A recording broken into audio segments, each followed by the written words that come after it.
You are watching the Vodka stream.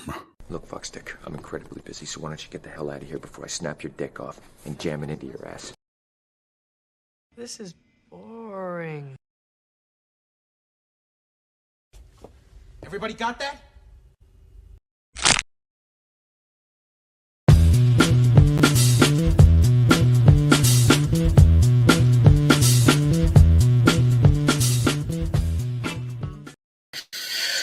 Boop! What is happening, everybody? How's it going, huh? It's Friday. How's the audio sounding? It's a little too loud. I'm trying to check my audio. Let me know if my audio is a little shy or something like that. So, what's going on, everybody? Welcome to the Vodka stream. How's everybody doing? It's Friday. It's the end of the week. Let's have some drinks. Let's do that. Let's have some drinky poos. The Giants are winning. Trying to bounce back a little bit today. Not so much vodka. Got some knob creek happening right here tonight. That's right. Felt like it was a bourbon type night. So let's pop open this guy right here. Oh, delicious. Okay. Have some fun tonight. Talk to Mr. Ohio Dave and some of the TPZ guys. Talk about the the fun that they had last weekend at the Stone Quarry, huh? And then try to squeeze some Rebel Moon information out of them, huh? Okay, cheers. Smooth. All right, who's out there? Yeah, you guys are talking up a storm already. It's like a party. What's this about? It's the Vodka stream. The Vodka stream is where we have some drinks. We talk about nonsense for sometimes 6 hours. So buckle up. Ryan, what's up? Eyeballs. What's going on, Andre? Good to see you. Scoot, what's up, buddy? Hi, everyone. Yes, everything's good. What's going on, Selena? It's good to see you. Tony Movie, Chappie D9, Neil Blomkamp fan. How's it going? Hey, Dave, I got back from watching Marcel the Shell with Shoes, and very good movie, and 1A20. Yeah, I used to watch the little sketches of Marcel the Shell, Marcel the Shell with Shoes, and I couldn't believe that they made a full-on movie, and I keep hearing it's great, so I'm probably going to watch it when it comes out on video, so I'll be looking forward to that one, so... Hi, Mama Film Junkie. Mama Film Junkie's here. How's it going, Mom? Always good to see ya. Dave, how do you feel about Chloe's new baby on the way? Oh, more Kardashians. They just keep breeding, huh? Why do we... Man, we don't need more Kardashians, do we? We don't need that bloodline anymore. What's going on, Jose? Blaze it up. Blazing up. What's going on, Mr. Fear Jason? Thank you again, Mr. Fear Jason, for helping me out with the thumbnail for Robert Eggers' Thor 5 pitch. You guys hopefully check that little sketch out. I thought that was fun. And really wanted the thumbnail to pop a little bit, and it seems like people are enjoying it. What's going on? Ahoy, hoy, Mr. Jason McKenzie. Good to see you. Cancel the CW, he says.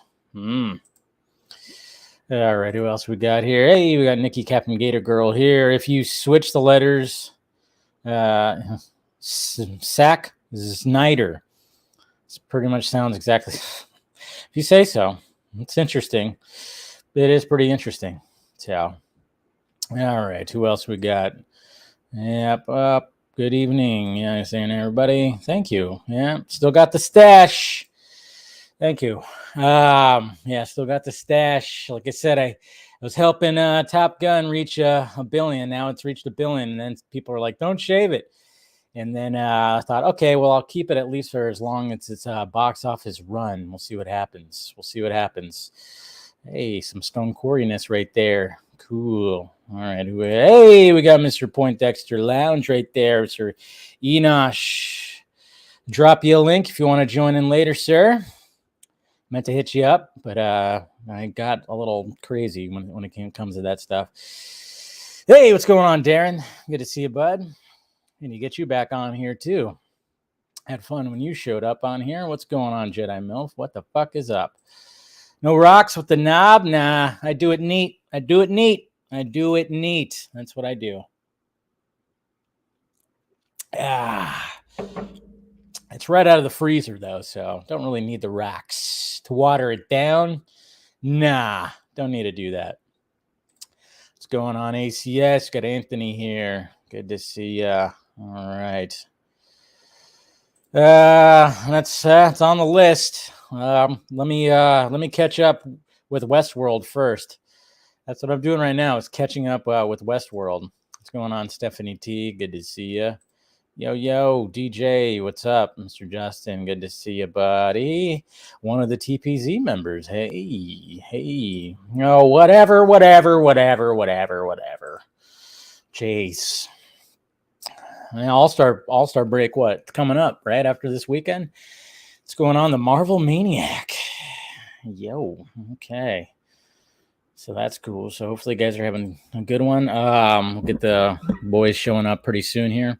Yeah, no, the terminal list, I keep hearing good things about it. So definitely will check it out. I think Scott was the first one to let me know that it was good, because shocker, he read the books. Or book. Or is it books? I don't know. Yeah, he read the book or books. I can't remember. I think it might have been a series of books. Maybe, I don't know. But yeah, he told me it was good, and then I keep hearing it was good. So yeah, I'm gonna have to check it out. I mean, I like Chris Pratt, even though like people try to cancel him all the time and all that stuff. It's always very interesting when that's the case. I don't know why, but hey, what can you do? That's right. The Home Run Derby is on Monday, and the All-Star Game is on Tuesday. It's weird that they wouldn't have that over a weekend. Why not have it over a weekend? Doesn't make sense. It's in LA too, right? I would not want to be around that time. I would not want to be in LA around that time. But I don't get it. It's like, why would they not want to have the All-Star break like the weekend? It's just weird. It's just weird to me. And Caden Reed, thank you for being a 7th month basic member. Thank you, sir. For some reason, it doesn't pop up on the StreamYard little thing right here, so can't really see it. Yeah. Cancel. Fuck his fake PR team. His fake PR team. I don't know if it's his fake PR team. I see him trending, and then I click the trend, and people are actively trying to call him every name in the book. So I don't know. Dropped an exclusive saying Zach is appearing on the Vodka stream. An exclusive. I know. Is he like writing an article real quick? Like, oh, I got the exclusive. Zack Snyder is going to be showing up on the Vodka stream. Guy's busy. We'll see. You know, you never know. So you never know. Okay, let me hold on here. Got some messages happening in the DMs. Let's see. If you're ready. Okay, there we go. But anyways, got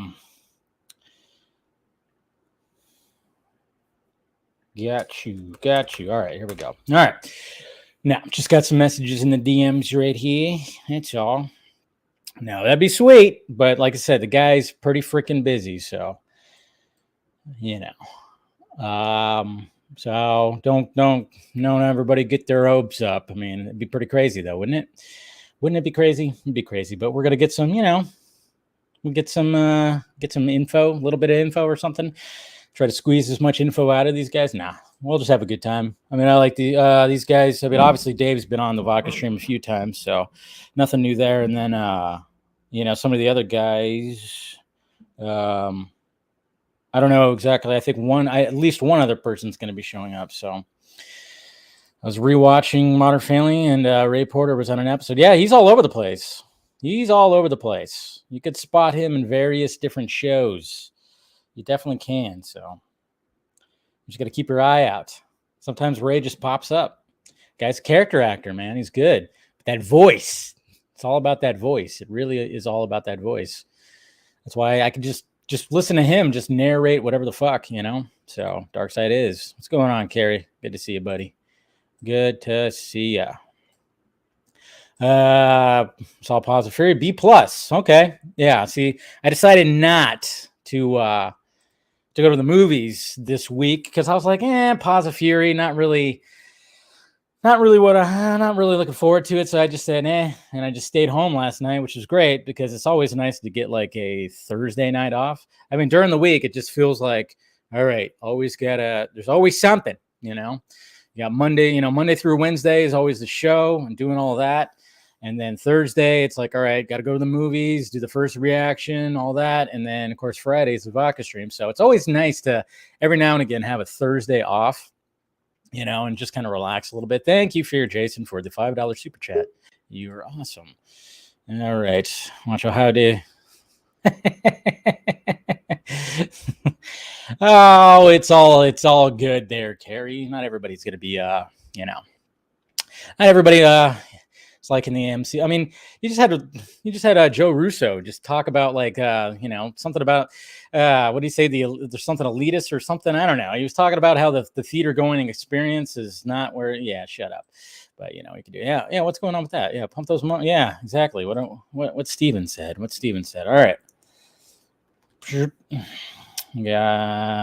Let's see. That's what I mean. Steven tells me how to live out my life. I mean, I listen to that guy. He always breaks it down. He looks at the numbers and stuff like that. So, got to just do that. All right, let's get some of the boys in here. We got two of the gentlemen showing up. Let's see. And there we go. Have joined the stream. All right, guys. Make sure I got this on. Got everything on. Got that on. All right. Let's get him in here. We got Dave and we got Mr. Fab. What's going on, Gay? What up? Hey, can you hear me? You guys hear me? Yeah. Okay, perfect. I can hear you. I'm using a new mic, so I didn't know. Anthony, you say something. Good?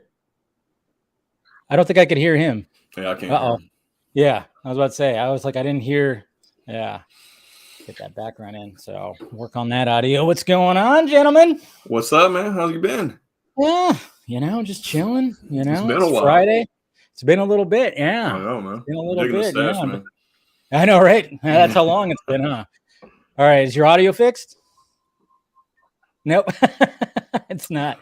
I wonder what's going on with that. Yeah, check the settings. Make sure. I don't know, what exactly. Oh. Are you hearing something? I hear it. Hear something. Or is that could be feedback from you, Dave? That could be something from that. Yeah, that could be that. But no, I got this thing on my face now. I decided to help. I decided to help Top Gun Maverick out. So I'll grow the stash till $1 billion. Now we can hear you now. There you go. What's up? Hey, buddy. How you guys doing? Yeah, the wife had AirPods. She had it set to AirPods. Oh, hey, that's good. How you guys doing? Cheers. All right. Good to see you. What are you guys drinking? Tequila. That's right. You like to sip on that tequila, man. Yeah. I'm like, I mean, I enjoy a shot and a lime after it. I've got leftover. I got leftover from last week.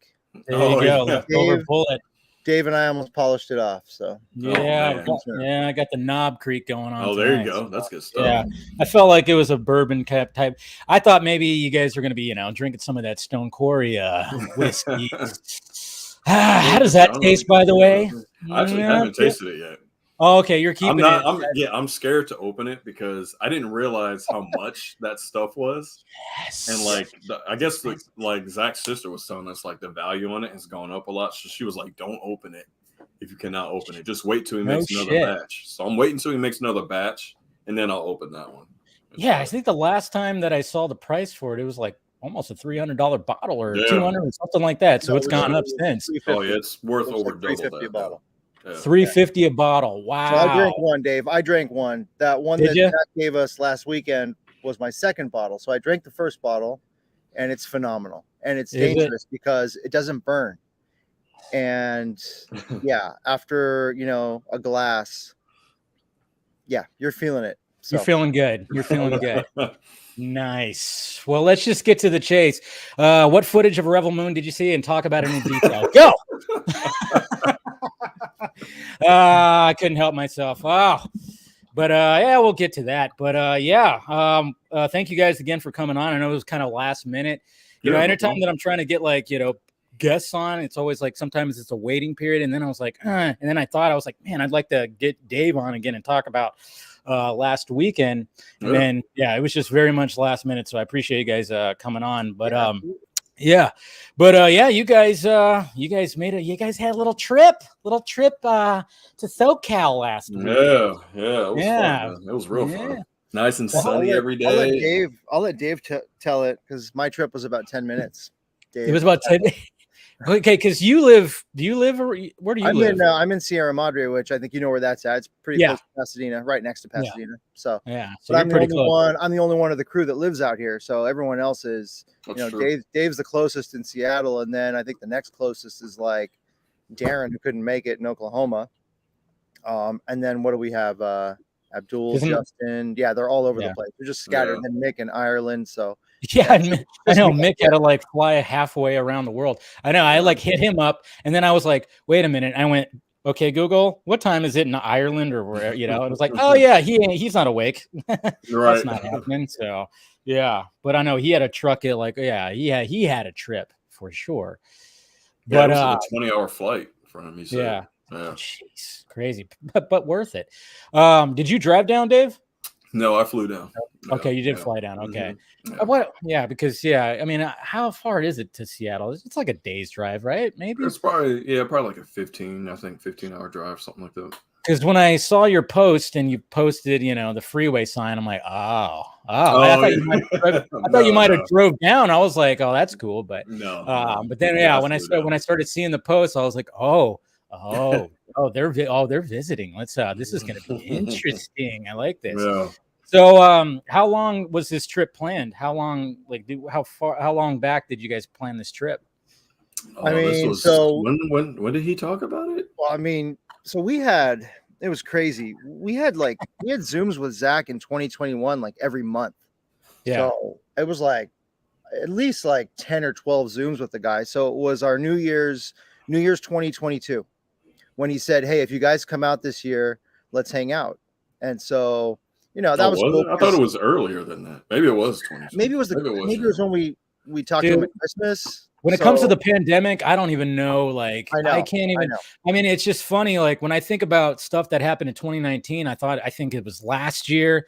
Yep. I mean, the pandemic there's almost this black spot, this blackout, in the middle right there. Where I'm like, I don't even know what the fuck happened. Yeah, it's 2 years just gone. Yeah, it's 2 years wiped away. No, I think it was right around New Year's when Zack said, "Hey, if you guys come out this year, let's hang out." And then guys, I think they started booking trips around March. I know Abdul booked in March. Mick was right after him. Dave was right after him. So he told us to come out. Pretty much. He's like, "You guys can get out here this year." Yeah, he was like, "You guys are coming out, right?" Yeah. He's like, "You guys are coming out, right?" I was like, sure. And at first I thought he was just being nice, say it just, and then he brought it up 3 more times every time we Zoom. Right. So I was like, I guess he's being serious. That's when I actually was maybe I should buy a plane ticket. Yeah. Yeah. You're like, after that, you just kind of go, "Oh, Mom, Zack Snyder just told me I got to go visit him. So I guess, I guess I should do that." Yeah. Well, that's cool. So it's been a little bit. And then, so you just figure how many days were you guys out here? Me, Mick, and Abdul were out there from the 6th to the 12th. Okay. A couple other guys were out there for 3-4 days. Okay. Yeah. Cool. And I saw all the pictures. Obviously, when you guys first got here, it was just what was the first thing? When you guys all met up, what was the first thing you did? Go somewhere and get a drink, I'm sure, right? Yep. It was just Dave. It was just Dave, Abdul, and me that first night. Oh yeah, just having drinks and a ton of whiskey. Yeah, I mean, it was crazy. By the time we met Zack on Sunday, I was pretty wrecked that morning, and I was like, I've got to go to the gym. I've got to get a session in. I've got to wake up, sweat out the alcohol, and get ready for this thing. So yeah, it was. By Sunday we were wrecked. By Monday it was even worse. That might have been the most whiskey I've drank that entire week. Like, I love whiskey, but that might have been the most amount of whiskey like I've ever drank. You're like, I got to get home and start drinking that tequila again. Shit, got to detox. Was like, you chill a lot of Uber rides that week. Oh, I'm sure. Yeah. I'm sure. Yeah, you got to, lucky you got those. So you did that. And then, like, I saw you guys went to the Pasadena Art Center. That was dope. Dude, I mean, when we went in 2019, which doesn't feel like that long ago, but it's over three fucking years ago that we went to SnyderCon. Still got the poster up on my wall right there, and I always just look at it and go, Jesus Christ! I always have to remind myself that was over 3 years ago. What the fuck? Yeah. It's crazy. Yep. And of course, obviously, when we went there, they were raising money to refurbish it, or not refurbish, but redo it. And saw the pictures. Looks pretty fantastic. Oh, it looks completely different. They actually said, didn't they say like half the seats are gone now? Yeah, like they said when we went, it was 400 seats, right? At SnyderCon, there was 400 seats. Now there's 200 seats. Yeah. Good, because stuffy. It was very cramped and stuffy in there. Yeah. My God, I don't know how I did not have to get up to go to the bathroom after, when we watched BVS. Jesus Christ. I mean, I was right in the middle. Ultra comfortable now, like super comfortable, lots of room. Every seat has like a plug you could charge your phone into. That's now awesome. And stuff like that. And when we got there, we didn't expect a tour. We showed up. We showed up expecting a quick peek in the theater, and then you guys get out of here. And then that lady remembered that lady. Yeah, that lady was so grateful to the fandom for all the money they raised. She's like, come on in, look around. So then we sat down, and then the AV department showed up, and the projectionist showed up, and he's like, hey, let me show you guys some stuff. And it was like, okay, great. Yeah, they want to show off so they have like, what is it, 90 speakers, JBL speakers? 90 speakers throughout that place, surrounded it now, and they played Mad Max Fury Road. They took out the riser, though. The stadium. Yeah. So it's like an actual theater. It's cool. The sound is incredible, man. Like it was our seats were shaking when they played Mad Max. Yeah. Like it was rumbling the seats. And then they played Man of Steel. Of course. I was like, of course they're gonna they gotta show one of those movies. Right. Yeah. Did you actually watch the whole thing, or was it just showing the whole thing? It was like an action. It was a small thing. Yeah. Oh, okay. So so just a little bit of something. Well, that's cool. Yeah. But yeah, I just remember going in there. There's like, I remember because I was, I met up with the Comic Movie Marks, those two, and Shane and Matt, and they were there the whole weekend. I don't know. Did you guys go the whole weekend when it came to? I went just Saturday and Sunday. Yeah. So did I. I just went that one night. I don't know. Yeah. I went Saturday, Sunday. I had to work that Friday. I had to work late. So I met with the guys Saturday. I just went there. Yeah. Watchmen and BVS. Yeah. And I remember them telling like, oh yeah, it's cramped. There's no AC and they weren't lying. They weren't lying. But I mean, but what was so great about that night is like nobody really cared. You know? Yeah. Right. It was like as much as I was cramped because I had Matt next to me, and he's a big dude. And I forgot who was sitting to the right of me, but I remember I had Matt sit next to me, so I'm kind of just like pressed up against him. We're like shoulder to shoulder kind of thing. But I mean, the whole vibe, that whole energy that night, just watching that movie, which of course the 3 hours felt like it went by like in 30 minutes. And because everybody was just, just clapping and cheering for every little thing, even though I thought it was so hilarious that we were just, cheering every opening credit thing. And I'm like, I looked at Matt. I'm like, dude, we're all cheering and the Waynes are about to get shot. I mean, this is a tragic scene. And we're all like, yeah. I just thought it was funny. But yeah, it's great that they redid it. Yeah, I saw the pictures and pretty great stuff. We got another person joining from the crew right here. What up, Justin? What's up? How's it going, man? How's it going? Hey, good to see you guys, man.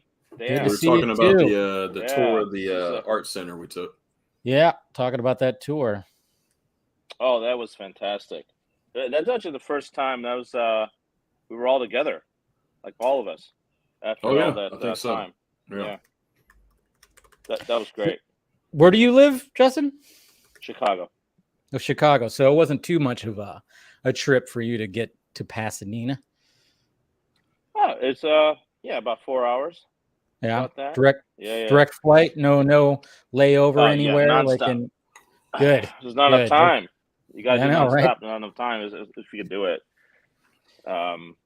Surprisingly, it depends on, this is higher latitude or longitude, whatever. It does take longer. Sometimes if you're south, it still takes the same amount of time, even though it looks like the distance is longer. It just depends on what elevation you are.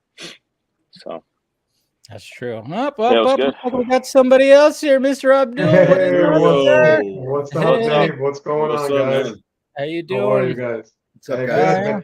Dave, thanks for having us, man. Thanks for having me. Man. I really appreciate no problem, it, man. This is great. This is great. I'm glad you guys made it. When I hit up Dave, I was like, just let the guys know, and just whoever wants to show up. We appreciate it, man. We appreciate it. No problem. Cheers to you guys. Cheers, guys. Absolutely. Cheers. Good to see you. Yeah, I guys. just thought I had a couple minutes before I go to bed. I'm working this weekend. And, okay. No problem. Glad you got to stop by. Yeah, no, it's good. It's good. The crazy thing about that studio was like, I felt like we were in there for a while, and we were like, "Hey, you guys don't have to like keep showing us stuff. It's fine. We can go now."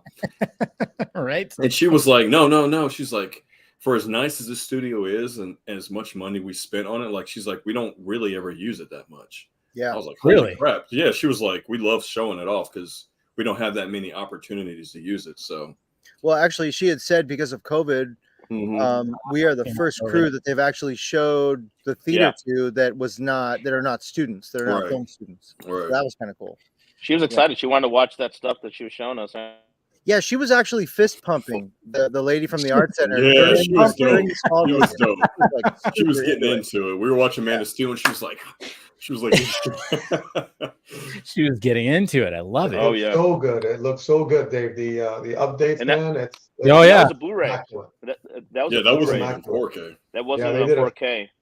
They did a phenomenal job with it. Just the simplicity of it and the core of it. It's just they did a really good job. 90 speakers throughout the theater. I don't know if the guys mentioned. They mentioned that. Yeah. No dead spots, incredible. Right? So every single speaker was angled all around to totally surround you in every which way. Didn't she say Zach helped them set up those speakers? I'm sure. And everything. He was a big part of the renovation. Yeah, he helped out a lot, and she said. I could see Zach just like in the middle, and they're just like probably going or something like that, or going, or something, just making noises and be like, nope, there's something not right, or I mean, that guy could probably pick out like, I'm still hearing something wrong with that third speaker right there. Something's not right, So it's perfectly calibrated. Yeah, something needs to be calibrated with that right there. So I mean, the man just like knows his stuff. So that was What night was that? That was the second night? That was Friday, right? Friday, right? Yeah, Friday. Yeah, that was Friday. Friday, yeah, they were before. Yeah, Friday. Right before. We're working on doing some screenings there. So that's we're thinking. We're planning some stuff, man. We're planning some stuff for the for the LA community there. Just to coincide with the FSB walk there, and they were so up for it. So we'll definitely be in touch with you, Dave. Just to kind of see what happens. All of us spread the word, and nothing is confirmed yet, but it's just some talks, because I know Mick has done a couple of screenings in Ireland. I've done a couple here in Detroit, so we really kind of want to put everything together and just do a nice big one in LA somewhere. The Art Center, but in LA, just to kind of get the LA crowd, and obviously Zach will probably be up for it, just to kind of help out and spread the word. It'll be cool if he joins, but Art Center was so up for it. They said just let us know, and it'll be fun. Just to kind of get all of us get together again. Just meet everybody again, and just celebrate these films. That's what it's all about, and obviously raise funds for bring awareness to the AFSP, of course. And the Art Center. I mean, I think they're excited. It's about going to the arts. I mean, that's what society is about. You work hard to enjoy life and creativity, and I think it's a good opportunity for them too. So it kind of just hand in glove. For everybody. It's for everybody, and obviously the fans. All of us can get together again and just enjoy these films and enjoy this, and celebrate together. Well, yeah, like before you showed up, Abdul, was like I was talking about how like when we went 2019 and watched, it was just like it was so cramped and just it was run down and everything, but you didn't care. You know, you didn't care because the vibe was so electric. It was so electric, right. and my bladder was like, "Hey, guess what? You're not going to have to pee. I'm loving this too." Like every part of my body was like, "Oh, you're going to be okay. Don't worry." And lasted that 3 hours. Yeah, didn't even feel. Yeah, don't even. Yeah. It felt like 30 minutes went by. You know, and we were just watching. Just when we watched this 3. I mean, it's just. It was the vibe was just so awesome. But yeah, I can imagine like just trying to do that. Let's do that again with. Yeah. With the 4-hour film, huh? Let's go with that one. Cool. Did they tell you though? Did the guys tell you, Dave, that they cut it down from like what 400 to 200 seats? 200. Yeah. Nice. A little more space, way more. You can charge your phone, I think, right? Yeah. They said they got the built-in USBs in there, so that's great. State of the art, definitely state of the art. Yeah. I will say, I think the original was constructed in 1970s. So we're this is like 1973. She said 1973. Yeah. So a 50-year plus project. It's just like this has got to last. I mean, this has got to be the thing for like, I don't know, let's say 50 years. Yeah. So they went all out, and I think it's worthy of showing off, I guess. Right. Oh, 100%. Yeah. 100%. And getting the praise from Abdul because I've seen his home set up, and I'm like, Jesus Christ, I want to watch something That's nothing. That's nothing. My setup is nothing, man. Still though, you got a nice. It's nice, man. Setup. I've been there. Thanks, guys. It's a geeky setup. It's pretty geeky. Oh yeah, that's why we are like totally, man. That's right. That's right. Thanks, guys. Thank you. Hey, you guys are more than welcome, man. My house is your house any day. There it is. Any day, anytime. Anytime. You heard it here, folks. We're all going to Abdul's house. 2 weeks. Let's book our flights. Let's do this. Booking our flights now. We're gonna do this. We're gonna watch. Awesome. Let's do this. Trilogy movies. No, but and then so that was Friday, and then you guys hung out with a different Snyder on what was it? Was it Saturday? Right. Actually, no, we hung out with Audrey Friday night. That was Thursday. That happened first. It was Thursday and Saturday. Okay. Okay. No, it was a Friday night. Over there twice. Or was it Friday also? Saturday you went to my place for the barbecue. Yeah. Friday night we hung out with Audrey, and then Sunday. Friday night. Yeah. Oh, Sunday night. Yeah, we hung out. Sunday night after Zach's we hung out with Audrey. Yeah. They have a funny competitive thing. So dude, Zach's dude, I love one-upmanship.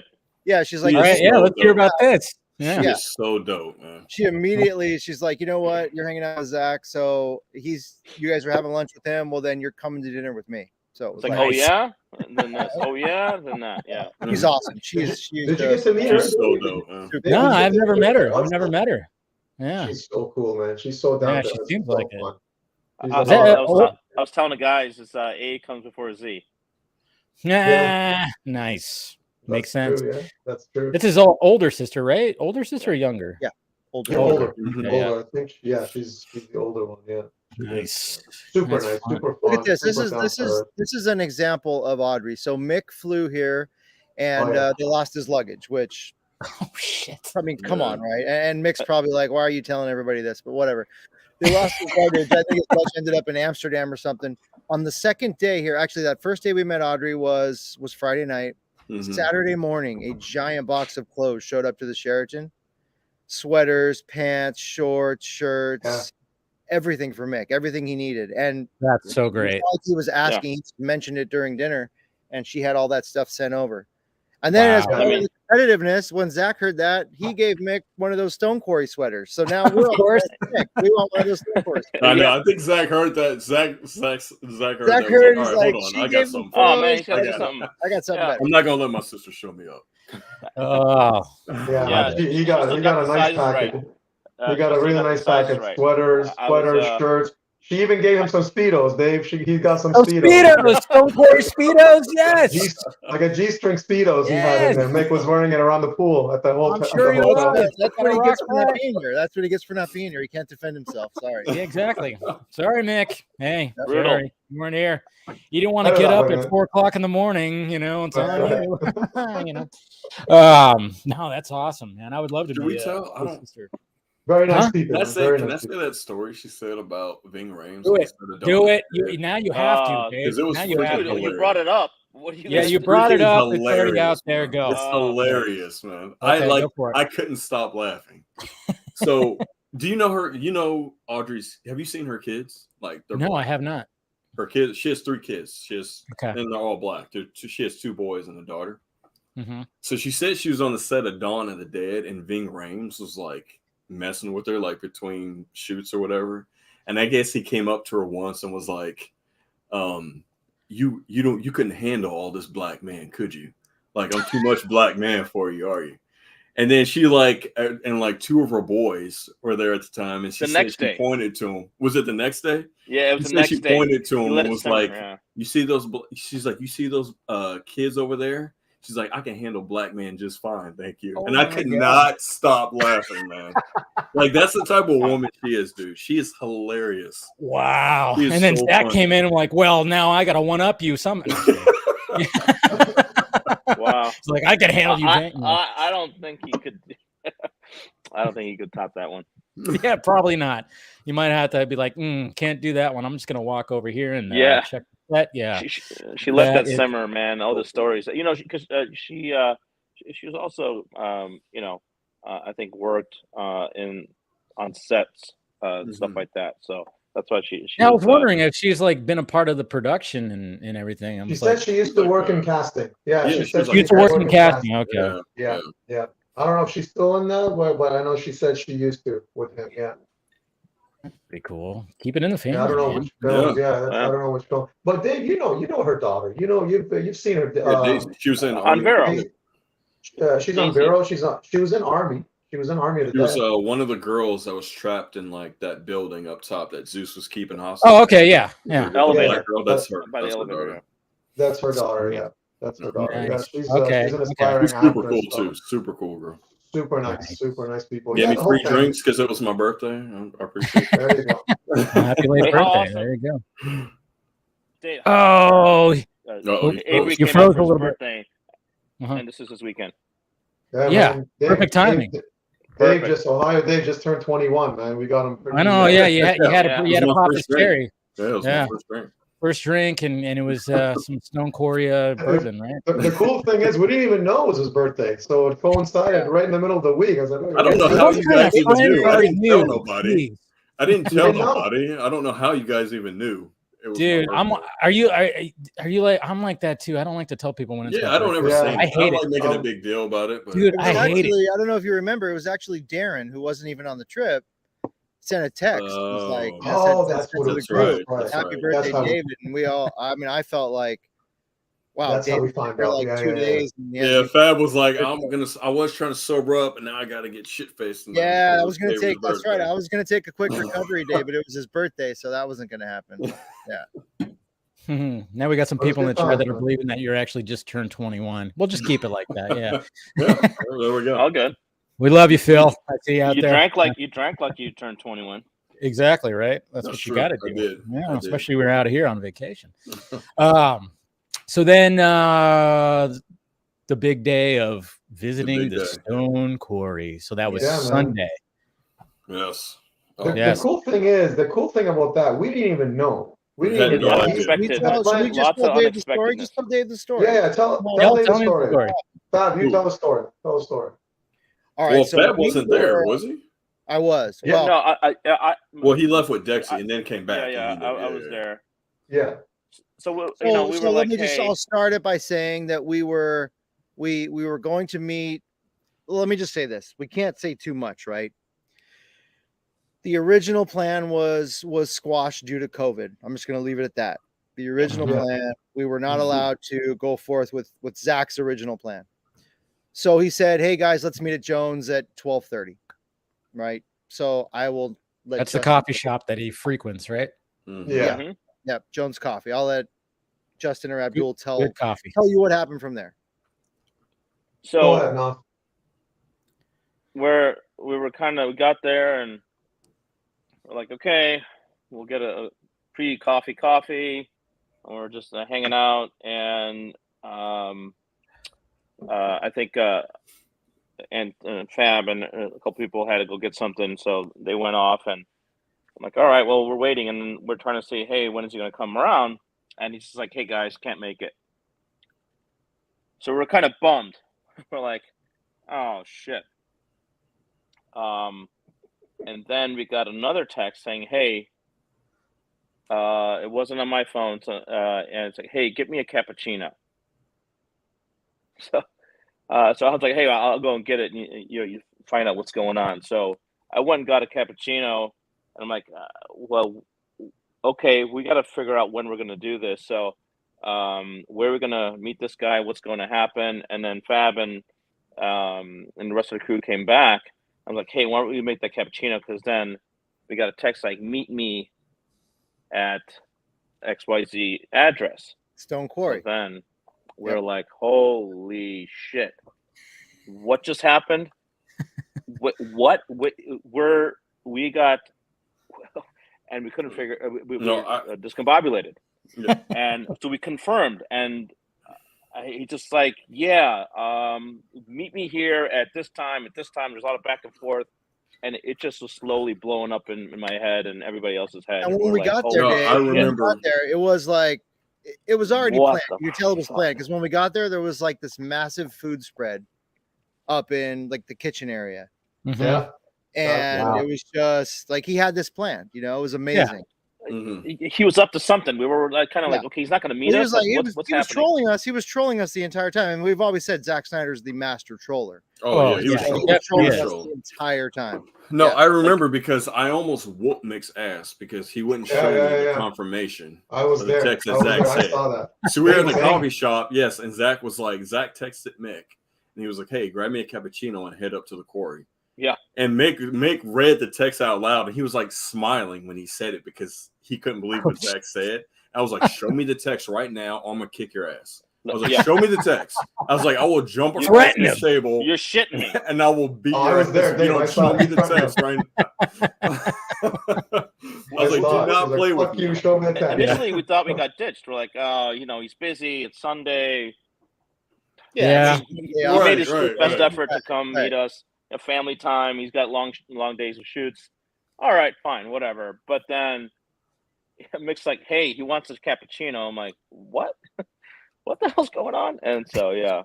And then when Fab and Dex came, they just shit their pants. We messed with them. We messed with them when Fab and Dex were. They were like, hey, man, Zach's not showing up. He canceled. Right. Which was true. He did cancel. True to a point. Yeah, to a point. Yeah. He did cancel. Yeah, that's a true statement. So then it was like, all right, get flowers for Debbie and get up there. Me, Fab, and Abdul stopped at the store, got some flowers nice. for Debbie. And Justin, we stopped at the store, got some flowers for Debbie, and headed up there. Yeah. Okay. Now you get there. I mean, obviously you're pulling in there, and it's just like, it's like this long, winding. Is it glowing? Is it glowing like it illuminates? Well, the first thing we noticed was like you pass like these 4 signs that say private road, do not enter, no trespassing, and like you have to go up this like long road that you can't see from the street. That's the first thing we noticed. Right. So, makes sense. So right. Private road. Yeah. Even on the GPS, Dave. Even on the GPS. Really? Like it says you're like, 70 feet away from the site, and you still don't see it until you turn this last corner. It's at the very end. Yeah, it's a hidden road. You wouldn't know it unless you've like been there before. So it's like Dave, you remember see it. It's Dave, you remember going to this art center? It's definitely remember going to the art center. Yes, because I passed the. Yeah. This is twice this the grade. The grade. Okay. It's probably about a quarter-mile drive. It's a great spot. It is. It's in a great spot. Like going straight very uphill. secluded. Yep. I remember missing a turn when I was going up to the art center. I was like, "Oh shit, I missed something," and then this is even worse. It almost feels like you're turning onto an alley when you go up that street. Like you have to actually really, really know where it's at to know where you're going. Attention. Yeah. And then it's we're private road. Yeah, it's a big sign. 2 big signs. It's a private road. No exit. It says no exit. Private road. No through street. Yeah. No through street. Yeah. But it's a beautiful building, man. Beautiful location. Man, and gorgeous. Zach is Zach, man. Zach is. I mean, you see him. He's just a normal guy. He's that's what's so special about him. He's a normal guy. We saw the gym, the shipping container made out of the gym. Oh, like holy shit! I This is right now. I only see this on a phone, on a Vero app. Right. Yeah. I'm looking at it right there. It's crazy. Insane. So I remember, Fab, you posted about the gym a little bit there. Did you get a session in with Zach, or it was just probably not a good? Obviously, it wasn't time for that, right? I had my morning session, but it was awesome talking to him about fitness and about. We were talking about that video they posted about drop sets, and I'm stuff because I've seen you do. I've seen you go through like a pretty awesome transformation over the last couple of years. Yeah, so you know about stuff like drop sets, and he was talking about squats, and he was talking about just the importance of staying in shape, and talking about training the Rebel Moon actors. So for a fitness geek, it was amazing. So that's what's so great about all that, though, is like, I mean, even with everything, I mean, obviously Zach's, he's all about like, hey, the human body and what it is, and, but it's not like, but it's not like he's just like, yeah, you get to the gym now. He goes, no, I'm going to work out with you. It's like I'm also doing this too. I'm also waking up early and freaking, putting in the time and everything. And I mean, walks the walk. It's that whole thing. Yeah, it's that whole thing of being a leader. Like I wouldn't do anything. I wouldn't ask you to do anything I wouldn't do. Basically, that's right. So, I talked to him about it. I talked to him about that too. I had extra training in musculoskeletal medicine, so I was talking to him about, anybody doesn't appreciate the style that he shoots and how he uses slow motion to understand, biomechanics and the physics of life, and how he uses momentum and cinematography. I mean, that's a person who really understands, movement and. And that's exactly like, just my training and what he's doing creatively. It all comes together. And you're just like, we're both like at the same time said movement is medicine and movement. And that's life. You die if you don't move. And it's that perfect philosophy. And it comes out in the cinematography too. And that's how he shoots. That's how he sees the world. I was talking about that when we were looking for Mick's shirt. But that's exactly it. He's always been an athlete. He knows it, and how he shoots it comes out. He like Fab said, he leads by example. That's what it comes down to. He's always been an athlete. He's always been a sick setup. The equipment is fantastic. Cool? I was talking to Dave. I was talking to Steven Colbert the other day on Twitter, and what's cool about just walking through when he gave us a tour inside the quarry, there is black and white Justice League photos everywhere. Everywhere. Through the hallways. In the rooms.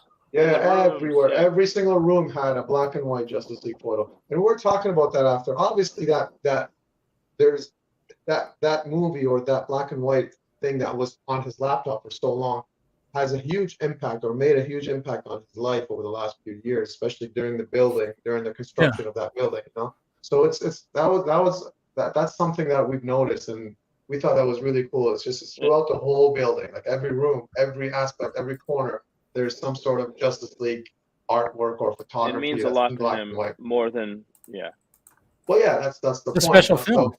It's a special film, and it's obviously he was constructing that building during that whole or right after that whole fiasco, and it was. I mean, obviously the building was planned before everything went down, because that's not something you just build within a month or two, right? So that's been building for. They've been planning on that for a while. So that was a cool thing to see just throughout the buildings. He's still building it too. He's still stuff that's not finished on it. He showed us. Yeah. The theater was phenomenal. Oh my God! You guys. That's what I was going to ask about next. The theater, because I saw the picture of you guys in the theater. Yeah, that was dope. It's like a pretty much a real theater. Like one of the. If you go to those franchise theaters, cinemas, and any of those big cities, there's always the big auditorium, and there's smaller screening rooms, right? Yeah, and that's what he had in the quarry. I think it fits like 15, 14 seats. I think in there. No, there's more than that. I think it was 15. I think it was 15. Maybe, I counted. I think it was about 15. Yeah. I thought it was more than that. Closer to 20 or something. Anyway, the screen is massive. The screen is massive. It's a big screen. I'm surprised he doesn't have like a underground bunker with a huge freaking like 4-story IMAX theater. Well, that's where it is. It's in the basement. The theater's in the basement. No, you have to go down. That's what I call the bunker. Got like a handprint thing. Work your way down. Yeah. A retina scan. That's the crazy. That's one of the crazy things I noticed about it when we went over there. I was like Abdul was saying, he's such a down to earth guy. Like he wasn't ever like super cautious about us being there. He wasn't ever like, don't go in here without like, don't touch. He wasn't ever this, like, he wasn't that. ever like, we were like, hey Zach, where's the bathroom? He's like, oh yeah, just go down the hall. And like down the hall by the bathroom, he's got like the skull from the Man of Steel, like the Codex skull. Codex in there. Yeah. And he doesn't care. He's What? Like, yeah. It's right down the hall. Bathroom's right down the hall. Oh man. The Codex was like sitting on a desk. And it was just sitting Codex on the was desk. right there. All the stuff. Paperweight. It was like as a paperweight. It really was because like, He's got so much dope stuff. It was it was below the map. All this memorabilia. Zach was showing us a map of Pasadena. So much tight stuff. Every King corner, Leonidas' helmet, the whole thing. Yeah. Every corner. I know some cool stuff in there.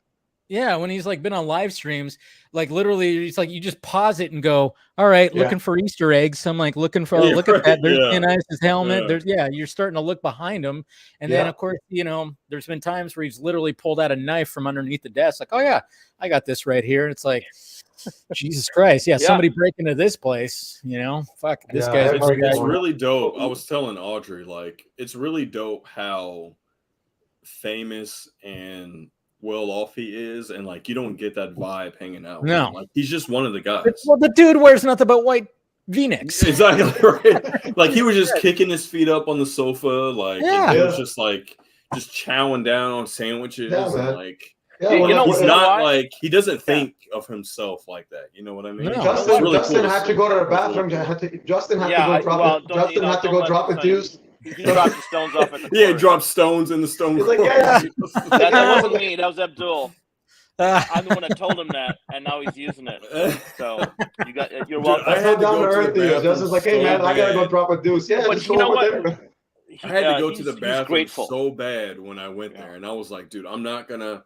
At first, I was like, you know what? He's probably got some super nice toilet that like won't clog up or whatever. But I'm like, what if I clog the toilet at the Stone Quarry? I was like, I'm not doing that. I'm not doing it. I'm just gonna hold it. Like, I'm in Zack Snyder's place. I'm not going to freaking shit in his. What am I? No. How embarrassing would that be? I know. You probably are visualizing it. Watch. I flush the toilet and the freaking water starts rising. You're like, oh shit. I would hate myself. Like, I know. No, he's grateful, man. I think that's why he's so down to earth, because he's grateful as hell. He's just a grateful person. It keeps him humble. He knows what it's like. It's just and he doesn't like not a second thought. He doesn't surround himself with just like yes people. You know what I mean? Like he's got people around him that are willing to tell him like how it is. Yeah, is a big thing. Is like talking from Audrey, like what I've noticed, like he doesn't just surround himself with people who are like, yeah, man, everything you do is gold. Everything you do is perfect. You never make any mistakes. Like he's willing to take criticism from the people he has around him. And he's not combative either. That's the thing. No, like, he's open-minded. He's completely he open-minded. was just like, he has ideas. I mean, I think that's, him and Debbie have such a great relationship. I mean, I always say like that scene in 300 where Leonidas looks at, before he kicks what's his name. I'm like, that's Zack and Debbie right there, because he's kind of like, I have this crazy idea, and he like looks at her and she goes, yeah. Well, and then it's like, all right, then it's on. Let's, this is Sparta. He will stand up for. He stands up for his ideas though. So it's not like, okay, whatever. It's definitely a healthy discussion, and he's going to take your point in consideration. To the full effect. And what it comes down to is he's very secure. He's a very secure person. Yeah. He knows what he wants. Yeah, he knows what he wants, and he can accept criticism because he's very secure. It's somebody that's insecure that's going to be combative, or it's going to, start arguing back and forth. Somebody that's secure is like, all right, whatever, I'll take that. I'll take that into consideration and move forward. That's a sign of security. I mean, you have to be collaborative too when it comes to this stuff. That makes them collaborative. Exactly. If you're in this thing and you want to make something the best that it is, ask for opinions on like, hey, this shot or that shot. Do you think this is going to work? Obviously, I mean, what actor has complained about him at all? You don't hear about that. You always hear about a great experience they had, and like, and there's a reason why some of the same actors show up again and again. Yeah, find me one. Yeah, I mean, seriously, find me one actor that's has trouble with him. Oh, they try. Oh, yeah. They're like, it would be hard. They try very hard, and then you look at it, you're like, yeah, okay. That's not happening. But yeah, I mean, that's the thing is with that guy. Was there did he have like the Kryptonian spear, the kryptonite spear lying around, just leaned up against the corner? Abdul, Dave, you saw that, right? I thought you guys saw that. I saw I didn't see it. I didn't see the spear. No. Did you see it in the bathroom, Jamie, Justin, when you were dropping the deuce? Oh, look at this. That's projection. That's projection right there, man. Hey, the Irishman himself. The Irishman has awoken. Tell the Irishman to get on here. Let's go. Yeah, I mean, hey, he's got the link, right? Hey, so. He can leave his camera off. I know he just woke up, so just tell him he can leave his camera off or something. Exactly. You don't want to see the eye boogers. Yeah. Tell him to put on the G-string that Audrey got him, man. With the Stone Quarry logo right there. Stone Quarry logo. Yeah, right there in the nugget patch. So you got all that. So that, how long was that? Just a full day that all happened? No, probably like 4 hours. No, it was like 4. It was like 4 hours. I lost. It's led to the Snyder cut. Yeah, because we got there about we got there like 1:30 and we left a little after 5. Yeah. He gave us a full tour of the house, room by room. It's got everything in it, dude. It's got everything. It's got, I mean, like family stays there and stuff. So it's like a house. It's got kitchen, bedrooms, bathrooms. Yeah. Do you guys remember? He showed us the axe that gave him the Snyder cut on his thumb. That's right. Yeah. Oh yeah. Because we saw the culprit. Yeah. What was the actual story about that? He didn't tell us the story. He said that's what gave me the Snyder. Someone said that's what gave me the Snyder cut. He's like, yeah, that gave me the Snyder cut. Still, What I don't remember. I wasn't there for the full story. Okay, and then who? Okay, so who did he give the USB that has the Green Lantern scene? Abdul? Anybody? Who's got it? You didn't send it to me. Abdul sold it when he was in the bathroom. He saw it. Yeah, it was on the bathroom sink, right? Yeah. That's right. Yeah. Well, you know what's cool too, Dave? Every room had a fucking gorgeous view. Every room. Yeah, I'm sure. Windows from floor to ceiling that overlooked the mountains and the city. It's just beautiful. Every room had that view. Yeah, it was nice. Gorgeous. It's a sanctuary. I was even telling him. I said, "This is your sanctuary. It's a fortress." It's a perch. That's his perch. Yeah. Every room is just so comfortable and so cool. It doesn't feel like an office. Like, how cool is this guy to invite us over? Yeah, and just go through this and surprise us. I can't believe it. It was, people can say what they want online, whatever, but it was just so fucking cool of the guy to just invite us over and just hang out with us for hours, and like I said, just have a whole food spread there and give us the tour, and it wasn't even like we were like talking DC stuff. I mean, we're talking Star Wars and we're talking oh shit. He just he likes talking about just normal stuff. Like you talk about he loves that Patterson cut of Obi-Wan. Like that's like his thing right now, like no shit. Yeah. So I mean he was talking about how he was watching Obi-Wan like every morning on the way to set a Rebel Moon. No shit. So he was just like all about like what was going on with Obi-Wan. That's awesome. Nice. Oh, dude! I mean, the guy. I mean, that it's inspired him. Star Wars inspired him. So, we know that. It's completely geeking out about that. It's just insane the amount of knowledge and depth he had and all that stuff. I mean, that's no surprise. No surprise. He's a huge fan. I mean, this is the movie that he showed us, like a good half hour of Star Wars in his theater. Because that's right. You guys said he had like the original cut, right? The original. He has one like they showed original reel. Yeah. He has it on Blu-ray, but he has the original. He digitized it. Okay. It's the movie that sparked his interest in filmmaking. He said he watched it when he was 10 years old, which was really cool to kind of just sit there and watch it with him a little bit. Well, I mean, like the last time that he came on here was after Army of the Dead came out, and I just like hit him up. I'm like, hey, we're talking about Army of the Dead, full on discussion. You want to drop by? And he did, and he was in his pajamas. I mean, that's how cool the guy is. And it looked like he was falling asleep too, as like he was like listening to people. And he was just like, and I'm like, Zach, what?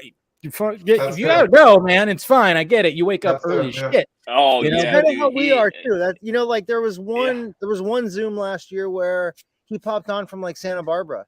And he's like, hey guys, I'm on vacation, but I got, 20 minutes, And it was like, Zach, you don't have to do this. You can go hang out with dude. the family. Enjoy your vacation. You know. Yeah. He zoomed from the set of Rebel Moon one time. That's right. What? Did anything get shown? I couldn't tell anything from the background. Let's just say it's a very large set. It's one of the biggest sets. Yeah, that makes sense. The only thing I noticed was like that Zach Devation poster that Sophia posted. He was pointing to it like shit. So that was great. The fact that somebody made that. I mean, I know that's dope. Backstory about that. Yeah. What was the backstory about that? Did he tell you? I didn't hear it. No, I didn't hear it. No. I don't think we asked him. But you know what, Dave? Back to what he was saying about the Rebel Moon set when he zoomed with us from the Rebel Moon set. You know, everyone likes to say these guys, you know, they flaunt whatever. But if we really wanted to, we could. You know? Yeah. Dude, we don't post. You know how many times we've zoomed with this guy and we have not posted it? Like, there's so much. There's at least once a month. Yeah. So many things we haven't posted. You know, and it's like, come on, relax. You know, or like as you said, grow up. Seriously. Exactly. No, Here's the thing. This is what I've learned over the last 3-4 years. Knowing Zach. I mean, Dave, you get that too. I'm sure you, Steven, we all. I mean, knowing Zach to a level. I mean, there's gonna come some hate with it. That's expected. Yeah. That's just when you get close to somebody that's that popular. You're gonna get hate with it, no matter what. Everybody deals with that. I've accepted it. I know the guys accept it. I'm sure Dave, you've accepted it. It's kind of funny, actually. It's actually really funny to break it down and just laugh at it and just go, "You got it, dude." Even Audrey, we were talking to Audrey. She was saying, she said, "It's just the way it is." She was laughing at it too. Yeah. It's just out of jealousy, out of whatever. Oh yeah, she saw what everybody was saying, man. She was just. It's part of it. Yeah, it's part of it. She's like, she has a burn account. She has a burner account. Getting this info from. We can't stop what we're doing. You, Dave, you can't stop what you're doing. No. We can't stop what we're doing. We're following our passion. We admire this guy, obviously. You know, we value his work. We value his art. We live by. I mean, some of us live by it. That's just, we look at it as a philosophy. I look at some of Zach's work as a philosophy. So this is why we've followed him for so long. And over the years, we're very lucky, grateful enough to get to know him a little bit and kind of interact with him. And that's what it comes down to. And there's going to be something that's going to come with that as well, and negativity. But hey, we can't. Can't let us stop. It's not going to stop us. No there's nothing. There's nothing that they don't feel obligated to hang out with us. No, there's nothing that's oh my god. Like if Audrey or whatever, they didn't want to meet us up for dinner, they didn't have to. Right. We're just going out for Dave's birthday. The question I always want to ask is, if Zack Snyder said he wanted to Zoom with you, or if Zack Snyder invited you, would you say no? Fuck no. Who would say no? Okay, I would say no to that. It's right there. Yeah, it's an honor. Yeah, that's the way we look at it. But that's just that's what comes with it. We can't stop what we're doing. Obviously, Dave, you've been going at it, and you keep getting stronger and stronger with that. People, you're getting a bigger following as the years go by. And I remember some people, John Garza said it. I'll never forget that. Maybe a couple of years ago, 3 years ago, he said, once the Snyder Cut is out, a lot of people are gonna not have anything to talk about. I'll never forget. I even said that to John on Twitter. I said, dude, I remember you saying that, and look where we are right now. Some people will have nothing to talk about. You, Chris Wong, Garza, Ben, you guys are doing your thing. You guys are just, following your passion, doing your thing, and you guys keep going forward. Others, they have nothing else to talk about, but it's like the rug got pulled out from negativity, and that's. Yeah, dwell in negativity, and we can't let that stop us, and it won't. We just got to keep moving forward. That's all it is. Well, the thing is like, we won. Yeah. We won. Like we made a miracle happen. We made a miracle happen. There were so many people that didn't, and I just raised my glass to that whole thing. We fucking won, man. Right, I mean, that's the thing is like, cheers to that, guys. That's right. No, that's right, man. But I mean, like we won, and then. Now we have Zach doing, building. He's so passionate about what he's doing. Yeah, he's building universes from the ground up now. Yeah, I mean, we got that out. I mean, I don't know about you guys, but I posted my first reaction after watching Zack Snyder's Justice League. I was fucking emotional as shit. I know. I was tearing up, choked up, everything. I couldn't believe it. Like, I still get choked up when I see the end of that. When it says For Autumn, it just goes, you know, it just hits every time, no matter how many times I've watched it. As soon as Alison Crow's voice hits, geez. Just inside, you're just like, boom. Oh, dude, I was like, oh, turn it off. I'm gonna start crying if I hear that voice. Oh.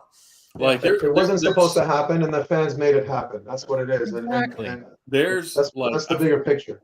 I feel like there's two. Correct me if I'm wrong, but I feel like there's two types of people. Like, I feel like there's people who extremely appreciate what the Snyder Cut represents. Yeah. Like you said, people who get emotional when you watch it, when you hear the singing at the end, when you realize what it means to Autumn and all that, because like you were there from the beginning, you were there fighting through all the BS, like you realize the extreme amount of effort it took just to get that movie that we got. And then I feel like there's people who are like, oh, we got that movie just because we tweeted about it. All right, so now, since we tweeted about it and we got it, let's tweet about it and get some more. Like people who don't realize like how much work was put in and how much like of a miracle and like of a rare chance it was that we got that movie. It wasn't supposed to happen. No, it wasn't at all. Everything was against us to get that movie. Everything was against us. You know, I totally agree, and you have to think about it too. It's passion, but that passion came with a lot of burden. I mean, we got to understand that. You know, the flip side of that was the burden of doing that and having to execute it. It takes a heavy toll. So, it's not that you wanted it. There was so much momentum behind it that took a while to actually create, and we were just happy to be all of us around the world and everything too. Yeah, we're just lucky that we were part of that and pushing since we're on Dave's podcast, Dave's show right now, just in front of his audience. I was one of those idiots. I've talked to you about that, Dave, and I talked to Steven and John. I was one of those idiots that was like, no, it's this way or the highway or this and that. I've said some stupid things to Dave in the past. And we've had our scraps. But I used to troll Film Junkee all the time. I used to troll because I was an idiot. I was a fool. I was gaslit.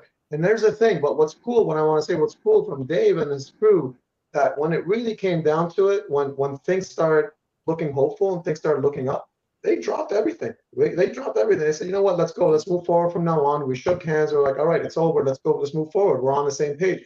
And I got to commend you for that. And, this for giving us the chance just to kind of come together like that and just push this thing forward and get the movie for Zack and his family. That's awesome for you guys. And I'll always respect you for you guys for that. I mean, it was a very interesting time. Like from 2017 to now, it's crazy the journey that we've been on, I guess you could say, and then of course just to get the movie out and just the fact that it was actually coming out was just surreal. First off, it was just fucking surreal, and then just the back and forth, everything that we went through, and of course there was always there was infighting that happened, there was stuff that happened, and like things were said too. But then I love the fact that we all it just got to a point where it's like, hey, what the fuck are we doing here? And even if there's still people that are still like on the side of like still got a stick up the ass, up their ass, whatever. It's like it's whatever. What it's all about is the fact that we accomplished something that we made hit. I mean, we helped make history. That's the thing. This is the biggest fan collaboration in the history of Hollywood. It really did. Yeah. This is the biggest fan collaboration in the history of Hollywood. What I'm trying to say is that to Dave and John and Steve and Ben, just that crew, Dave, Chris Wong, but it's that when shit went down, that's when we knew. That's when everybody know that your heart's in the right place. Like this is all about the movie. This is about Zack. It's not about me. It's not about Dave. It's not about Justin. It's not about Fab. It's not about anybody else. This is about Zack. So let's get rid of everything, and just kind of move forward. And that takes strong character, and I appreciate that, man. Like we kind of remember when you and I and Fab and Nick had a conversation. We had a conversation over Zoom where it was just like, that's awesome of them to do that. And then I met Steven in person when he came to Detroit. Yes, I told him the same I was thing. so jealous, man. I was so close to be like, oh, I want to go that would there. have been cool. It would have been cool, man. Yeah, no, I was so tempted. But we got honestly, we appreciate you guys. I appreciate you guys, and it's really cool. I've been watching you since 2016, since BBS days. Yeah. No, I appreciate that. Really cool. Look at and I was just like, all right, this guy's got some. I'm sorry. Wait up, Justin. It was November 2019 when we met Zack for coffee. Yeah, I remember November 3rd or something, whatever it was. It was right before it was a couple weeks before the event. And he said, anybody who's mentioning the Snyder Cut, whether it's negative or positive, it's a good thing. Yeah. Exactly. You know, exactly. And actually, we also found out that day that, we're like, because at that time it was big, remember the big controversy was the whole 40 million thing. John Garza. And we're like, hey, which was more accurate than anybody else. Yeah, hey, it was more than 40 million. I know. Exactly. That's what I mean. I was like, we were fools. We were fools. We were gaslit. We were fools. Before we continue, we got Mr. Scott. He's joining in right now. What's up, Scott? What up, Scott? What's up, Scott? How you doing? Hey, guys. Let me just finish. Let me just say, like, in the end, Garza was being generous. Let's put it that way. Right. We were all up in arms about 40 million. Garza was being very generous. So that's right. But Fab, I would just have to say, you know where he got that number from? Well, that's between you guys. That's between I know. That's between you guys. No. That's what I love about Garza. Well, Garza was always very more vocal. That's the thing. It was like when it came to all that stuff, Garza was always the one that was like, it was like, hey, let's let the pit bull out, and that's what it is. And me, I was just kind of like, I'll just say whatever the blah blah blah. So, but he was always like, he went out there. Imagine if Garza actually listed the correct number of what it would have taken. I think he did a breakdown. I think maybe he would have been crucified even worse. I mean, what he was saying was not even, I mean, he was right in essence, right? It was like 40 million, but it was more than that. So yeah. I mean, you guys saw that it was bigger than like this like mediocre beef that you guys had between you guys saw it. Like there's a bigger picture here. Like we're trying to get this thing released. Like when it comes down to it, like it doesn't matter that I have this little beef with Abdul or whoever. Like we're all trying to see this movie, but like we want to see this movie. And if we unite together and make it happen, we have a better chance of making it happen if we just squash it and do it than as opposed to being like, you know what, I'm never going to team up with you because you said this thing about me on Twitter. Right. Yeah, there was a lot of things when it came to like information and stuff. It was like, because I got contacted from somebody who was directly contacting, with Zack, and I thought it was bullshit at first. I thought it was I was like, this guy, what is this, a Marvel fanboy? What the fuck is this? And then for a bit, I like vetted. I was like, I don't know. And then all of a sudden, one day he goes, hey, what's your Vero? I went, oh, it's just my name, my full name. And then all of a sudden, 20 minutes later, I get Zack Snyder wants to connect with you. I went, okay, this guy's legit. Wow. What the? I mean, it was like one of those days where I went, okay, well, now this is totally different. What's going on with this? I still have no idea why Zack connected with me or I have no. He's just that guy. He's just that guy. Yeah, he's just that guy. I know. I was checking on Dave's Vero post, whatever, and it was 2018. I think it was 2018 when that happened, and I was at work. It was about 10 p.m. I was still at work. A long day, started at 7, and all of a sudden I get this fucking connect message. I was like, holy fucking shit! And I was talking to the only person I knew was Fab and Abdul, and I still don't know what happened. And then I think Dave, you got to connect not too long after that, also, because he saw you and me, whatever. I don't know. It's insane. And ultimately, it resulted in this massive collaboration. We saw the destination through the journey, and and then you had that's kind of where we are. Then you had voices, and then Scott also provided some voice to it too with Squadcast, of course. Oh yeah. All I was providing was a voice. That's all. Well, your voice is so great. That's why it's just. Yeah. Why, thank you, Dave. I In the appreciate end, what that, I'm trying to Dave. say, Dave, in the end, is just the people that really kind of dropped everything and just kind of united and went forward. That's those are the people that had their hearts in the right place, and that's, I mean, no matter what anybody says, that's just the way it is. Yeah, no, like Zach. It's all yes. It's just what it comes down to is just let's get together and let's get this movie forward. The people that wanted other stuff and wanted credit and whatnot, that's then it just shows where their heart was. Yeah, like if your goal is to be like, hey, just so you know, 3 years ago, I'm the reason that this movie got, like, that's cool. If that's your focus, like if you want to live 3 years in the past, that's cool. If that's what gets you up in the morning, great. Go for it, man. No, you can make all the videos in my and tweets opinion, about that you want to. That's fine. There's only one or two people who deserve credit for the Snyder Cut, and that's Zach and Debbie. Exactly. There it is. Exactly. Exactly. I mean, he started rolling the ball and he said, fuck. I mean, he literally was like, yeah, second Warner Brothers. He basically just was like, hey, I'm going to post this shit. I'm sure. I mean, and I know they fought him tooth and nail. I know they fought him to the very end. Oh yeah. I mean, I'm sure you guys heard that too. I remember talking to Zach and they were like, yeah, they still wanted to have it all wrapped up and change the end. And it's like, no, he was like, no, I'm sticking to my ending. They would not, I mean, with the title. Even the title alone, they were fighting him on that. So, dude, when he flat out was like, "I'm putting my name on this shit," okay, I'm gonna be up there with John Carpenter and fucking, like I'm putting my name on this, and that was such a fucking bold move, and oh man, I just love that. I just love the fact. Can you imagine the douchebags that don't want his name on there? What idiot doesn't want? No, I mean seriously. I mean, after everything we've got, can you imagine the douchebaggery or the douchebag you have to be to say I don't want it, or it sounds cheap, or it sounds perfect. It sounds perfect. I mean, it's every big director is Stanley Kubrick, John Carpenter. Yes, guys, they've all done that. Oh yeah. Put your fucking signature on there. It's nothing new. But I mean, but it was funny because I mean, the fact that it was like Zack Snyder's Justice League. I mean, that is, to take like a property as Justice League and put your name right in front of it. I was like, Jesus Christ! You want to talk about big dick energy? Jesus Christ! He had to own that shit, and he had to make sure the world knew it. It's the biggest FU to the studio, and yes, at the same time, the world will know who it is. The world will know who's behind this movie, as opposed to the other one. It's Dave. I'll be right back. All right, be right back, Scott. Actually, okay, but right now we have somebody coming in right now. Throw a knife at Steven. We got Steven, and then we also got Mr. Krypton. There we go.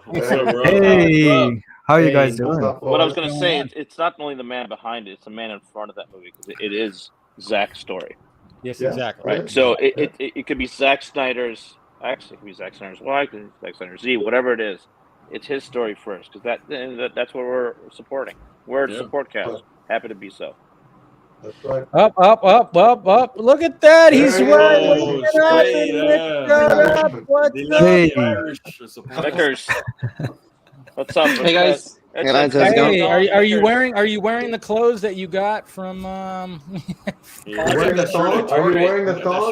I sure know. I've got my Yellowstone here. I've got the Art Center hat though. There you go. It was very kind. They were very kind at the Art Center. They honored us with these hats from the film department. They're such nice hats too, man.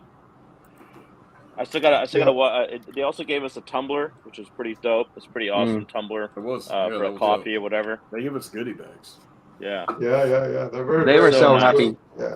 Did you guys talk about the Art Center? They were so happy with. Yeah, we did. Oh yeah, we talked about the Art Center and how beautiful it looks now. My God, man. I was surprised that they were so honored or excited to have us. We're just like, no, we're honored you're having us. It's like, no, we're honored you're here. It's just like back and forth. No, I'm more honored than you. What are you talking about? No, thank you. No, thank you. So Mick, did you end up getting your luggage? No, man, it's still getting baked over in Amsterdam. Shit! I don't know if I'm ever going to see it again. But see, I may even have to take a flight over there to see if I can pick it up myself. I don't know how it's going to work. It's the biggest mess. No one takes responsibility. It's not American Airlines. It's not Aer Lingus. It's not Dublin Airport. Nobody wants to take any responsibility for this. But I can see it. Like I can see it with the Apple tag. I can see where it is exactly. but they don't know where it is. I know where Wow, it is. that's crazy. You know where your luggage is, but they're like, hey, I don't know. Sorry. Yeah. That's crazy. Yeah. Wow. No, That's it's crazy. crazy. Hey, But we no, got I Mr.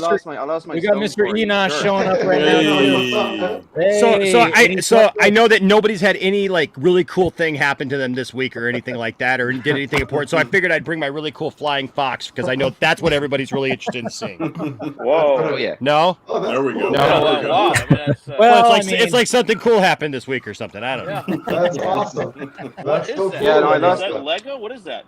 This was actually my son ended up giving this to me. He had it, awesome. and it was actually for just like it's actually just for like the 5.5-inch figures, but it's Holy awesome, shit. dude. Yeah, It's the cool, whole yeah, thing, I like the whole it. thing opens up, man. The back comes out, like it's got a. Is that a cockpit model up or is that an actual toy? No, it's an actual toy, man. It's an Holy actual cow. toy. Yeah, it opens up Very at the cool. top. Opens up here at the top, and then this whole thing that. pops out like that, and like there's weapons on the back there because Batman has weapons, you know, Of course. like guns and stuff. There's a whole arsenal of freaking guns. On Oh, the back. yeah. Pretty awesome. You know, so That's yeah. cool. Very Batman cool. uses guns. You might have killed some parademons. Wait, and that's the one that says like Wayne Enterprises on the side too, right? Like super covert. Does it? Oh man. Vickers, looks like you're Nice gonna of you be to join going us, to. You're gonna be giving Dutch a foot in the arse. Yeah, big kick up the arse, big kick up the hole. Yeah. That's what they need. I was No, it's telling not them. Mick- I mean, Make sure you. I was telling them that Mick, you're- I So was yeah, like, so yeah, I that's what he was almost talking about. whooped your Dave ass was because almost you going to wouldn't whoop show your me the ass text. because you got the text message to be like, Oh, "Hey, yeah. we're going to Stone Quarry," and you didn't. Yeah, so let it. Yeah, talk us through that. Yeah, tell through the that actual more. story now. Then Yeah, exactly. yeah. So like, I mean, we've been arranging what we're gonna do. You know, we knew we were gonna meet up, and he wanted to meet us. He was excited to meet everybody.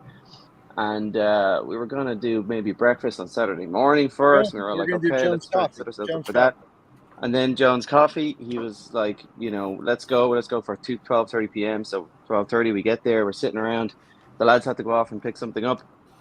I think Dexy and Anthony had to go off and pick something up from the hotel. And this text comes into the phone then, and Zach's like, you know, could you guys, you know, pick up a cappuccino and bring it up to the up to the quarry? And we're like, I said this to Dave, and Dave's like, no. And I have a big smile on my face, and he thinks it's smiling because I'm bullshitting him. He thinks I'm completely pulling his leg.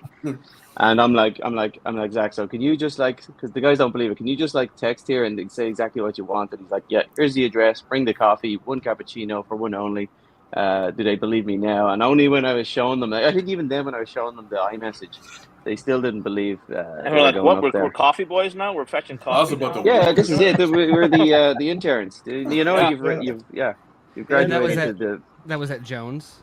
Yeah. So did you? Yeah, did Jones you, and Raymond. So did you the tell him? plans Like, kept changing. Mick kept so the plans kept changing as he was mentioning. It just like kept rolling. We're like, oh, he's ditching us now. And Yeah, then What were you Mick gonna say, Steven? told us. Steven, you were gonna say something? well, I was just gonna say, were you just like, do you know how Zach takes his Yeah. cappuccino? Do they know how they take his coffee? I'm sure it's Well, like. I just I asked Mick because I ended up getting it, and I was just like, "Is he want anything?" He's like, "No, simple cappuccino. There's nothing to it." All right. I No, didn't he know if said, give us the baristas there would cappuccino. We'll know. have the ultimate edition. Yeah. Yeah. Ultimate edition cappuccino. Right. That's it. I like Well, it. now what's the ultimate edition though? Is that just straight black coffee, or is that with like everything? No, it's when we have Zack Snyder's Coffee, edition. Yeah, Zack Edition. Snyder's. Yeah, Oh, I yeah. named it that. Imagine if he that gets before I his brought own it up. blend. Imagine if Zach gets his own blend. I think Jones has been talked about for the last 3 years now. They should Good give him his idea. own blend. I mean, there should be. I mean, I remember when I went in there like before SnyderCon. I mean, obviously, if they have like one of those, like I can't remember. Did they have one of those big like chalkboards with all the shit? I don't know. Maybe that I'm thinking of a brewery or something like that. But anyways, they should have on the menu. Yeah, Do they? They do, right? Yeah. I'm trying to remember it. But they should have like a Zack Snyder brew or something like that. They That should have be a like. whole shelf of different blends and whatever. They should call it the Snyder Cup. The Snyder Cup. Come on. They need a Snyder. Remember, I did that. That'd be perfect. Anybody? Come on. Yeah. I had it in my barrel years ago. Boo, Snyder- Dave. I know, right? Hey, I tried. Hey, the Snyder I like Cup. it. That's I like I like it, Dave. I like it. Exactly. Good Thank you, effort. thank you. Good effort. Oh, please, you suck ups. I liked it. I liked it. No, Scott's always got to give me shit. He's always got to give me shit. It's the beauty. It's like my role now. Exactly, it is. It really is. That's our dynamic, you know. But it was funny. We knocked on the door. We hit the doorbell. He opens up the door. Yeah. I was like, coffee delivery for one Zachary Snyder. He's like, Oh, you guys. Jesus Yeah, Christ. no, he actually So saw funny. us when we were walking up the steps. I'm sure he We did. He's were probably walking up the like, steps of the court. We were like, how do we get inside this building? Hey, And Zach Dave, walked out the top, and he was like, "Who are these creepers sneaking around?" Hey, Dave, you Some remember random guys that showed up. Yeah. He's got the I mean, binoculars. he's been worried about that. It's been a Remember problem. that? He's got the binoculars. Yeah. Yeah, he's got the binoculars like right by the patio, so he's looking down. He can see everything. Pulls down. Yeah, he's got the. No, we're Jeez. talking about it's a Zack attack. It's not binoculars. It's a sniper rifle. It's got a scope there. And it's like, That's Zach. checking You it out. got a I mean, scope come on. on you. He's looking at you. Yeah. Jeez. God, what an experience. And then so that was just that day. And so like I mean, what do you guys got to say about Rebel Moon? I mean, is it did you see anything, pictures or you It's gonna be know? badass, Dave. Just It's gonna be badass. It's gonna be It's gonna badass. be It's going to savage. be amazing. It's gonna be It's badass. Savage. It's gonna be savage. You're yeah. not ready. We're not ready. We're not ready. Yeah, we're not ready for it. It's going to be. It's gonna be cool. It's gonna be awesome. Yeah. We're yeah. not ready. Because I mean, there's- he's still got so much to shoot. I mean, he's Oh, yeah. shooting 2 parts, right? It is Yeah. 2 parts. Yes. Yeah. Yeah. Confirmed 2 parts. It's going to be All the way to showing November. Yeah. So Yeah. he's. Yep. When did he Yep. start? When did that start? In April. Mid-April. Yeah, No, middle- he said he's been mid-April. shooting for 50. What did he say? What did he tell us? 56 days or something. Yeah, something like that. I think he's Yeah. about halfway. I think he said he's about halfway through, right? I think. Halfway. Still a lot way. Is Still a that lot what to he go. said? right? Really? Yeah, is A that little, what already? a little I think shy he of said that. Yeah. Yeah. All right. So I'm what sure does we Ray Fisher look like? Does he look badass? I'm sure. Yeah. He does. I'm trying to fish. I'm like, come on, guys. I'm sure. Yeah. I'm Kind of None looks of like Zach's this. characters look bad. All of them look good. Look like that with maybe some longer hair and Yeah. looking more like holding a big axe, maybe. I'm not saying we saw. Not Ray bad, Fisher. Dave. Not bad. Okay, Dave, hold not on. bad. But if we, Dave. but if I'm not confirming. Okay, he's nothing. okay. Shh. Okay. But if we did, I would imagine Zach would do a really good job of making him look like a badass. Oh yeah. Yeah. Yeah. Yeah. Oh, We man. spoke to Ray. We called up Ray. We did a FaceTime with Ray, and remember we were in the bar having whiskeys, Yeah. and No shit. Ray's doing good. Yeah. Nice. Yeah. Ray's Yeah, he was super Ray hyped. great time He's too. hyped about it. He's hyped. Yeah, for he's people really to see hyped. it. Yeah. Can't wait for Yeah. people to see it. Yeah. Zach will do his best to make everybody look so badass. Of course. I mean, you give someone the name. Was it Blood Axe? Like I think Mhm. that's all. Right. Right. Yeah. Like just game over right there. well, we Yeah. kind of That's saw right. like for us, people over here, we saw his double kind of post a picture, and it was like I don't know how legit that was to what he's looking. I mean, I know I talked about it, and I remember it's like, all right, is this what he's gonna look like? I don't know. Describe it, Dave. I don't know. I mean, saw he that. had Yeah, some what- he had some, a good long hair, some locks, maybe. Okay. Yeah. Okay. Okay. All right. Okay. I'm seeing some nods here, so maybe that was okay. All right. So that we did You're getting warmer. You're getting warmer. Okay. Yeah. I'm like, all right. How am I doing here, fellas? Yeah. Very good. Very I good. know. Dave. Okay. just so say, his double did kind of give us a Where little did you bit see of a that? Where did you see double? I don't remember. There was a. Oh picture. yeah, I don't remember I have I even cut out that portion of Oh, yeah? that stream I did. So yeah, Oh. like apparently his double just posted he snuck in into the mirror, and you can actually see a little bit wow. of what he looked like. So I was like, hey, is this what Mr. Blood Axe is looking like? So I didn't Bring see in the that big picture. guns. That's what they say. Bring in the big bring guns. in the big Bring gun. the big guns. Oh, Yeah, jeez. yeah. Okay. But Okay. It's you're pretty close. You're not a bad description, Dave. Not a bad Okay. Yeah. Okay. You're getting warm. Yeah, getting pretty warm. Man. Hey, That's what Did just he a guess, say? of course. Did he say the voice work was done already? Hopkins did his stuff. Yeah. Okay, He's so done. Hopkins already did his Hopkins' stuff. voice That's work- pretty voice cool. work is done. Yeah. Probably one of the That last things I messaged him about. I was like, "Wow, Hopkins," and he just flat out said, "Was like, yeah, he's the best."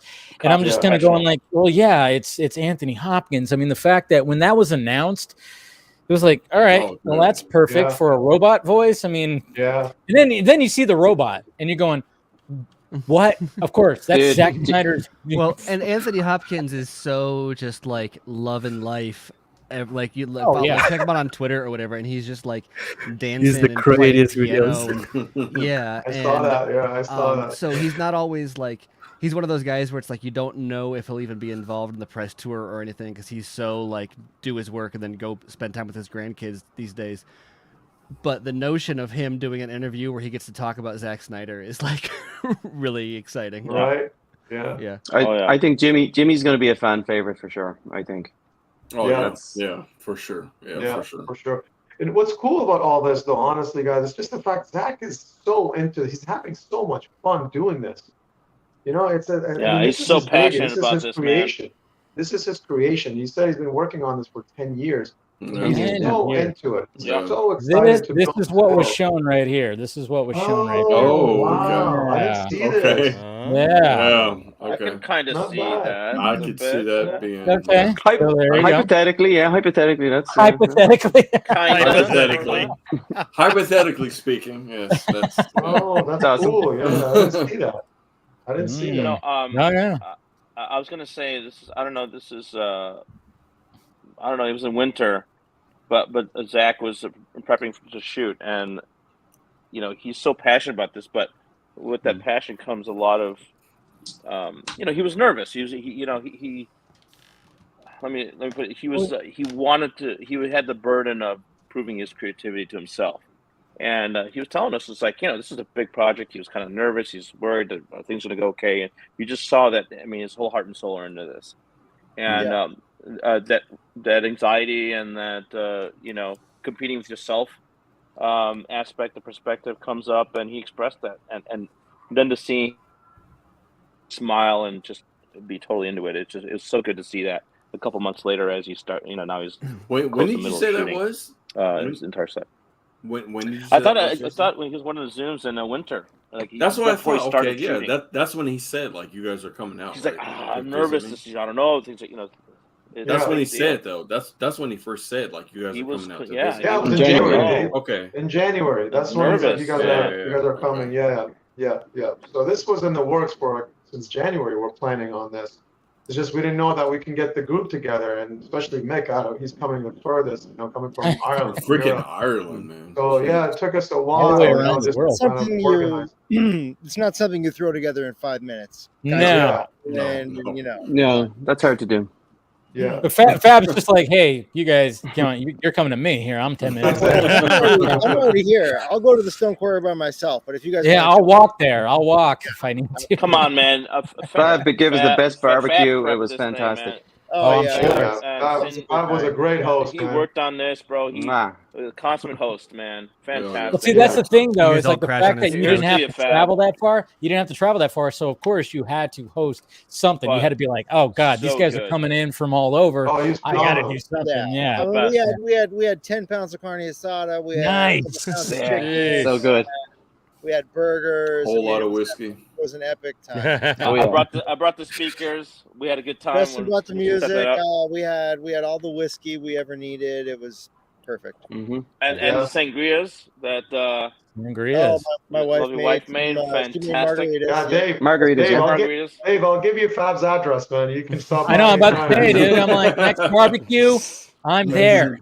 You gotta go, man. Absolutely. You gotta check it out. You are welcome. We Yeah. had some Good, nice. man. We had some nice chocolates from Ireland. They were nice. Yeah. Oh, there you go. Bringing the chocolates. There you go. Yeah. The whiskey is still in Amsterdam. Unfortunately, I brought a nice big bottle of whiskey. I brought some scotch for an author's there. That's in fucking Amsterdam still. I can't wait. You're gonna find it.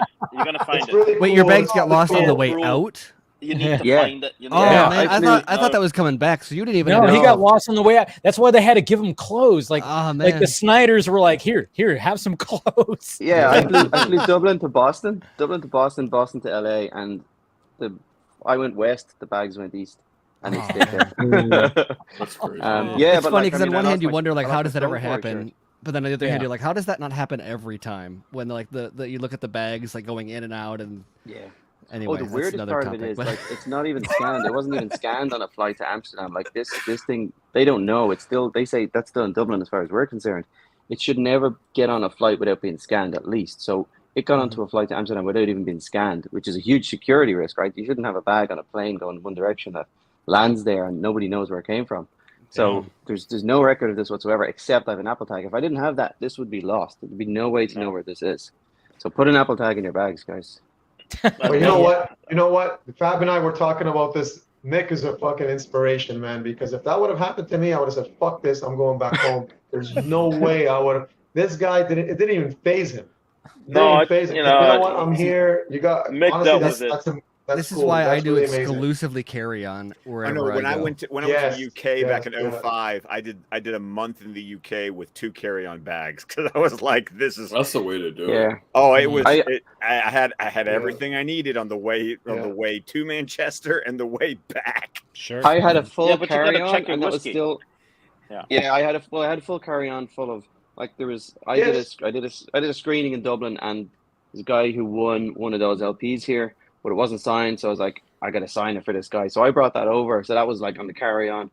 I brought loads of chocolate and all these sorts of gifts and stuff for the guys, and that was all on carry-on. So I had to put whiskey in the friggin' bag.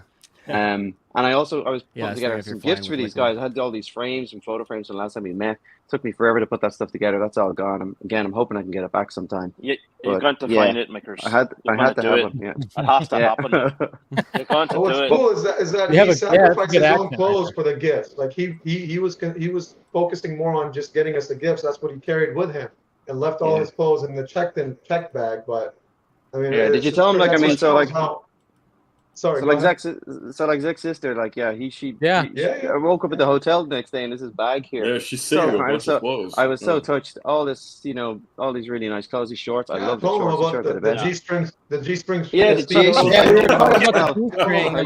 want to see that? Yeah, go, yay! Oh, damn.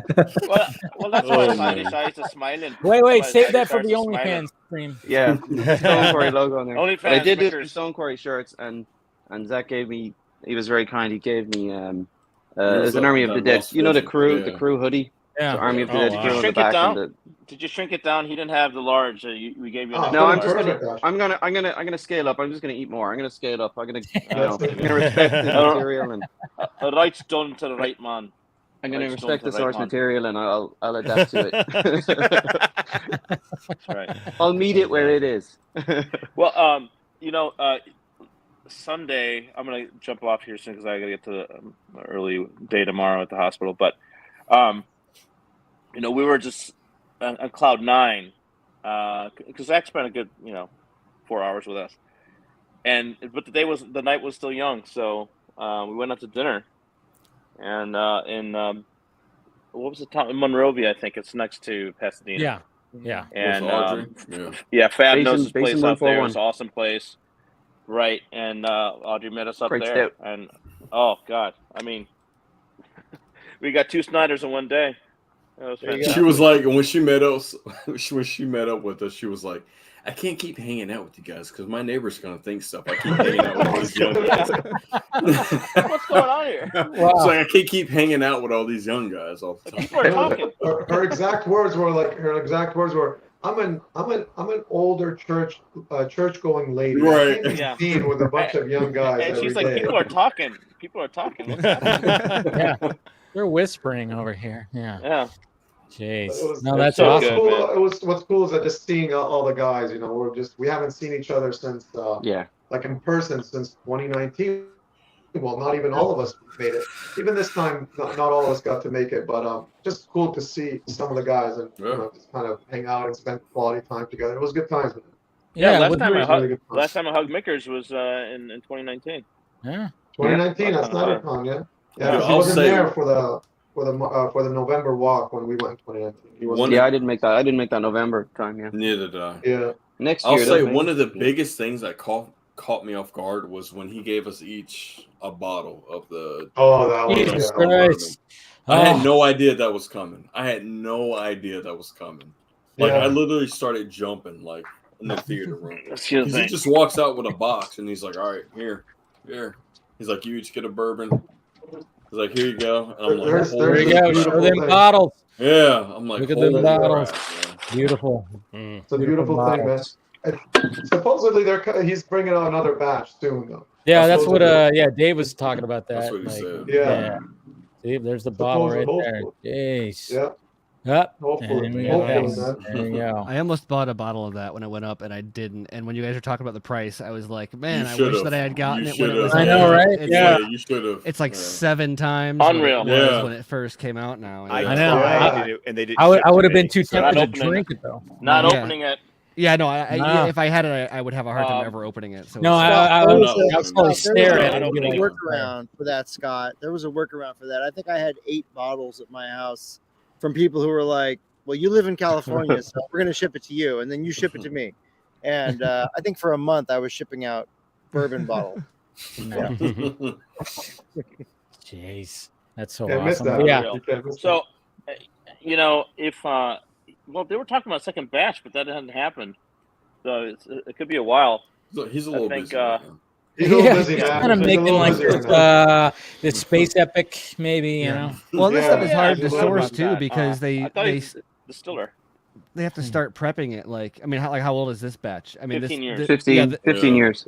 And so like 15 the years. economics in that is like insane because like a lot of distilleries will like have stuff in barrels for 10 years and then like go under, and they're like, well, what do we do with this? Like, See, I'm imagining like that, you know, you got the distillery, they have it in the barrels. What are they doing? Like pumping in like Hans Zimmer, like Man of Steel music and PBS. Junkee XL. Bam, bam, bam, Hans Zimmer infused. Yeah. Yes. That's what you got to do. That's what Metallica does with their whiskey. They pump their music into it. Fucking pump some music into your movies and that shit. So, Man. was it Dexter was saying this is a retirement, bottle? Could be. Crack Could it be open at one in retirement. point. Jeez, it's Yeah. crazy. But this so one, so you had Sunday, and that was just. I'm sure you guys were on cloud nine, like holy my shit. God. I mean, Yeah, my man. God. I mean, all the stuff talked about, and you know, and seen, and everything. Not and believe it. Not believing, Unbelievable. dropping a deuce in Zack Snyder's toilet. Dropping you the know. stones off at the quarry. North made us proud, man. North made us proud. Justin made us proud, man. Let him control the I narrative. gotta give it We to know him, people. Dave. I gotta give it to him. He made us proud, man. Oh man. Okay, You know, so was here's there the any was there any talk about like the Snyder Con 2? I know that's always been a discussion. And Yeah, I he's know like still he wanted to interested. do They it. talk He about wanted it. to do it like Yeah, last year, this year. Yeah. I mean, it was always like a thing, but COVID and everything has Yeah. just been too crazy. So was there any He's still talk about that? interested. He's still Yeah. interested. Yeah, he did Oh, say he's yeah, still yeah. interested. He did. He wants to get a little bit further with Rebel Moon, just to kind of get close to finishing it. And he did say something. It's something I'm gonna just look into and consider and entertain after when we go into post production of Rebel Moon. So it's he still wants it. He still wants it. I mean, he wants to see it with the fans on the big screen, you know. So it's no, it's still something in the works. But when, we don't know exactly when. He didn't say anything about that. But it's. I think he he's said they still wrap in interested November. Yeah. They wrap in November, November, yeah. Like late, That's when he's he gonna said start. probably late into November with the way things are going sometimes. So. And then he's got Army of Thieves. I mean, he's got a lot of stuff. Yeah, he's got Army of the Dead 2, Army of the Dead 2, Army of Thieves. He's He's still working on the animation stuff. Animation, the Lost Vengeance. The Norse. Yeah. Was there any talk about Las Vegas? I know that they're working on it. I'm prying here. I'm just like, hey. It's the same update all the time. We're working on it. So Yeah. that's all Well, I mean, like It takes time, Dave. I know, right? That's what Jay Oliva. Jay Oliva will come here now. Slay Oliva is gonna start. He's gonna pop in here and be like, "It takes time, guys. Come on." No, but I remember like today, didn't they announce the Tadum 2 or whatever the hell? And it was like, oh, maybe there'll be some. But I mean, I know there was. I hope so. I wasn't expecting him at what was it? Netflix? Was it Geek Week that they just did? Something like that. Yeah. I was like, oh, there's not gonna be anything there because they didn't announce it, and then he showed up randomly, didn't he? At the end, or am I imagining things? He was there with Sophia. With Sophia. That's right. Yeah. Showed up with Sophia. Yeah. That was just like on camera, though. I don't know if they did any. No, they didn't really reveal anything about it. But the fact that they are already kind of pumping that so far out, I think suggests that they're going to keep that on the long term kind of burner for, like, I'd be at this point now that happened, I'd be surprised if he's not at Tadum with more and whatever other. They manufacture these like festivals that look like a mini Comic-Con like every couple months to it gets good web engagement. So they want to use Zach for that, I'm sure. Thank you. I feel like Sophia's going to be. Even what is that? What is that event? It's in case. The upcoming one is Netflix Tadum, but they also did Geek. It's like their like virtual like Comic-Con. DC fandom. Yeah. Like DC no, when is it? When is it? When? Don't say soon. Don't say soon. September. Don't say soon. In a week, I think. Right? This maybe week? I'm way off. In a week. Damn. Oh, I did not know that. Okay, I didn't know that. It's in September. It returns in September. Okay, so I was about to say, I was like, I was right. I should not have second guessed myself. Hey, did you guys put Casey in his place? Tell him you were right. Did you guys ever get a chance to do the? Remember Army of the Dead? Like they said they were going to do the trailer. Yeah. With No, I never did it. I never did it. Okay. Yeah. I yeah, checked in, I and think it gave a general location, but it's still a wait list kind of thing. So I don't know. If they actually, I've been following up with that because I got on the wait list for Atlanta. All the future locations have been completely removed from the website. Right now, it's basically like it's in Vegas and it's just sort of staying in Vegas because all of the future, on the website, it was listed as future cities to be rescued, and all of those have been removed from the website because I was on the wait list for Atlanta. Yeah, I think I'm on the wait list for Chicago, but that was like early or mid-COVID when they announced that. They actually, Steven, they actually focused it. That's when I was saying, like, it's the first time I saw they focused it in Lincoln Park, which is a neighborhood here in Chicago. Yeah, I used to live in Rogers Park. So I went to school. Yeah. So that was new because I hadn't seen that. So I don't know. Maybe they're still working on it. Maybe they'll come out with some of the new stuff in the Armyverse. Who knows? Yeah, that'd be cool. That'd be a cool thing to do in the lead up to Army of exactly. Army of the Dead, Planet of the Dead, right? Is what they're calling it. So yeah. So do you know Zeus's origin story? I mean, did he tell you that too? Oh, by the way, let's get the origin. We just know that the Armyverse is a lot bigger than I initially thought. Yeah, it's a lot bigger. Okay. A lot bigger than initially I'm not thought. saying we know about it, but if we, I would imagine Zach would make it larger than life. Yeah, I would say so. Yeah. I mean, there's always a suspicion is that like Rebel Moon and Army like connected? Oh, ding, ding, ding, but or Twilight of the Gods is the obvious. Twilight of the Gods, you got that too. Yeah. Twilight. It's funny. He mentioned the title to one of the movies. Yeah. And I said, is that taking the piss? And he goes, because I thought he was taking the piss. And he goes, that is taking the piss, but no, that's the title of the movie. I was like, that's what's which cool that's a title that we have not heard yet, or that's one that it's a title you haven't heard yet. Oh, okay. What is it? I wasn't sure. I wasn't sure if he was joking. I'm like, are you taking the piss? He's like, it is taking the piss, but yeah, that's the title. It's a cool title. It's a cool title. Oh shit! Yeah. He just drops it like, oh yeah, well, sorry. Yeah. Whoops. I just hope the fans just kind of rile up behind him when he gets his Netflix universe going because it's some dope stuff. It's some dope stuff. It's big, and he's putting a lot of work into it, and all his a lot of creative energy. Yeah. Well, and him and Deb and the Wesley Collar. And I really hope people just kind of rile up behind him and just kind of support him as we supported him with his DC stuff. So looking at the state of like the industry, but streaming and like Netflix specifically, they need and have been looking for a long time for a creative kind of franchise IP figurehead. And the Duffer Brothers, I mean, look at what they just announced of the Duffer Brothers after Stranger Things season 4. With Upside Down Productions and all That's the closest things they've gotten to hitting gold with any of these franchises. But they've tried I mean, The Witcher, I guess, is pretty good, but that's an existing IP. Yeah. Stranger Things is the only like new IP they've done that like really Netflix content, hit in a big way, and they it's already obvious because they're already leveraging Zach.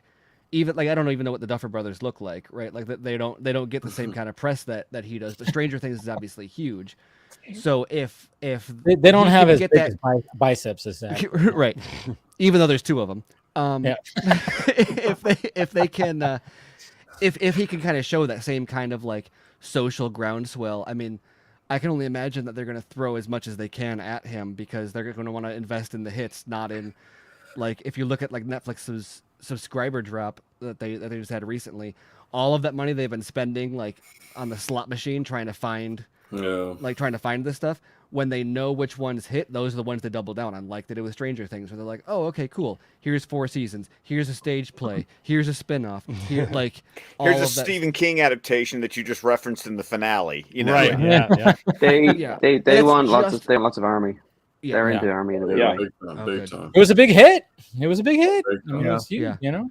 Well, the thing that I don't see about that talked about enough too is the budget that he shot it at, and not just what the actual price was, but what they got for that budget. And that's why I know some people complain about the Dream Lens and etc. But the whole reason that he went for the Dream Lens and that gives him a big wide aperture, which means he gets more light in, which means that he can get a really organic look on digital, which also means that he doesn't have as he can shoot it himself because he doesn't need the whole crew to handle the film for the camera. He doesn't need he can do natural lighting, and that's what and it was funny though, because I asked when I was on the Army of the Dead set, after I was kind of putting this together, I was like, "Oh, you're doing natural lighting, you're a cinematographer," and so between takes I was like, "So is the idea behind this like to be able to just do stuff like way faster and more efficiently?" He's like, "Well, that's the idea, but it's not always."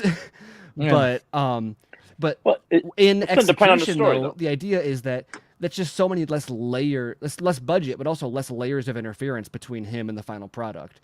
And so when stuff like Army of the Dead does well, and I assume he's doing something similar on Rebel Moon, and a lot of ways Army of the Dead was like a proof of concept. If that stuff hits, he'll get bigger budgets, and as we've seen for years and years and years, but Army of the Dead being the most recent example where he stretches it even further, he gets 5 times the value out of every dollar than any other filmmaker working in that price range. The only other stuff that's comparable look at the article that just came. Lee Wannell with like $5 million movies, not $100 million movies. Right. Look at the article that came out with the VFX debacle with Marvel Studios, where Zack is going and talking with the VFX crew himself. That removes that layer immediately. It improves efficiency. He's got greater cooperation. They know his concepts. They know how it needs to look. If he's hands-on with that, everybody feels good. There's less mistakes. Well, you look at the specific complaints with the Marvel Studios guys too, is they're saying like, oh, they're sending us drawings like a few weeks before it's supposed to come out and telling us that's what happened at Justice League. Exactly. Whereas you look at what Zack has always done, he storyboards it and then he goes over the storyboards with DJ or Brian Hirota or whoever his VFX supervisor is, or their team. He'll work with both of them or multiple of them, or it's Marcus Termina is with Scanline for Netflix, and so he gives them full storyboard breakdowns and is like, okay, cool, go make this. And so I'm sure there's changes throughout the process, but he's not at the 11th hour saying, hey, make this whole new scene for me. He knows what that scene has been for years. And so the VFX team has been able to hyper focus on perfecting that same look the whole time without him saying, oh, can you tweak this? Can you tweak that? And making them redo stuff over and over and over. So all of the time that they would have spent like redoing stuff is spent just doing it, like polishing and refining and improving. Well, his MO was, I think he mentioned this when he was talking to you guys too.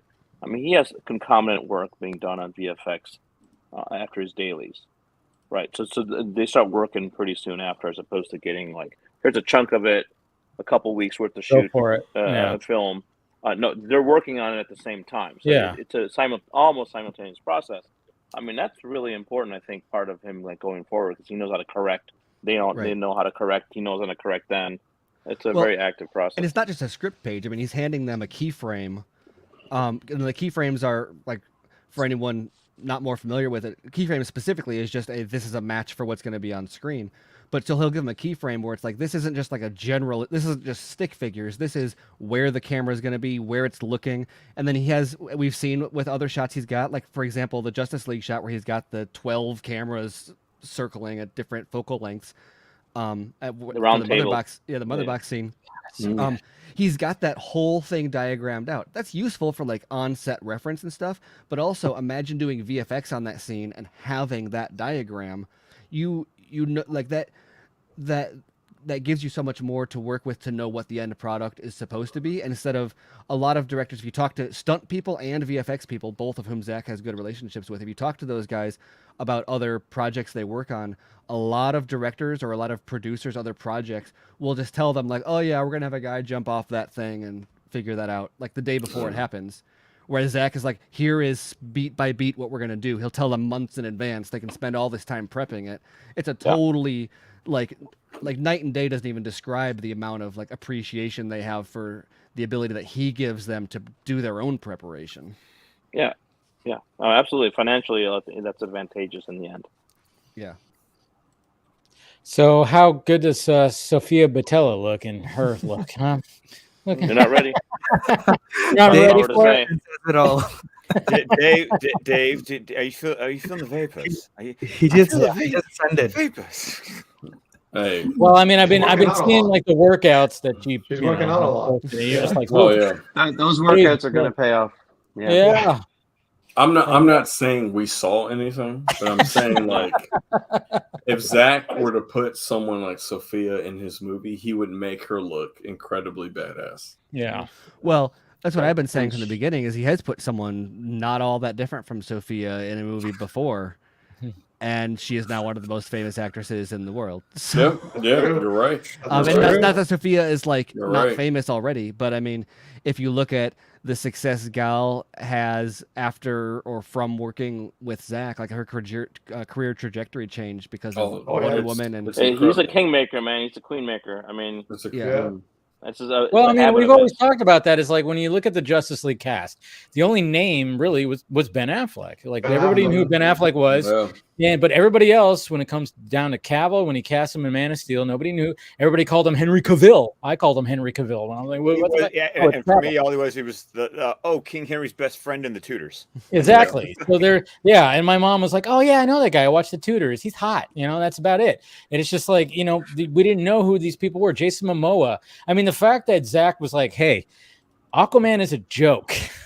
We need somebody, we need to do something here that makes him not a joke. And what does he do? He casts Jason Momoa, this big, huge fucking, perfect casting when you think about it. We're like, that makes a lot of sense. Yeah. And then, what happens when he gets his own film with James Wan? It makes over $1 billion. And, regardless of what anybody felt about it, it's like, that was the groundwork of Zack and his casting. Right. He just knows how to cast a film. And then, but he also sells it with a supporting cast that are well known. I mean, he's got Jeremy Irons, he has Russell Crowe, he has Diane Lane, Kevin Costner. Holly Hunter. He makes these unknown people. Joe Morton. Joe Morton. But it's way more than that. I think he digs into the story of their life, right? I mean, Henry Cavill said that he was made fun of. He's Fat Cavill. Well, that's perfect for, Clark Kent growing up, being made fun of, unsure of himself, for the storyline of Man of Steel. Ben Affleck, his whole life story, having been at the top, fallen down, making his way back up. I mean, that's a perfect thing for Batman. Gal Gadot, she was going to quit acting. Yeah, well, that's kind of her storyline. She was going to quit Mankind, and she came back. A couple people were. Yeah, their life story. I mean, Jason Momoa, half this, half that, belongs neither, to neither side. Whether he's an Iowa or Hawaiian, is. And then the fact that he finds like theater actors, that's part of their story. Yeah. Like when it comes to Ray Fisher, and then even like just when you have like when you actually had the Green Lantern scene in there, and it's like, all right, who do you get for that? Because that's pretty pivotal. But no, it wasn't like he was think of a name. He went he looked at Ray Fisher, and then even Ray Porter, Dark Side. I mean, obviously, what would the studio want? They want somebody to be the name that's the big bad. But no, he was like, no, this is the guy right here who has the voice. You are watching the Vodka stream. That fucking voice. He heard that and was like, yep, that's Darkseid. I don't give a shit that nobody knows who that guy is. Fuck that. That's who the guy is. And that's a good example, too, though, because he didn't even go out and find Ray Porter so much as like Ray's been a collaborator with them for a long time because he used to read Zack's scripts, and also he's got family that works on he knows people that works on. Ciarán Hinds, Jason Momoa. I mean, he pulled from that cast too.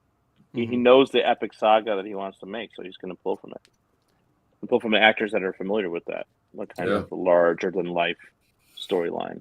Yeah, I mean that's a crazy thing that I still haven't figured out, like how he does. Like he has a really good eye and ear for like, I don't know, just people he can cast in the perfect spot. Like Gal Gadot, like you said, I mean, she was in the Fast and Furious movies, and She was you gonna could say quit. she was popular if you want to, but like she wanted to quit acting.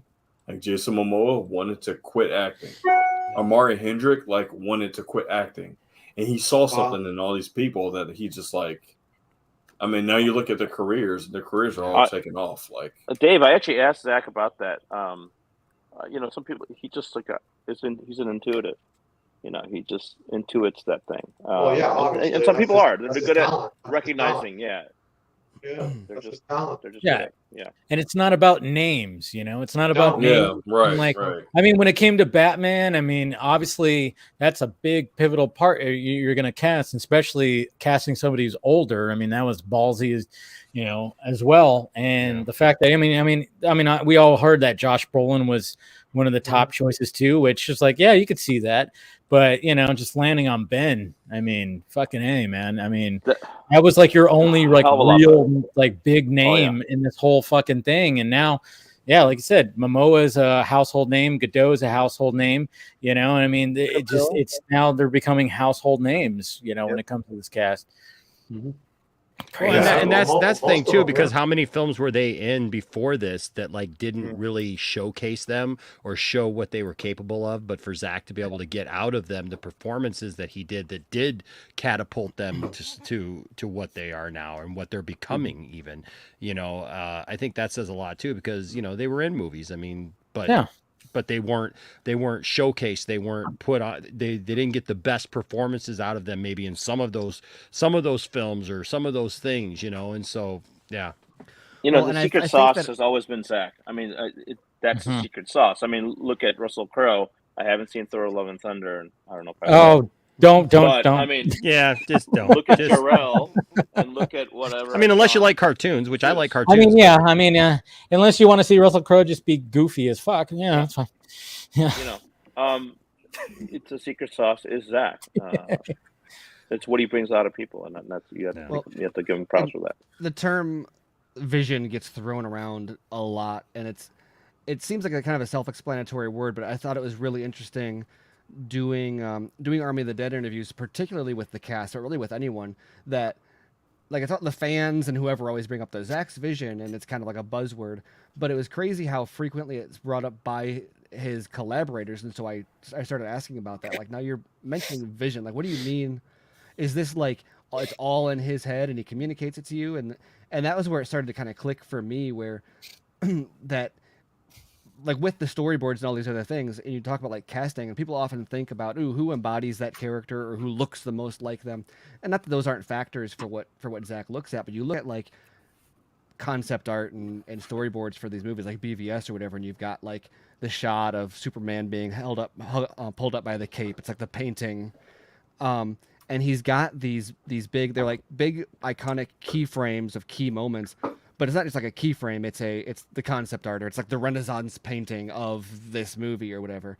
And so when he does his casting, he's casting the icons to bring that moment to life. It's not necessarily focusing on like all the other things that like a lot of other people might focus on. Or you have people that criticize the dialogue or the delivery or whatever, when it's really like a stylistic thing. Like you talk about someone else as good at the iconography as George Lucas. And yet, look at the actors in Star Wars. The original Star Wars trilogy was mostly unknowns, and it is like a little bit more rigid acting than some other stuff maybe has been. But it's like a more romantic approach to the art, where you let the cinematography and the music do the storytelling, not characters expositing every single plot detail. And once you do that, you're allowed to tell these larger than life stories, because you're not like, oh, character A, tell me what's going on. You're like, oh no, the music and the camera and your face is an explicit expose of things versus letting the environment, the context, and scenery kind of bring it to. Casting someone for like Affleck, who's cast his build and his chin, and like there's all these things about him before he even opens his mouth to deliver dialogue. That's like, no, that chin. That's the image, right? That's the image that says this is Batman. You know, grit your teeth. There we go. Freeze frame. Well, I think people. One of the biggest things I've seen, which is bullshit, is that they think that, well, this is not comic book enough. They want a comic book movie to not be serious. How? They want a comic book movie to not have larger layers or deeper layers of synergy between what we live in our life and our society. It shouldn't be this way. And that's I think, cool, but you're living in a fucking dream world, okay? Sorry. That's what it is. That's Yeah. what it is. Yeah. That's what I still remember him saying that, and that. I mean,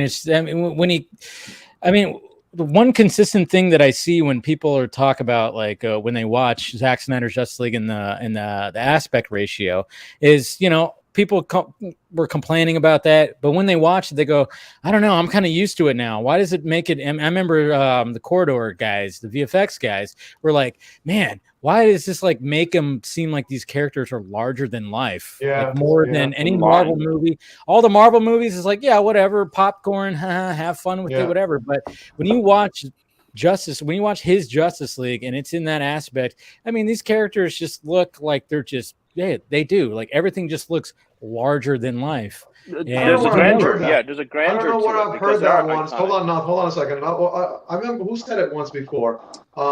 What Marvel does, I'm not criticizing them. If you like them, that's great. That's awesome. But what they do is they portray their characters as celebrities amongst us. I mean, this like these the boys. popular figures. You know what I mean? Yeah. Celebrities among us. What Zack did, he's like gods amongst us. That's the difference of perspective that he gave us with these characters. I don't know where I've heard that once, but I mean, this is what we're talking about here. It's a different perspective, different point of view. Zack has a really great grasp too on mythology and zeitgeist and what he loves. All these things that kind of wrap into like Campbell. It's the modern mythology, right? What are these larger than life ideas and how do they fit?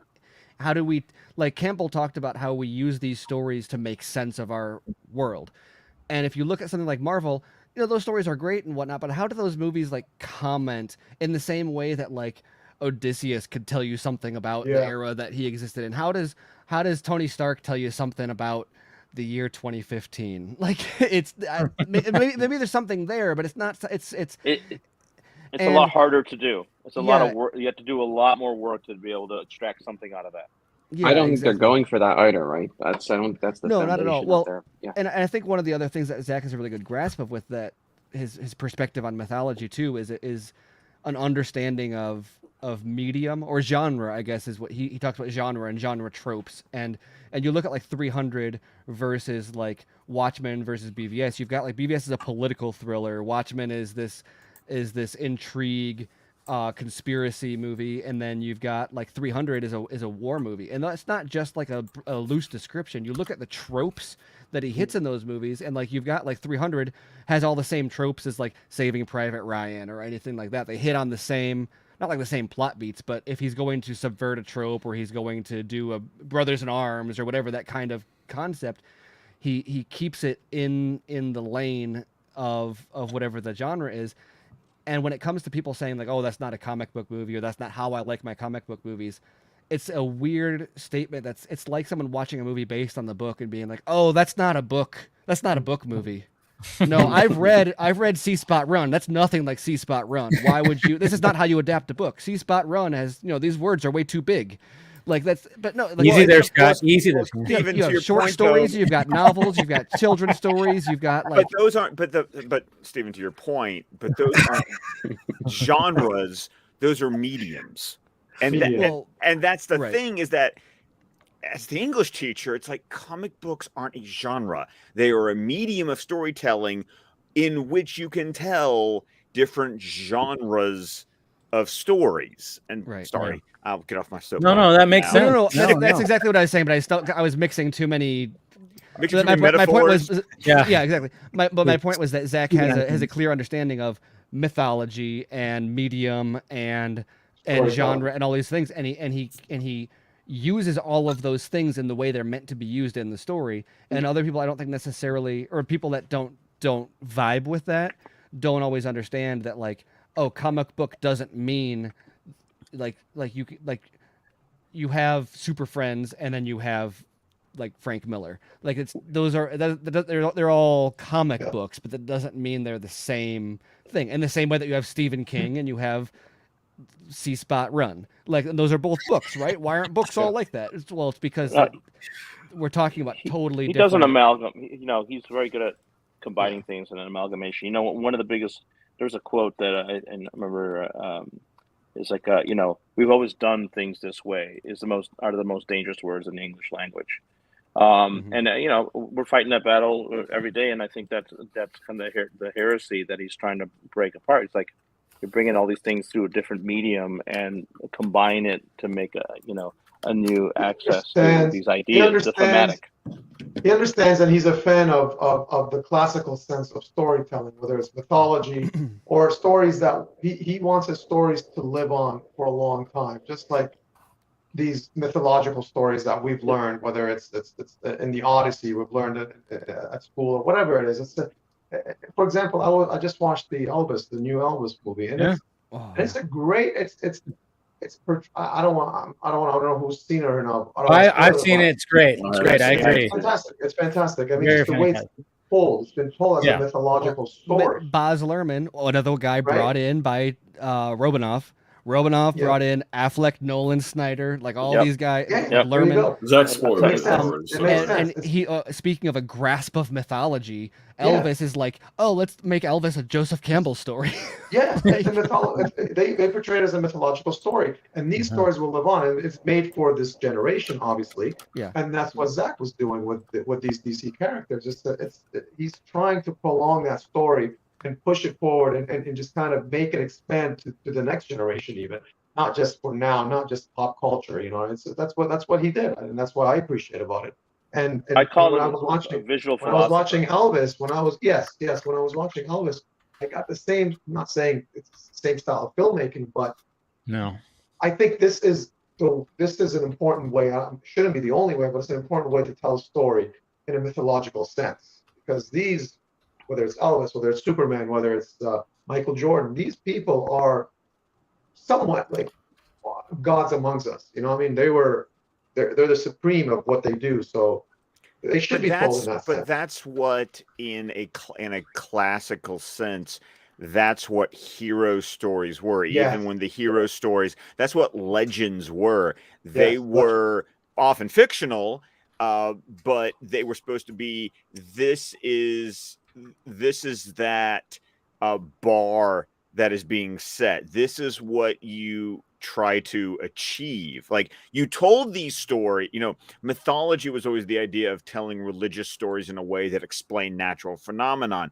Legends were kind of like those morality tales of, here's a story of someone to aspire to, often sometimes also tragic, because even great people can make mistakes, and here are the mistakes to avoid. Like, they've always kind of been these morality tales, and you know, that's, you know, why I dig these type of, you know, specifically when we're talking about superhero stories, is I don't need or want my superheroes to be perfect, because watching them struggle, you know, it shows that, you know, there are lessons to learn, because in the hero's journey, as Campbell laid it out, the hero's not perfect. The hero struggles at many different stages around the circle itself, because it's supposed to be a reflection of our lives. And no one's life do you go through something and you just nail it every time. Yeah, all the time. And that's how we should be. Right. And that's how we should be aspiring to be. You live your life as if you are the hero of your own story. You know, I mean, that's the aspiration, and you look up to these characters or these stories, and you take knowledge and wisdom from them, and I think Zack and filmmakers like him, it's very important to do that for our generation, or even for the next generation to come. And I think that probably been even tougher, because there has been a perversion of inference. You know, we don't have we don't have that in-depth understanding through our lives anymore of where we draw and infer from. And so, he's trying to develop this arc of storytelling, the Snyderverse, and to be able to access that. And that perversion of inference is, I think, what he's been fighting. Yeah. It's crazy. No, he's just I don't know. There's just something about him. I mean, like, what I was gonna ask too is, like, was there any when you guys have like just bullshitting, having conversations while you're eating? I mean, like, any other movies that he talked about, like, that he's seen recently that were like, oh yeah, I saw this. This is great. Was it Elvis? He liked Elvis. He liked Elvis. He liked Elvis. He said he saw. He asked about Top Gun, right? Yeah, Top he said he Gun. saw Top Gun at his theater. Nice. Yes. In Yeah. Stone Quarry. Yeah, everybody Elvis loves was that out of fucking theater, movie. That's too. what's so great about that. I mean, Top Gun is classic. Yeah, well, what I even said too about that movie, with everything else, all the blockbusters that are out there, that there's a million frames of visual effects, green screens, and all that shit. Top Gun Maverick felt real. It was like, hey, this is something that's real, and that's what Tom Cruise wanted to give the audience. Which that's where you got to give props to him. Is like, it's like, no, we're not going to just be in like a makeshift cockpit and just say our lines like we did in the first one. No, we're actually going to go up there. You're going to see my eyes bulge out of my fucking head as the G-force is like hitting, and we're just going to do this shit real. And I think that's 30 plus years later, wanting this Top Gun sequel, and the fact that it just was like, oh man, look at this. This is, I mean, we can all pretty much say that it is a better made movie than the first one. First one's iconic, but I mean, my God, this one is just. I will question. Dave, I don't think I ever told you this, but when my how dare you? When my father-in-law saw it, because I was so worried about my father-in-law because he's retired Air Force. I was like, he's gonna rip this thing apart. What does he think of the original Top Gun? I don't really know what he thinks of the original Top Gun. I'd never asked him, but I remember the biggest thing, because Dave, you and I talked about it, was like, regulations. Tom Cruise would not be flying. Like they would kick him out of that cockpit. He's too old. And I was like, okay. I was talking to my mother-in-law, going, "Do not let him ruin this movie for you. It's just fun. Enjoy it." And apparently, it like he just loved it. And I'm sitting going, you mean that a pilot watched this movie and like didn't rip it to shreds because of the technical inaccuracies? He's like, no, I just enjoyed it. I was like, that's the power of that. That's the power of that movie. Is like, oh yeah, that part's bullshit, but oh no, we loved it. It was great. I had so much fun watching it. On one hand, I hate reducing movie discussion to box office because it's so unrelated to the artistic side. But something that I think is really interesting, as I think we haven't had enough plugs tonight, as I wrote about on screenrant.com. And there we go. There you go. Everybody drink. Everybody drink. Everybody go check out my my Top Gun box office articles. But what's really fascinating about that, not so much like the dollar amount is awesome and impressive. It's also a highly skewed domestic box office, which is more profitable. But the audience demographic of that is, and the same thing is, if you look at all the top 10 movies at the box office for like the past decade, it's all the same audience. It's all 18 to 24 male skewing, franchise IP sequels and reboots. In the top 10. The only exceptions in like the last, I guess you extend further, go back to like early 2000s. The exceptions are now Top Gun is a big exception, but the exceptions are stuff like Avatar or Titanic, like James Cameron in the top 10 of all time.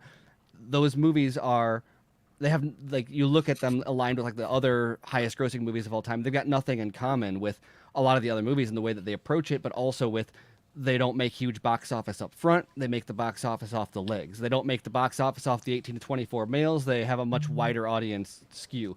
And it's not just that that's like a huge box office combination, but it's like there's something resonating. These filmmakers understand something that hits humanity on a larger cross section than the, like, here's a thing white dudes like. And like there's something to be said for that, not just in like, oh, it's representation and diversity and stuff, but it's also saying like they're saying something that's more eternally like there's more like core truths about characters in it. And maybe that seems like a weird thing to say about like Avatar, which people criticize the story of. But you go back and you watch that movie again and pay attention to like the tropes that he's hitting on, and the like the military industrial stuff and the obviously the environmental stuff and all that. But like there's these mythological characters and concepts and story arcs in there, and it's funny because those are the things that people reduce to, like, oh, that's Fern Gully, that's Dance with Wolves, that's Pocahontas. But once again, like, why is this a thing that appears in why are those stories that have existed in so many versions and over so many years? Appeal. Yeah. It's because it registers with people. And what you're saying, in Top Gun Maverick, you get the idea of like the one last ride, like the old veteran who's got like the one. This is his last shot, and he's got to show off to the young hot shots, and no one believes in him. I mean, it's a archetype, honestly, that you could point to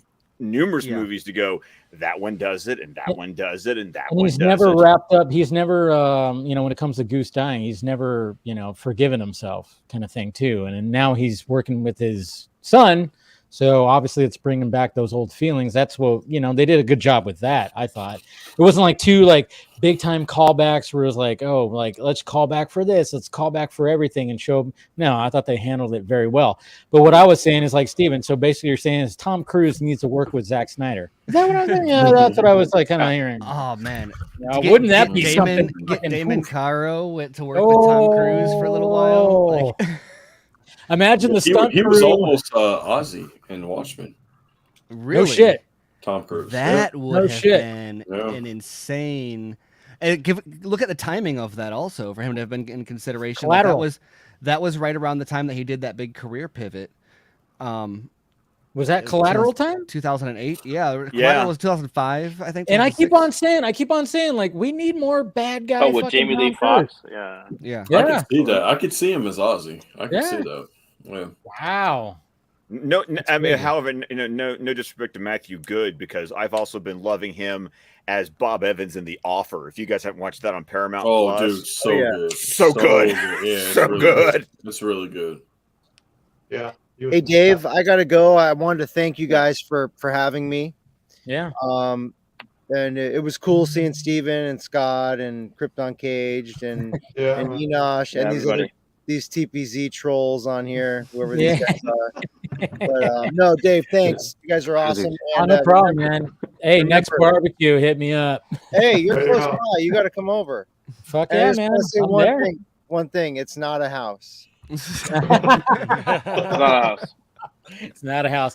All right, man. I appreciate it, Fab. Yeah, I'm a jet too. Justin, I know you had to say you had to go too. Yeah. All right, great talking to you guys. All right, bro. See you guys. All right, take it easy, guys. See ya. See you guys. Bye.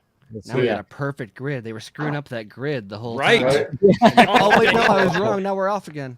Now we're off. Oh, Yeah. Close though. Getting there. We're getting there. Yeah. Yeah. We're right there, Abdul. Yeah, I'm getting tired, man. I know. I could see. I could see you getting. Come on, we've only been at this for 2.5 hours. I mean, come on, Abdul. It's not that. It's not. The night is still young, man. Come on, the night is still young. I was good. When I like Enosh that. I and like your Abdul and I picture. We're in Detroit. Yeah. That's what. That's why I love like having these conversations, because like in Detroit when we were all like in person, it was one of those things where like we started chatting and then like we just talked about everything, but it's one of those things where it's like, oh wow, this has been 5 hours. I know. I know. Yeah, I said I'll stop by for an hour. I ended up staying there till 5 a.m. Right. Yeah. Right. I mean that. But you know that's the thing too. For me. But I mean that's the thing too. Is like we do all these streams and stuff, and we see each other all online and everything, and then it's like to actually be in the same room for the first time together. That time just goes by so fast. Right. I don't know what that's like. I'm sorry. Yeah. No. Well, I'm just telling you. I mean that from experience. From experience, that time just goes by so quickly that it's like you're talking about all this stuff and you know it's basically like this, but you're actually in front of each other, and it spurs so much more synergy and It's excitement, and it's just better. I mean, you got, you know, when we left BVS Comes Home, we went back to the hotel with Steven and Amanda and stuff, and we were hanging out there, and I pulled out a video. Gosh, I found a video the other day. Well, no, it was when we were on your stream. Yeah, that's right. I pulled it out on the stream there, where it's like we were all at the table with Wonder Meg and everybody, and like I'm over at like this next table over here, like at the bar, actually talking to a couple of ladies singing them songs and stuff, because they were asking like, who are you guys? Stuff. We're like, oh, don't you know who we are? Like, we're joking around and stuff like that, but they're like, what, you guys have a YouTube channel? Because anybody on YouTube is automatically popular. Like, my kids must know you. It's like, yeah, probably not, but you know, okay. And you know, we're just over there having John fun. Campia Man. watches your show, man. That's true. John Campia donates to my show, so now it can truly be said that the Poindexter Lounge is brought to you by John Campia. Yeah. And it's important. It's important and kind of do this in person. You know, just set up and plan an event or whatever it is, a gathering in person. You know, amongst friends. It's really important to do that. I mean, we did that just this last week, and we talk to each other all the time. But just kind of getting together in person and sharing this quality time together in person, it's very important, especially it's something different, like the presence, and then of course you get to see like, oh wow, I thought you were taller than that, or I thought you were shorter. Oh, like the first time I ever met Steven. Yeah, we're like, I turn around and there's this guy in this beanie cap behind me, and I'm like, that beard, that's got to be Steven.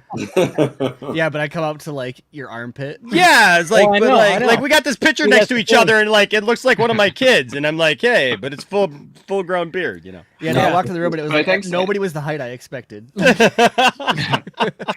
Oh, I know. But I think that's why we got to do more of these screenings around the world. Like, heck yeah. When, it's a really great opportunity. When I did one in Dublin, I got to hang out with like, you know, Sean, the Viking. I got to hang out with Brian Scully, Dr. Mix Chris, and we sat around, we had pints, and it was like fantastic. And you know, you've engaged with these people online a few times, but when you're sitting around having a pint together, like the crack is way better. It's just so much better. And I think more of these things should, and as COVID sort of hopefully loosens up, I know things are going the opposite direction in some places, but we should just try and do more and encourage more of these things and raise money for AFSP. Do it around Justice League, get people together. We want to kind of see more of that. We're hoping to do something. I don't know if you guys mentioned it. We want to try and do something next year. Maybe later next year in Pasadena, we'll see.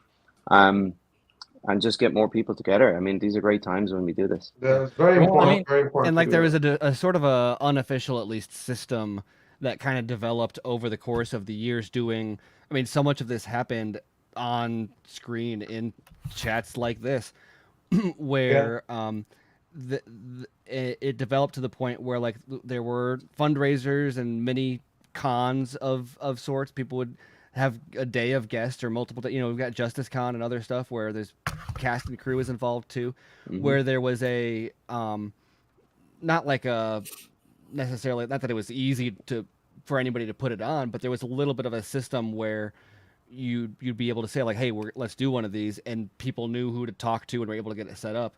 And so now talking about like that was all during COVID. To think about transferring that into person, there's been enough of these screenings. I think it'd be cool. I think we've chatted about this before, even. To be able to,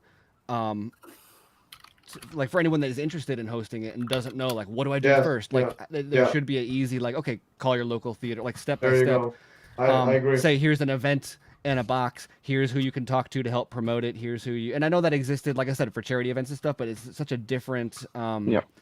It's a different process booking it in person and taking those steps. And I think a lot of people will think like, oh, someone else will take that step and put it together. But the only reason any of you guys are doing anything as you do is because you decided, oh, I'm that person. I'll make that phone call. I'll do that thing. I mean, remember when SnyderCon was going to be a thing? I mean, Steven, you and I were talking about doing a live vodka stream somewhere. We were looking at spots, and Pasadena and stuff like that. That would be something fun to do. Like if something does happen in Pasadena, to rent out a space somewhere in like a bar, rent or a comedy club or something, yeah, or do a something like live. that, and just have something like this, but like live, and have anybody who wants to freaking come up. I don't on know, stage dude. and Based on bullshit. your chat, I don't know if we want a live audience.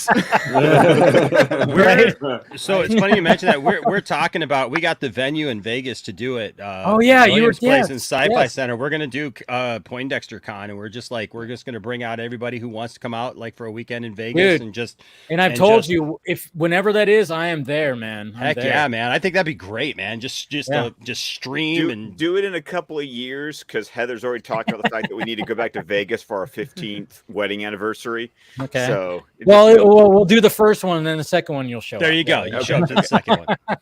No, but yeah, I remember William was even mentioning that to me, like in DMs, and then I think we talked about it briefly on here too. And I'm like, yeah, I mean Vegas, I mean that's a 4-hour drive for me. So yeah, and I'm even there. for people who are far away, usually that's a cheap flight. Yeah. So, Dave, where are you exactly? Where are you? How far from LA and Pasadena are you? Pasadena, I'm about an hour and 20 minutes, maybe. Oh, that's it. Oh, yeah. Oh, I know. I was like, where's my invite, guys? Come on. Yeah, you could have came. I want to go out to some right. Yeah, I didn't know you were No. that close. I mean, like, it was just, yeah, I'm like right out there. Like, Which town are you?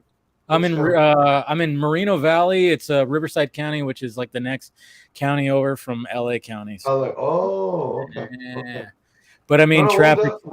Yeah, I was gonna say we'll definitely next time we'll definitely get it. We got to get together, all of us. Yeah, we got to get all of us to meet up. All of us. Oh, yeah. Together. Next time, man. It's We got very to plan important. something so we're all. Yeah, meet up. it's very Yeah, important. that'd be dope. Yeah, it's No, cool. I mean, yeah. It's cool to see Steven and Enosh. You know, I'm in person here, but Or we were even talking. What were we calling it? I don't remember the name, but something a play on on Woodstock. But Were we? I was talking to Amanda about it. You might have. We might have talked to you about it at one point too. But at one point the idea got thrown out about doing a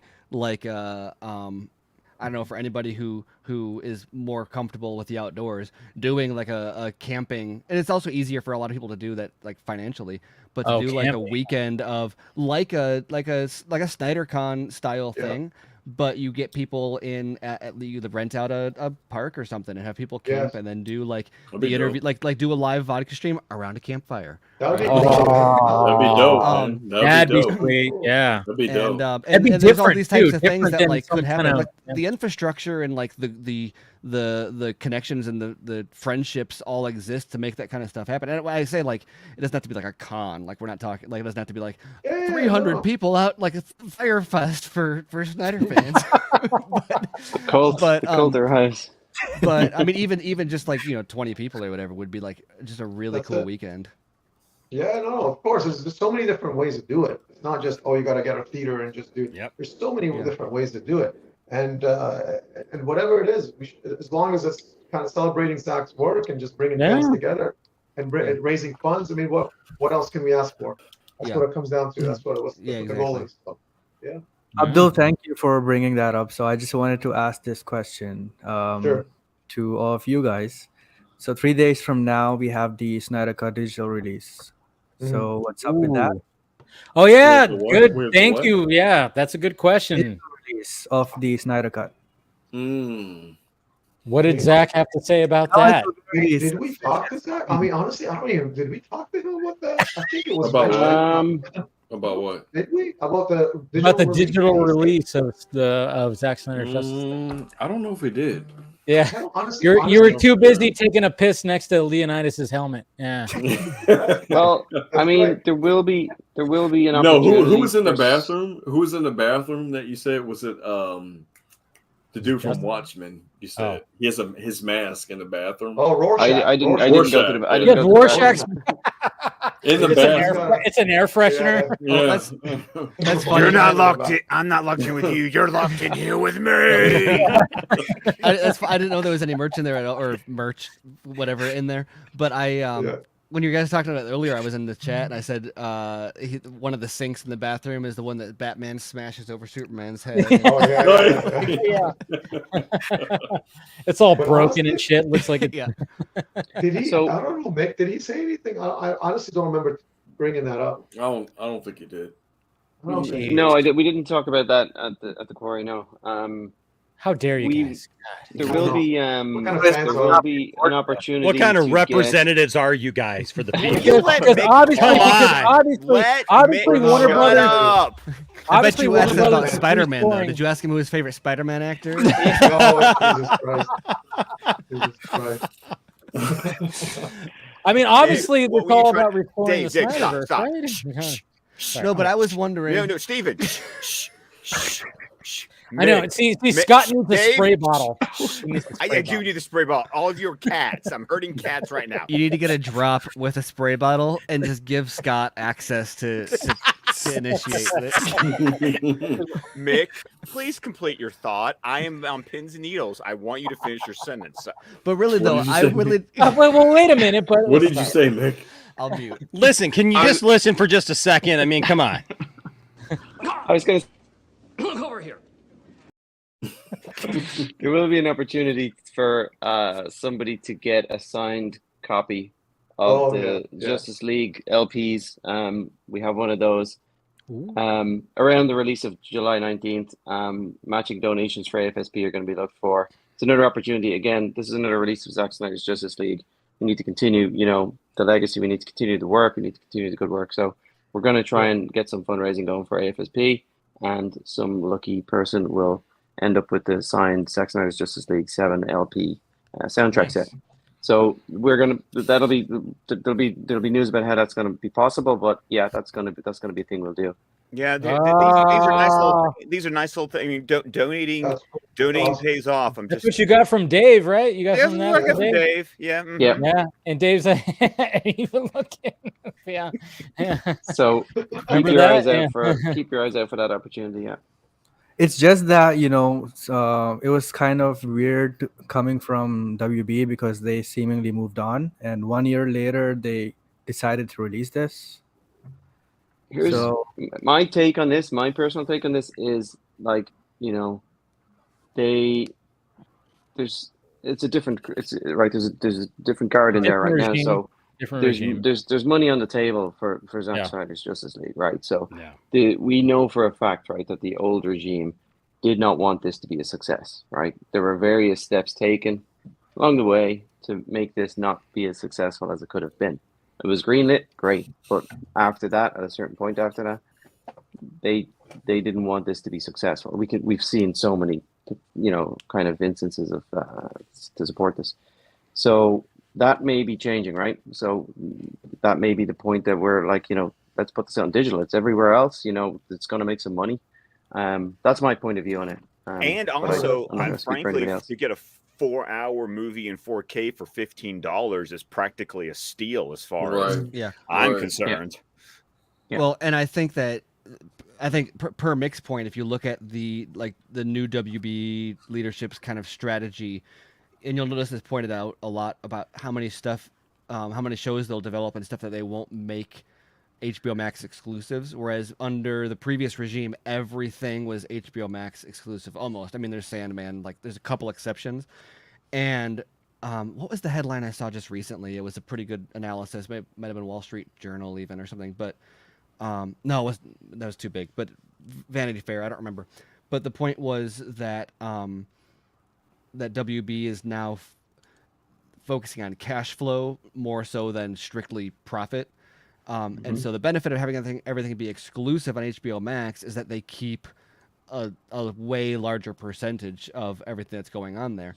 But when they allow stuff like not even just new projects, but movies that they've got licensing to, when they start licensing those out to other streaming platforms, that gives them a revenue boost that they wouldn't have if they had kept it an HBO Max exclusive. And while that may have given them a higher profit margin overall, it's money on the table. If somebody else wants to pay you for this right now, sure, the exclusivity builds the attraction to HBO Max, but that money is future money, not money today. Well, and also, and that exclusivity has waned. Yeah. Right. And when you look at something like Zack Snyder's Justice League, where it was released digitally, or it was released on streaming and on physical, but the digital release hadn't happened yet. And so based on the other logic that they're using financially, they're going to look at that and say, that is an area we have not made money off of this movie yet. Let's Yeah. let's do that. Like, who's And it's not- joining and it's- HBO Max now for Zack Snyder's Justice League? Nobody. All right, nobody's signing up to HBO Max now for it. So there's no. Right. That's not going to continue. That's not a revenue stream that's going to continue. You can re-energize that. You can reinvigorate that by putting it out on different platforms, and it's gonna. We'll see what happens. Like, hopefully, lots of people get it. Like July 19th, even if you already own it, get it. Make a big noise about this. Try and help out Zach. 100%. We'll try and help out AFSP. And to be honest, and I'm sure they're going to release Justice is Gray. Well, it's a bonus feature. It's physical. included on this. Well, Oh, that that's was included in there. Oh, Yeah, okay. it's an included bonus feature because you're Oh, getting that's a so you're steal. getting both of them Oh, that's a for $15. Yeah. well, that's $15. 4K. Also, like that's going to be better than streaming. Yeah. Wow. I had something to comment on specifically about that, but I know Scott. I interrupted Scott like 2 or 3 times just right before then. 2 or 3 or 27 times, whatever. It's like every time I have William on my show and somebody asks me a question, literally somebody can drop a super chat, and now that he's got like admin rights, he will pull up the super chat and start answering the super chat before I even get to it. And then somebody will ask a question, "Hey Enosh, what do you think of this?" And like William's like, "Well, I tell you what and just like, okay, man, sure, all right, Hey. I'm just gonna." When you got all Right. the answers, you don't want to be greedy. With This is it. true. You want to share and be benevolent. Know it all. No, but yeah, Scott, go ahead. Are we sure? Yes. I'll nurse my beer if I have to. No, you're good.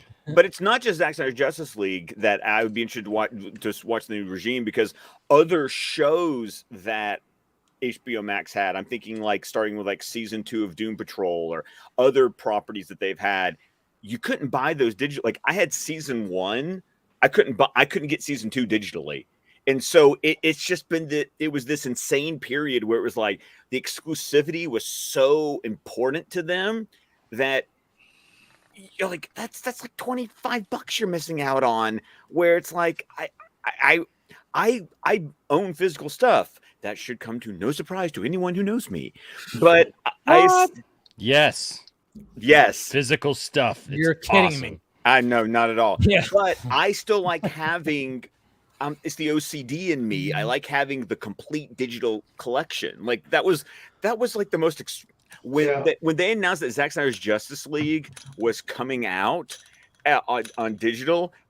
Honestly, the biggest giddy thing I had was, oh, that hole in my voodoo list of DCEU movies is finally going to be like plugged in, because it's like there's a spot missing between Wonder Woman and Aquaman that I need to fill in, and it's just I'll buy it just for that. A lot of these old companies, WB being probably the biggest and oldest of them, because even Disney's fixed in its ways in many ways, but also has gotten a little bit more modern. But this is another thing I wrote about Stranger Things on screenwrite.com about how the concept of what a movie is and what television is historically defined by how do we make money off of it. Sorry. Right? A movie we got to sell tickets to make box office revenue, meaning it can't be too long, it needs to have broad appeal, like it's got all these requirements that make it quote unquote a movie. And those are all entirely about what is going to make people buy a ticket, because that is the way that you make the money that you use to pay for the movie that funds the studio, et cetera, et cetera. Or television, okay, how do we tell a story in a way that we can have installments over a long period of time, each of with which, act breaks, so that you can have commercials running in the middle of the story. And so the entire story is told not based on what's the best story or whatever, but it's told based on how can we fit this into a format that we've monetized the best. But now you've got Netflix drop, like they're gonna had an ad model, but like you've got streaming platforms where the runtime doesn't matter. Like what's the difference between like a movie franchise and a TV franchise? And it's just the structure, right? But why would you structure a TV show? And this is still the way it's done for the most part. I mean, Stranger Things started to break this mold by like Netflix binge drops, but also they broke up this final season into multiple 2 volumes. Two volumes, and then like the finale was like a movie length, and like not a traditional show. It was like a movie structure too. Yeah.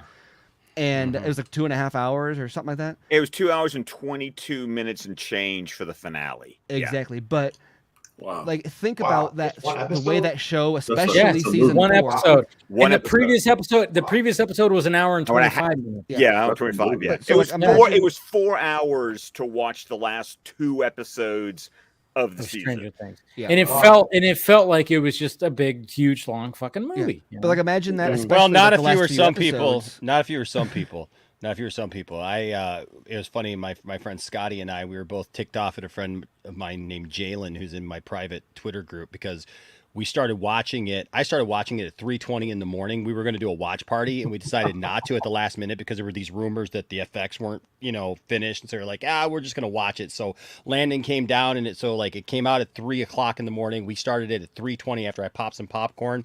We get to about 6 in the morning. So we're like 2.5 hours in. We still know that there's like another hour and a half of the thing. And all of a sudden in our private group, pops up Jalen, and he's like, dude, Stranger Things was awesome. Amazing. Can't wait for season 5. And we're like, wait, what?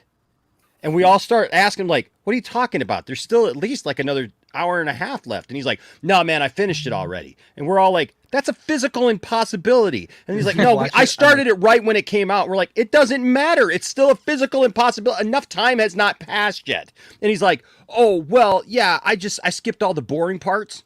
Oh my God. So like all the parts where like people, like cars are driving up or whatever, I skipped all those parts. And he's like telling us all this stuff. And so Scotty messages me later, and he's like, you don't know how angry I am right now. I'm so sick and tired of this generation. He's like, I actually wrote a program and a thing to like go back and like watch the entire last 2 episodes and figure, and like he wrote an AI to figure out how much of the episodes were just cars driving up. He's like, because I have to know, even if I never confront him with this, I must know. And then he told me that the next day he was telling this to a guy, a younger guy that he knows, and he's like, oh yeah, don't you skip through stuff?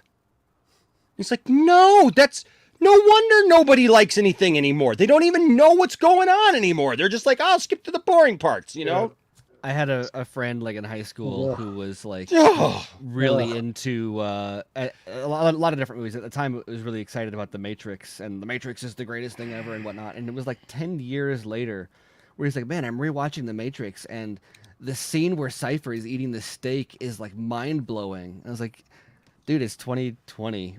Like, yes, it's a phenomenal scene, but that was 1999. Thank you very much. Why why is this just? And he's like, oh, well, I always skipped it because I didn't. It was boring. And I was like, that's the whole franchise, the entire like. How do you understand any of these movies if you don't know that exact? If you were to pinpoint one scene that you absolutely cannot delete, other than like the closing shot or something that is like central that people don't consider as central to the story, like it's that moment because it's the free will versus the no free will paradox. It's like they didn't grow up in the age where like I was watching TVs on network where you would get those dreaded words. The film you're about to watch has been edited for time and and content and that always left you watching on TV going, what got cut out? Right. It was this where you had to go and get the VHS because you're like, but what did they cut out of the movie? But remember, there's also some times where they added scenes that were deleted into it to fill the time too. I remember like specifically Ace Ventura. They like added scenes where I was like, what the fuck? I don't remember this, like watching this. There's like some scenes they added in there for the TV version. I'm like, what? What is this? I don't remember. There's like an added scene to this. What the hell? This is amazing. The origin of the Mandela effect. Pretty much, right? Can we stop that, by the way? Can we please stop that? We cannot. It is real. No, Enoch. CERN got somebody turn on CERN. It's very important that we give fancy names to. I didn't understand that when it was happening. Right. Or I didn't pay attention. Wait. I didn't know how to read when I was reading Berenstain Bears, and so therefore everyone else must be wrong except for me because now it's like you're right as well, but we're just from different. We're from parallel universes. Well, but mine is the prime universe, though. You are in an alternate universe. 616. Whatever the hell. Dear God in heaven.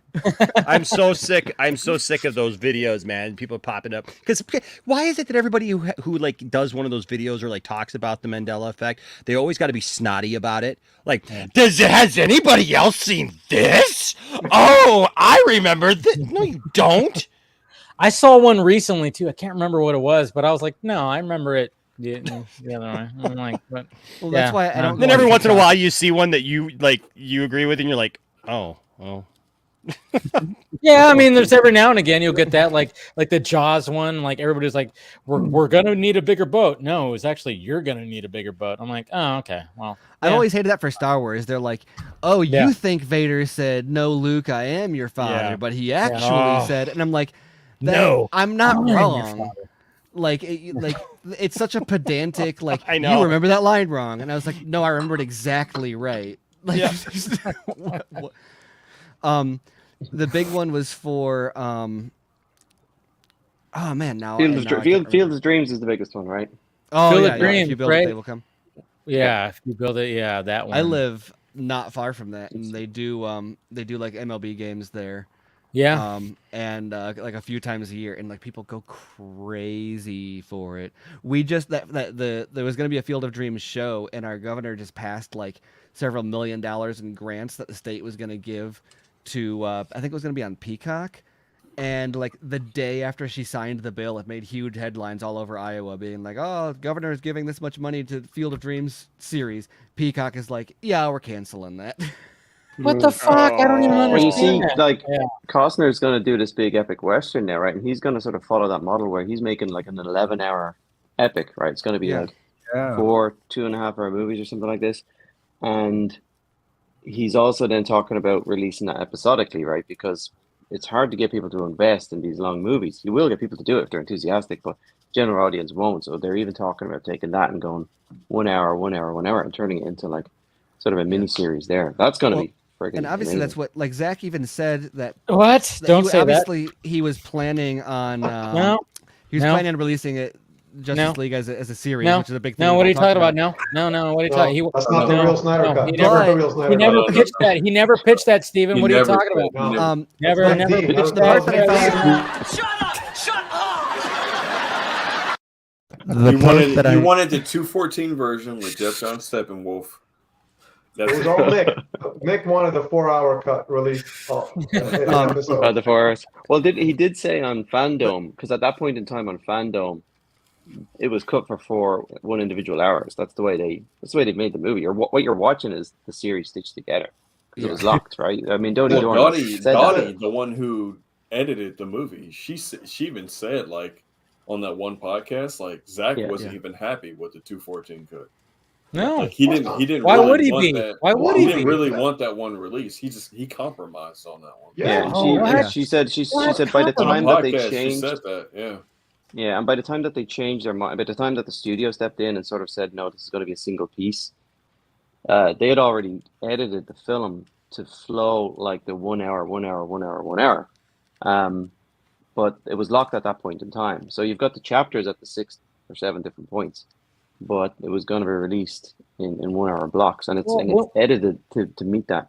Yeah, when you watch it, like every part ends like an episode would end, like a cliffhanger. It's like you go, oh shit, I gotta watch the next fucking episode. It was very much. It's why the 4 hour. It's why you watch a 4 hour and 2 minute movie, and it doesn't feel like you just sat through 4 hours. I mean that's the part that always amazes me, because like I can watch a 90-minute movie that I'm like, ugh. I'm checking my watch. It's like what I say about books. It's like when kids would come to Barnes and Noble and be like, they hand me the summer reading list and be like, just which one's the shortest? It's like, no, dude, trust me. I've read 900-page books that flew faster than some 120-page books, and that's the way we talk about the editing. Is like there's a way that it's structured that like I can sit there for 4 hours. And I also love the fact that he confirmed that when I said my pee break it was like, oh yeah, that's where intermission is. I was like, yes, I nailed it. And Zach knew exactly where, like when he was pitching this. I mean, yeah, of course it was supposed to be a film. We understand this. Yeah. He's a filmmaker, yes. But when he was pitching it to HBO Max, he was like, all right, we got I know where the points will be, because that's how good the guy is. It wasn't just in the pitch. It wasn't just in the pitch. He said it on my stream. Yeah, Yeah. he said it on your stream. The thing that he said that has always really stuck out to me about it though is that wasn't just a thing that he invented for the Snyder Cut release. That he even thought of that while he was writing the movie, and that he's always liked the idea of having a theatrical cut and then a longer experience on HBO Max, because he talks about being a kid and remembering watching these like big.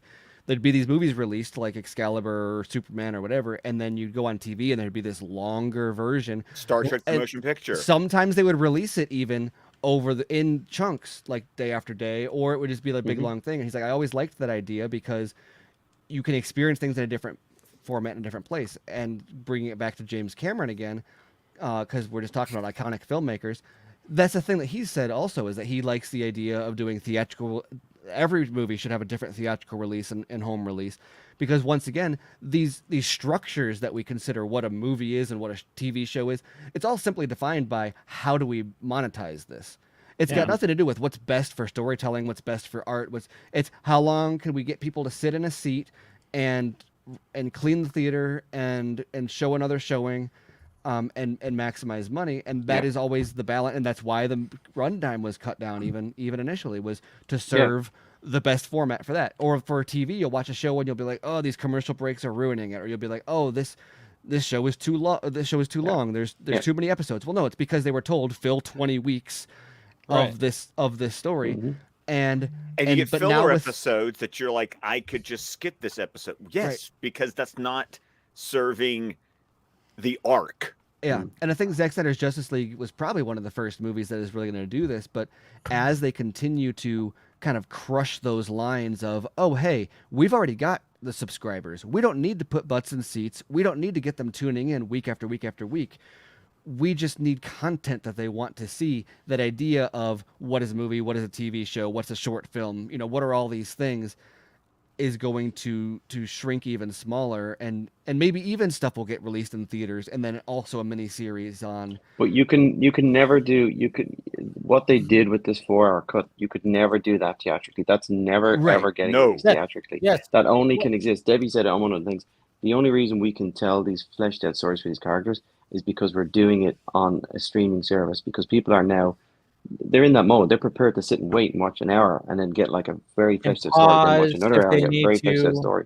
Pause if they need to. But that would never. What we watched would not exist if this thing was ever going to go theatrically. When I had to say it would not exist, that is don't say exist is a bad not word. Exist. How dare you, Mick? No, but like last week I had like 3 people from the normies, and when I watched their reaction to Zack Snyder's Justice League, like one of them even said like, hey, there's no way this will get released in theaters. And I was like, yeah, and Zack knew this, they knew this, and they're like, all right, so let's break it up into parts where people can have it like this. I mean, that's what's so brilliant about the Snyders, Deborah, and Zack. They just knew. But also going back and looking at like what HBO Max is doing, so they did the simultaneous releases during COVID. Which that got a lot of bad press, but if you look at the numbers, ultimately that was huge for the streaming service in terms of driving the subscriptions that they needed.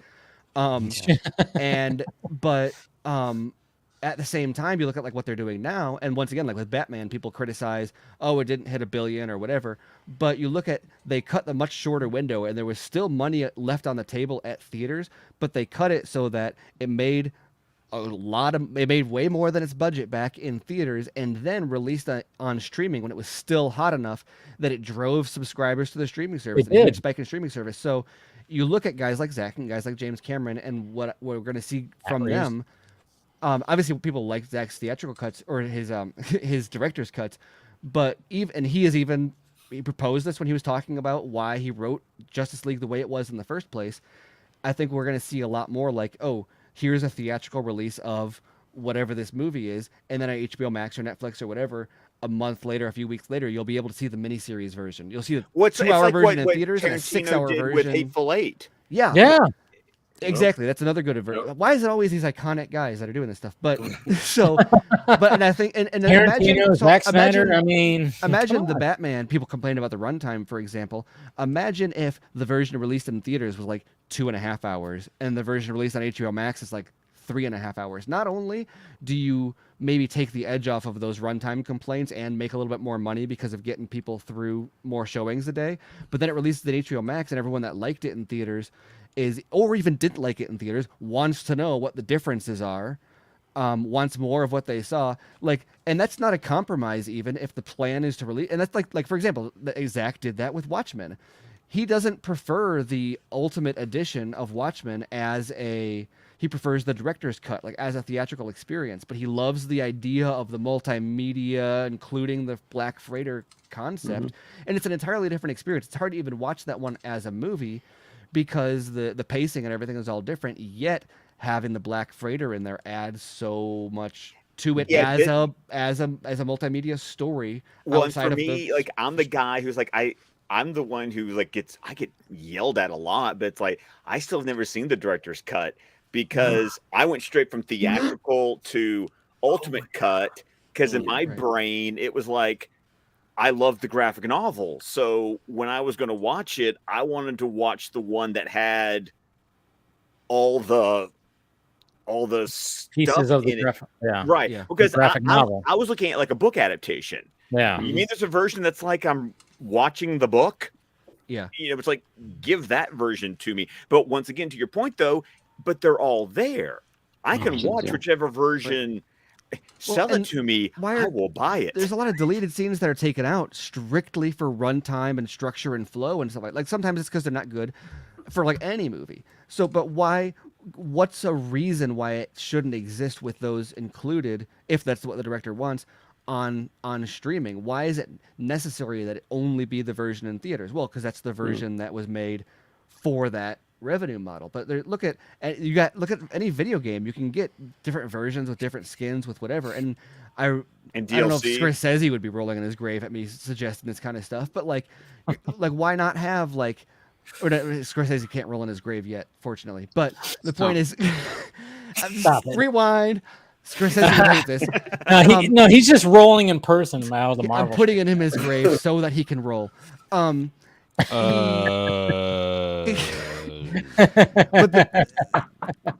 that was Mr. Smooth over. This is not good. It's not proving. The point is, why can't these exist in multiple formats, multiple mediums? Talk about double or triple dipping, that would be huge, but also not without compromising the artist's vision for they could say, oh, if you're in theaters, this is Zack will even say the Watchmen director's cut is the best movie watching experience, but I made the ultimate cut because that's another experience I think people should be able to have. How can you say is he compromising on one? No, he's just saying if you watch it this way, this is the best experience. If you watch it this other way, care. The compromising comment is just silly. It's not compromising. I hate at that. all. I hate that shit. Yeah, I hate it. I wouldn't say it's compromising. I will say this. I think if Zack had a definitive version of that movie, it would be the director's cut. The ultimate cut, I don't think he has an issue with, but I know he added some extra stuff in the ultimate cut because that's what the studio wanted. They wanted him to add.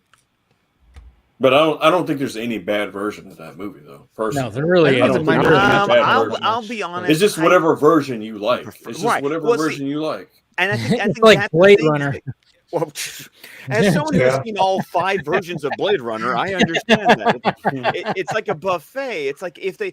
I think to Steven's point though is that like what you like, but just make all the things available, and I'll watch the the version I prefer. Yep. Exactly. And so as many people want to give me crap because I love watching the ultimate cut of Watchmen. It's there's nothing wrong with that. But if I want to spend over 4 hours and change watching a movie, guess what? That's on me. Yeah. My brother right now is watching. Yeah, my brother right now is watching Zack Snyder's Justice League for the first time. He was never going to be able to get his girlfriend to sit down and watch 4 hours, so they're watching it in the chapters, and she's loving it. They're just going boom, ba boom, ba boom, and they've just watched it. They've watched it in that format, and they're really enjoying it. But he wouldn't have gotten that commitment otherwise. So I think it does add to the mainstream ability of it to be able to achieve that. Right. Well, I remember when when the ultimate version was teased, And I remember just, sorry, Steven, we'll get to you, but like at the same time as like, I remember enjoying the theatrical and being like, oh my God, I can't believe, I remember like hitting my buddy, like, oh my God, the Flash, look at, he's coming, he's in the Batcave, what the, and just shit like that. Like, oh my God, they're going to kill Superman. I can't believe he's fucking doing it. Shit like that. It was like, I was just blown away by, but then when they were showing clips of like what they cut out of the movie and just the minor clip of just Lex Luthor looking at the screen and Batman just swooping down and grabbing somebody, I was like, why? That was like 2 seconds. Why did they cut that out? But I'm almost going, that's kind of brilliant, because now I'm like, oh, this Ultimate Edition is going to be the shit. And sure enough, well, and Dave, to your point, like, before Steven starts talking, though, it's very rare that you get me to buy a digital copy, like, because they always release the tradition used to be released a digital copy 2 weeks before the physical copy came out, and I would always be the guy to be like, listen, the digital copy is going to come with the physical copy. I can wait 2 weeks to watch the movie, but they sold that. Yeah. But to that point, it was like, oh hell no! I remember being at the beach, waiting till midnight to watch the digital copy, and then 2 weeks later driving to Best Buy and Target and every place else to pick up all the various physical editions, because oh no, I had to see what was different, so I couldn't wait the 2 weeks. I needed to pick up that digital copy as soon as it became available. But once again, it's like, I will give you my money. Just think of all the movies things that used to get released. You'd get like the PG-13 theater version and the unrated edition or the R-rated edition or whatever. Dude, Aliens, both of them. Yeah. Alien and Aliens have a director's cut that's got that extra shit, and it's great. Sorry, go ahead. Well, I was going to say Watchmen. Another thing to add to the wrinkle of like the difference with the theatrical, the director's cut, the ultimate, is that the director's cut is Zack's preferred one. But even at least according to him in interviews, who knows if he's just being polite, but the reason for the theatrical cut being so short is because he wanted it to be on IMAX. Well, that was at SnyderCon. He said that. Yeah, and IMAX reels can only have so much footage on it. So that's a creative decision by him, saying the important part for me is for it to be shown on IMAX. That's the format I want it to, and that is that is important enough for me to be willing to trim stuff down. And that's just a creative. It's a compromise, but I mean it is a structural limitation. That's not the studio saying do this differently. So because of that, you have Zack saying, I want the big IMAX, big screen version of this movie. That's going to be the short one. And then I've got the director's cut. That is my, like, how I would put the story together if under all other things being equal. And then there's the ultimate cut for anyone who wants to take that deeper dive. And that's I think of all of his movies, the purest example, because none of those are subject to, it's not, the theatrical cut isn't 2 hours and a half because the studio said take out an hour. The ultimate cut, I know you said maybe they asked him to add stuff in, but that's there's no case in there where he is like wishes a version didn't exist the way it did. That's him saying, no, there's 3 different versions for 3 different experiences for 3 different people or the same person that wants all those experiences. And there's no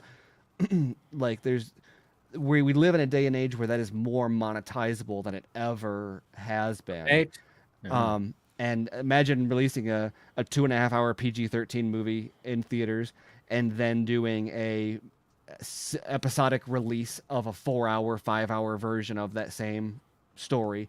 And then at the conclusion of that, do a 5-hour theatrical limited release for and then you do a digital release and then you do you're making money hand over fist on the same product over and over and over. Now, Steven, do you think that applies to BVS too? What about it? The runtime? The runtime and how it was shorter. The theatrical cut was shorter compared. No, to... I mean there was studio disagreements with that one where they were saying they wanted certain things cut down or removed, and so there was compromise. That part of that was related to runtime, but that wasn't a IMAX because he didn't film that as much of that with IMAX cameras like he did with. With Watchmen, and even some of the IMAX scenes aren't actual IMAX cameras; they're just full frame on whatever the camera is he was shooting the other scenes. But I don't remember, but it was just a full frame, same ratio, but not not an actual IMAX camera, meaning the film stock. Similar that to they what used. just you did with Justice League, yeah. Right, exactly. Yeah. 35mm one, right? Yeah. Where were they 70? I don't remember the 35. Yeah, because it was the same thing I was using for the other. So that was that's why I said that's why I said Watchmen is a better example because I think. Oh, I sorry. think Mick's gotta go. Yeah. I gotta bail. Same here, guys. I know Same it's here. morning for you. Yeah, Abdul too. All right, Yeah. guys. Thank you. Thank you, Dave. Thank you for having us, dude. man. Really, really, It's really been nice great. of you, man. It's been great. Great catching up Likewise. with you guys, and Likewise, yeah, we'll talk soon, man. Yeah, great. Hopefully next time in person soon, man. Yes. Yeah, that yes, would be we'll great, do man. If more we can all get person, together yeah. sometime in the Awesome. future, maybe next Yeah. year, that would be awesome. Oh man, share We a have pint. to, yeah, we That's what have I'm to, talking yeah, about. for sure, for sure. Yeah. See you, Thank you, Abdul. guys. Thank you. It's great seeing you All right, guys. guys. Enoch, I'll Thanks a see you lot. around. Thanks, You're close by. Absolutely. I keep saying to Abdul and I need to hang out. I'm to Abdul what Ray is to me. I keep telling Abdul, like, hey man, I'm gonna call you up. We're gonna hang out and stuff. Like, you know, and You're close by. Yeah. Let's do it. I know, man, for sure. All right, brothers. Oh, Take man. care, guys. All right, buddy. All right, Thank guys. you, thank you. Thanks a Thank lot. you. Bye-bye. Thanks for showing up. You guys are awesome. Oh, thank you. Thank you. Cheers, man. Yeah. All right. Oh, Dave's gonna come back and be like, "Where's my guys?" I know. It's actually symmetry, but we have the symmetry symmetry now. is good. The symmetry is good. I know this has been quite a party. I love it. I love Oh, it. by the way, Dave, I've been waiting to wear this shirt on your stream. By the way, hold on. Oh wow! Okay, show it off. Avenge. Okay. So is that Green Knight? No, what is that? No, that's Northman. It's Northman. Oh, Northman. I will avenge your father. I will save God your damn mother. it! I will kill you. I was like, I thought I had it right. I thought because I was going by the color of your shirt. I went, oh, Green Knight. No, Scott, it's were you fucking Northman. Were you on God the damn stream when I told the story of the first time I saw Green Knight? I don't think I was. It feels like this is something I would remember. Though. Yeah, because I feel like because I missed it in theaters. I bought it on digital or rented it or whatever it was at the time, and I watched it when I was camping. Wait a minute. I think I remember you telling this story. I think. Okay. I remember him talking about the story. I watched it in the middle of the night in a tent. Yes. In a tent, he was watching Green Knight like this. Or not Green Knight, Northman. Northman. No, not. I had a laptop. Whatever the fuck it was. I had a laptop with me, so I Oh, had you a had a huge laptop. screen. But I mean, thought you were watching it on your phone. No. I mean, Oh. it's bigger, but it's it's 13 inches or whatever. But Okay, somebody clip that. I mean, Yeah. Oh my god. Yeah. Oh, Zing. somebody. I mean, For Jesus God's Christ. sake, Yeah. that's gonna be a regular spot on the Poindexter Lounge. it I'm was just 13 saying. inches. Yeah. Yeah. I mean, it could have been worse. Throw a knife now. of all the context or the way. Throw a knife at Steven. I'll take a. Oh yeah, it's 13 inches. Yeah. It's not length, it's girth. That's what she said. That's what she said. Yeah, it's Oh, 13 man. inches, but it's like half an inch diameter. Jesus Christ. This is where we reach downhill real fast. And 3+ hours. in, Enosh this is where started we it. get there. Man. You're welcome. You're welcome. I know. Oh man, but I mean, we've done a lot of Zack Snyder talk. Have we all been caught up with Miss Marvel? No, I Yes. completely. Yes. I need to. I have not watched Miss Marvel at all. Okay. But as always, by the time I woke up, I had the big, Spoiler. big spoiler. It's just like I even know what the spoiler is. I know how it was done. See, that's the thing. That's the thing is like I dodged. I think I know what you're talking about when it comes to to things. You know what? To be honest, Scott, if you watch the series, you're gonna. I mean, maybe you'll enjoy it. I don't know. I think you will. I've always told. I mean, I was surprised how much I enjoyed it. Me when too. You guys when you talked about the episode, because I didn't get to jump in with the normies to say this because but I did throw it on Vero. But when you guys are talking about the episode that has some time travel, and you go back to like her great grandmother in Pakistan, talking about the great partition, and I was going, I actually know what that is, and I was just like, here's a book, please read this so you can understand what that was like for people. Yeah. No, So but see, I that's want what's to great about watch this show. Cashmere important. Yeah. But I want to Scott watch will- it. But Heather and I have been trying to catch up on. We just finished episode 4 of season 6 of Better Call Saul. So we got 4 more episodes to get caught up on what's been released. so that we can watch them weekly as they drop. So I fell off in like the mid-season finale in like season 3, and I've been feeling like I don't know. I've been juggling between like, do I try to binge to watch it, or do I just wait and then watch it when because I liked it more than Breaking Bad, so that's like on my list. I've been watching the show, and I can see why like I can see what this show does differently, which is incredible because it's coming from the same creator. That I can see how someone can like Better Call Saul more than Breaking Bad, because while they're in the same universe, they're different stories.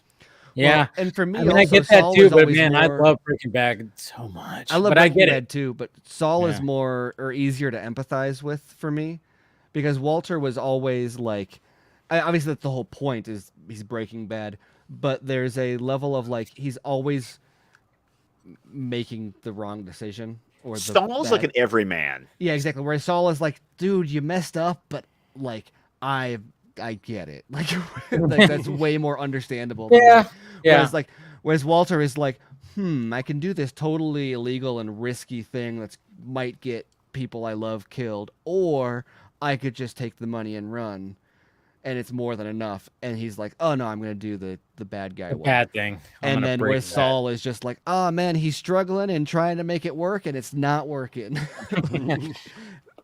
See, that's what I'm looking forward to, like, because I watched like probably halfway through for the first season, but for some reason I stopped. But when it's done, I'm gonna binge it. Like, I'm gonna just go through it. But I can understand that, because he's trying to make his business work, you know, and I could relate to that, you know, with like doing this, like you're trying to make shit work. We all can relate to that, because we're always trying to make shit work.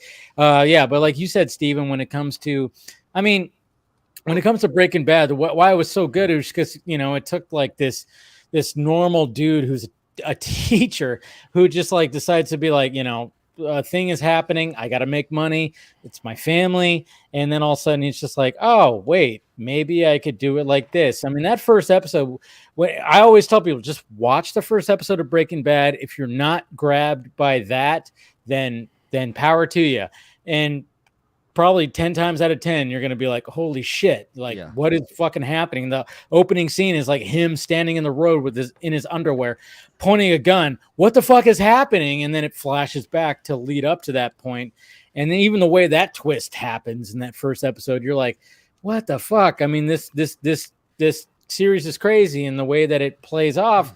Yeah. But I mean, and Vince Gilligan has even talked about how it's much like you're seeing that everyday man going, yeah, he's basically doing like the caterpillar to the butterfly of like, he's transitioning to this like evil, you know, it's going from Jimmy to Saul, like that. Yeah, pretty much. Well, that's what's happening with And I love Breaking Bad, by the way, so that's not me saying. Yeah, I know. I there's wasn't flaws saying with you were shitting on it. No, but, yeah.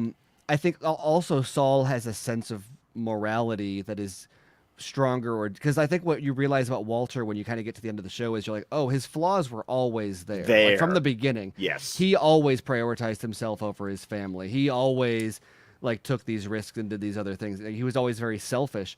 Like, it's not like he was a benevolent person, whereas Jimmy, like Better Call Saul, he's very he's got this sense of morality and wants to do right and is offended at like injustice, but it's like the fallacy, like the ends justify the means. He always thinks, oh, if I just do this one shady thing, it'll give me the money that I need to open my own firm to then be a good lawyer or whatever it is. And it's just never works as out. we see by, Well, as we see and when then it you gets to got Breaking Bad, Bob it's a lie. Odenkirk, who just sells it so fucking well. He's such Yeah. a good actor. I mean, wish like, I wish he did more. It's like, why doesn't he do more? Like, I love Nobody. Nobody was so great. Nobody yes. was so amazing. And it was like, and I hope that sequel happens because there's a story there. There definitely is. And it's just, oh, so good. But going back to your point about Ms. Marvel, though, for me, it's like, I want what I want. I know this is impossible. I know I'm just being Pollyanna here, because that's what I do. I'm Pollyanna. I'm the Pollyanna stream. It's why I'm your mom's favorite. Just say it how it is. True. But it's like, I would love to be able to, now that all 6 episodes are out, I'm going to binge it. I got like 2 weeks left in summer. I got time, you know, to do it, to do it kind of in the binge model way instead of the weekly release. But I would really like my enjoyment of this show, whether I enjoy it or not. I would really like it not to be tainted by all the bitching that's going on about things that I'm like, it won't be. I think it'll be okay. But I'm looking at people going, wow, I would like to know I would like to see a show of hands of how many of you actually read G. Willow Wilson's Ms. Marvel run back in the day. I didn't, but I had a colleague when I was running Comic Book Club who, like, when she presented on it, I was like, yeah, you just sold me. Like, I want to read this. But all of the griping and moaning from both sides, like, that's it. It's like, guys, if the show was good, who cares? Was the show good? But also to wake up, I think I even saw Gracie cosplayer like say it's 8 a.m. and the finale's already spoiled for me. And it's like, that's the part that gets me. That's what always happens. And by the way, welcome back, Dave. Sorry, Abdul and Mick. They got out of hand. We had to boot them. Yeah, we were like, dude, they were all fucking saying crazy stuff. We had to take their keys. We had to call the cab. You know. All right. So what's Zack Snyder stuff y'all really want to know? Yeah. Oh. Now we can get to the nitty gritty of this shit. Yeah. We were just talking. You know, I brought up, like, since everything was like calming down with that, I was like, all right, well, let's anybody watch the Miss Marvel stuff like that. But I know you got to bounce too. You got to wake up early. So, dude, it's been a lot of fun. Thank you for joining, man. I know this was last minute, and it all worked out. It all worked out, which was cool. I was like, you're like, oh yeah, maybe some of the other guys will show up, and they all fucking did. So it was great, man. So yeah. So thank you, Dave. It was, of course, man. It was fun. We'll have to do it again soon. Like, oh yeah, for sure. Abdul was saying, yeah, we gotta, even if we don't do a screening or something special, I mean, I don't know, we should all link up sometime in Cali or something like that, and just hang out for a couple of days or something. I think that'd be dope. So, dude, seriously, it would be. Yeah, we'll figure it out. But this was great. This was absolutely great. And you know, I you know, when I saw the pictures, I hated you guys for about 2.5 minutes. I was like. But then I got over it, and now, you know, I'm loving what you guys talked about here. And this. Well, next time we'll talk to Zach, and we got to get us all at the quarry. Exactly. Hey, there you go. Now it'll be a lot of fun. Don't be signing checks at your absolutely. Right. All right, Dave. I appreciate it. It's been a lot of fun. Yeah, all right, sir. You guys have a good one. You too. Take it easy. Take it easy. And our symmetry is now screwed. Okay. It's screwed again. I enjoyed it for like 10 minutes. It was nice. It's screwed again, but Captain Gator Girl has a question for KC again. Do you like tacos? This is not a peanut butter question, apparently. Do you like tacos, and what do you prefer, a spicy taco or a veggie taco? I can turn this into something dirty really quick. Give me a minute. Of course. It like already taco. Yeah. It already is. Yeah. It already is. And that's why I like Captain Gator Girl. You like the spicy, right? You like the I'm spicy? Indian, yeah, spicy. Of course. I'm like, yeah, he's Indian. I mean, of course he's gonna like the spice. Yes. It's all part of that. So I love it how, like, and then this is for you, Enosh, probably. You know, okay. Yeah. You know, I think William Powell, you know, I think you might know this guy, you know. Well, you know, he claims to know me. He's getting, whoever this guy is, I could tell he's a little elderly. He's been around for a while. I think he's been off his medication because he keeps showing up. He stands out in the rain outside my windows and barks stuff about toys and let me in. Yeah, something about wanting my toy collection or whatever. He's an elderly gentleman. I give him the benefit of the doubt, and I don't like to talk, you know, bad about the elderly. So. That's what happens. Anyways, I just thank you for the $5 super checks, both of you. Spicy tacos and warm milk. There you go. Chorizo. That's what we need. Chorizo tacos. Yeah, that's. Oh, that sounds delicious. Oh, have you not had that? I have. Don't let's worry. say, I have. come on, Dave. Dude, dude, chorizo and eggs. Come on, you're talking to a half Mexican here. I Of know I'm course talking to a I've half had Mexican. some- That's why I'm like Yeah, Dave. yeah. Oh, I've had some. Yeah. Oh, yeah. God, I'm already thinking about my breakfast tomorrow. Jesus Christ. Jesus Christ. Burrito. Oh, I'm probably gonna get a breakfast burrito, but if I can get some chorizo, I'm like, has some chorizo in a breakfast burrito. Anyways, Yeah. Miss Marvel. Yes. Scott, check it out. I'm curious to see what you have to say about it because, I mean, I've said it before. Like, I've said it many times in my, reviews on the live stream, and then watching the finale, and I'm like, I did not think I was going to enjoy this series Me either. as much as I did. Yeah. Because when I watched the trailer, I went, this feels like it's Right. not targeted towards me. It's CW-esque.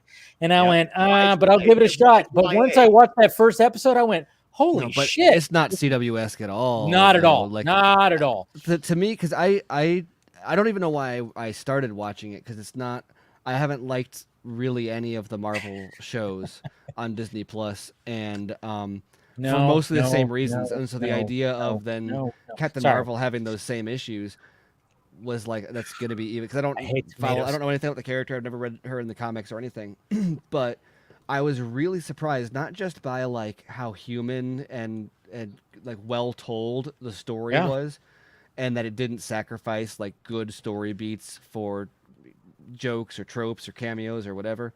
And how and this makes me look forward to Batgirl, right? Yeah, exactly. Yeah. Well, but what also, and I'm still only like halfway through the season. I watched the first 2 episodes and then fell off.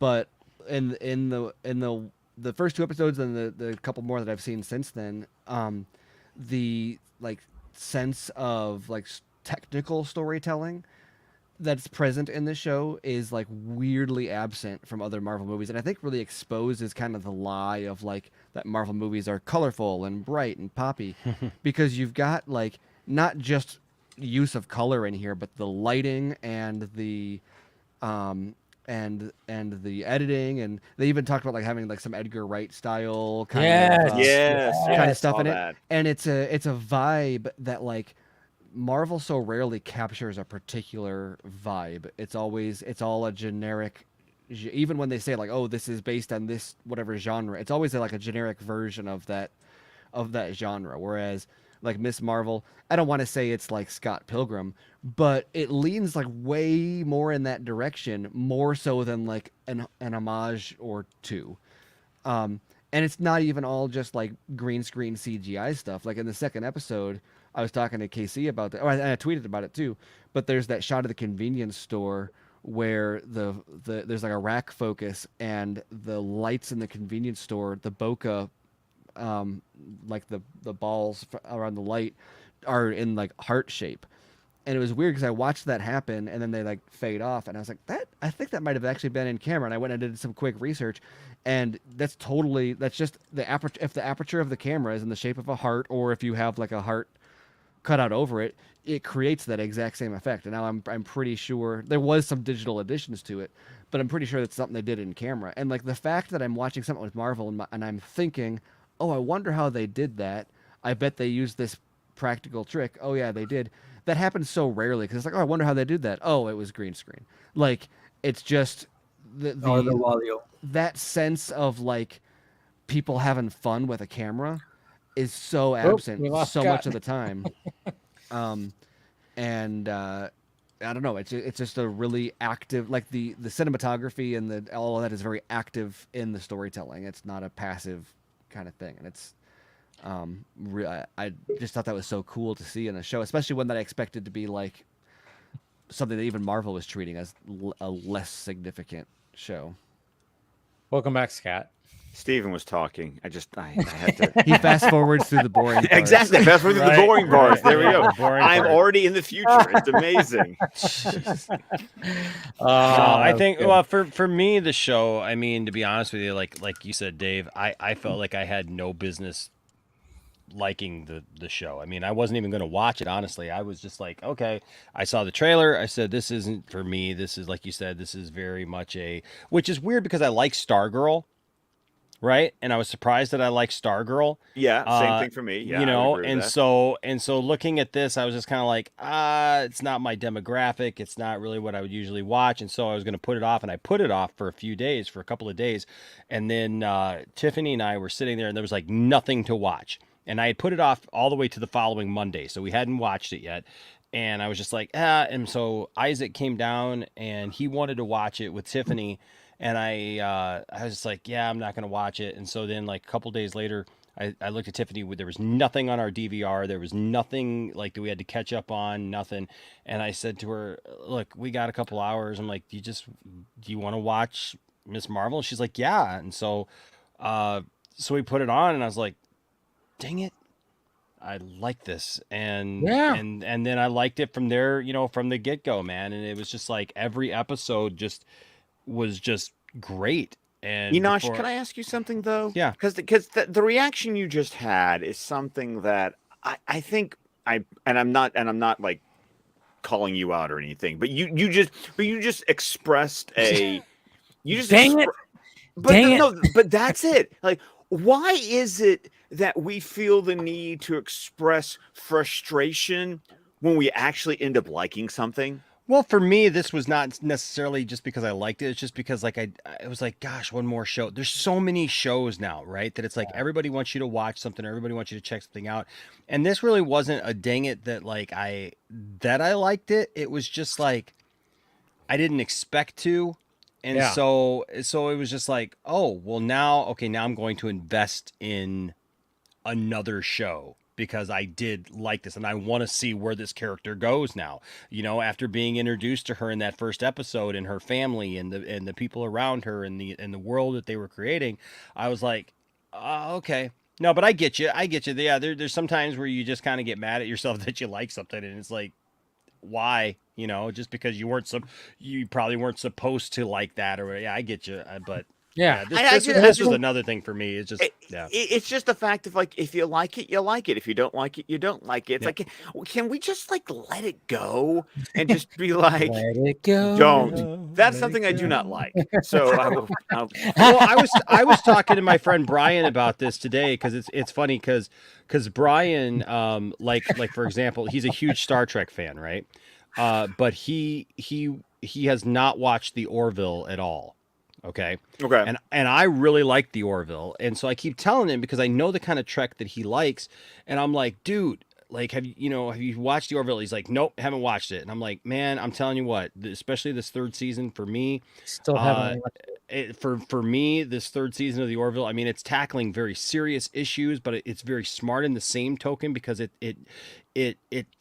will tackle issues that we're dealing with in society right now, but instead of being preachy or telling you how you should feel about certain topics as the viewer, it will paint all sides and it kind of leaves you as the viewer to make your own choice about how you feel, left, right, whatever of any topic that's discussed. And I know there's people who like Trek who have taken offense to the show because it's Seth MacFarlane's love letter to Star Trek, right? It's basically a lot of TNG, right? Yeah, I mean it's basically TNG, but the thing is that I don't think that he's trying to do something better than Trek. I don't think that he's trying to prove any point. He just sometimes I'm watching it and I'm like, God, I don't know how this show actually got past like copyright protection laws to actually be on the air, because like it started off, you thought it was going to be like Family Guy in space, with like all this immature humor and everything. And there is, some funny humor here and there, but man, it's evolved. It was like after a few episodes in, you realize, no, this is really Seth taking a real good stab at what made like, Next Generation really, really great. And especially in its last few seasons. Right. And so I find myself now, man, this second season was amazing.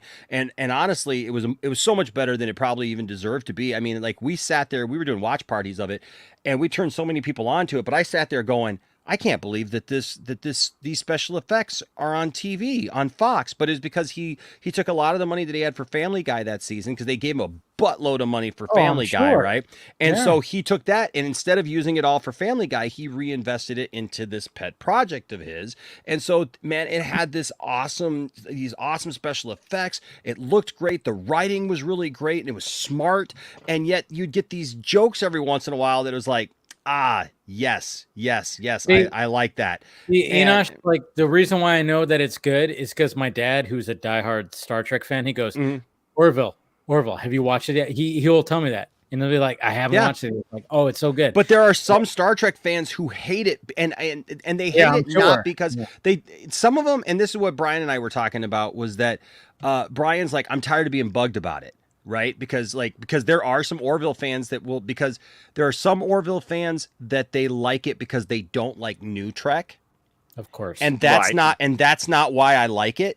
Right? I don't like it because I'm trying to just hold on to this back here, or because I have some political disagreement with new Trek. Like I don't care. I love Strange New Worlds, man. I love Lower Decks even, and so like I don't have this like issue with new Trek. So that's not it for me. And that's what I was trying to tell him tonight on another stream. I was like, dude, I don't want you to watch it because I just want to bug you to death about it.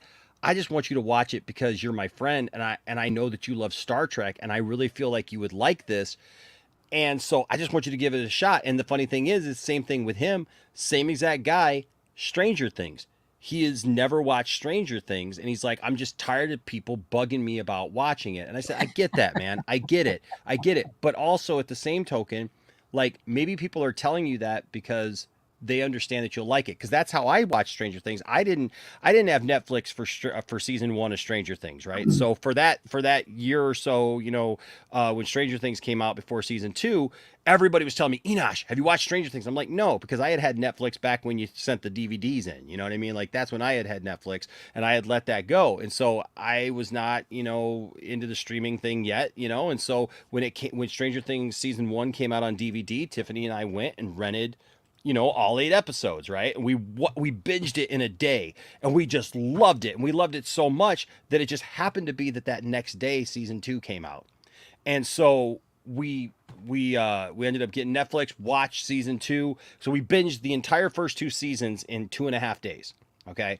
And after that, I realized why people were bugging me so much about it, because to me, it was that good. Well, I think, Enosh, there's a difference between I'm bugging you because I like it so much that I want you to watch it, and then exactly, Steve. Exactly. And then the other side is I want you to watch it because I know what you like, and it's not like I love it too, so I want you to watch something that I love. It's more like the sense of giving a gift of, yes, I think you will love this because of what you love, and I want you to enjoy something that I think that you would enjoy. It's the people who give it's the people who give the best gifts, are the people who give you something because they know it's something that you would love. I just know Steven is gonna say something shitty now. Well, no, I was gonna say what you guys need to understand. What you guys need to understand is that when you are the other person in that situation, you have a sort of power over someone that they need you to watch this thing, and it's hard to give that up. Told you. When like Steven's just a crappy person. Is that what you're saying, KC? I get it. I understand. I've known this man for a few years now. He has held me hostage since months. I'm never gonna watch Severance because then I don't know what Casey is gonna do with himself then. But I've got him on this string, and as long as I don't watch this show, I can kind of. You still haven't watched Severance yet? No, actually, I haven't. But I don't know. Even if he does, he won't reveal it now. Yeah, exactly. I'm not gonna tell you for a long time, and then I'm gonna, and then he probably has. He probably has, Casey. But and for real though, it's been on my high on my list for a long time. I just don't have Apple TV, and so it's so good. It takes me longer to so watch it. It is so good. And it's not just good; it's something Steven would love. Oh, I see what you did there, Casey.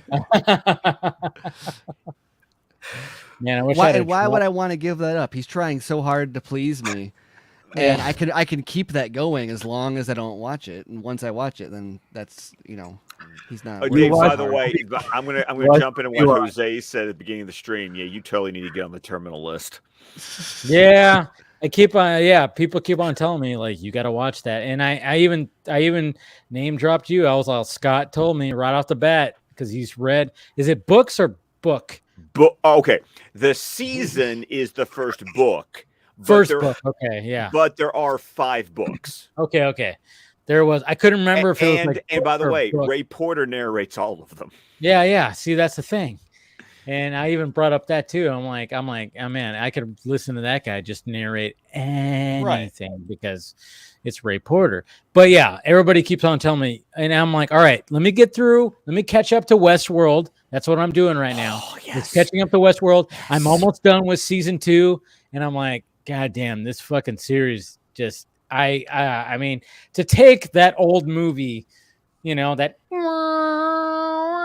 with the fucking, back in the day when they had the robotic face and it looks ridiculous and blah, blah, blah, which is great to take that concept and just take it to where, obviously we got Jonathan Nolan, obviously that's like, the one that's just kind of, the head of this thing, writing and everything is like, the fact that they've taken this concept and just made this series, I'm like, holy shit. Like I'm just blown away by it.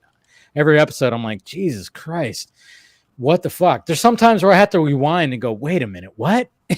If I like missed a little bit, like we talked about that, Scott, you have to pay attention to You this have series. to pay attention to that. Yeah. show. And if I like look at I got a notification on a tweet, and then all of a sudden I'm like, oh shit, I just missed something, and I have to rewind because every little thing is like something in this series. So yeah, when I get done with this, I'll probably move to Terminal List because people just keep on telling me watch it. So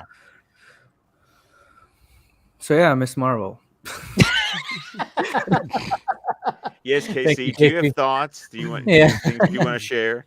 Well, just like everyone else, I didn't want to watch it because I've kind of like in the phase 4. I'm loving phase 4, obviously, but I've been on this like, Feige, you can't continue forcing me to watch every single thing. So I successfully, Dude, what's sad? What's sad, and I said this before. I'm like, why does Miss Marvel feel more cinematic than Thor: Love and Thunder? Yeah, that's it what's does. sad. That is what's sad. You have what's the budget of Thor: Love and Thunder? Over $200 million, and you have this little show that's about this minor character, and it feels more cinematic than that. And I'm just going, this is bad. You're this not is wrong. bad. You're not wrong. I know. You're not I'm wrong. not wrong. I'm not wrong. There were so many. Look, I love Thor. Thor's I mean, probably one of my favorite Taika was characters. making fun of it. But so- I'll be honest, man. Like I'm sitting here watching Thor, and I'm like, there are several scenes where I'm just like, this is taking me out of the movie. It looks so Yeah. bad. Yeah. Like, and I'm not one of those snobs, man. I don't usually go in, all hard, like that. But my God, I was just like, this is. Ugh. You don't go in hard, Enosh. Until he saw Thor's ass. Then he So was are like, you in "Oh." there like watching for like the blue lights and trying to see? No, Steven, have you It watched? wasn't- You watched? No, Miss I Marvel? I was like lukewarm. You on- watched the first episode, right? Hey, but Scott, Wait, once of I'm what, there, Miss I'm Marvel? there, bro. I'm there to stay. Once I'm there. You Of got, what? you got the staying power. yes. Once I'm there, I take a Is your presidency. You have Yes. you have stamina. I'm just...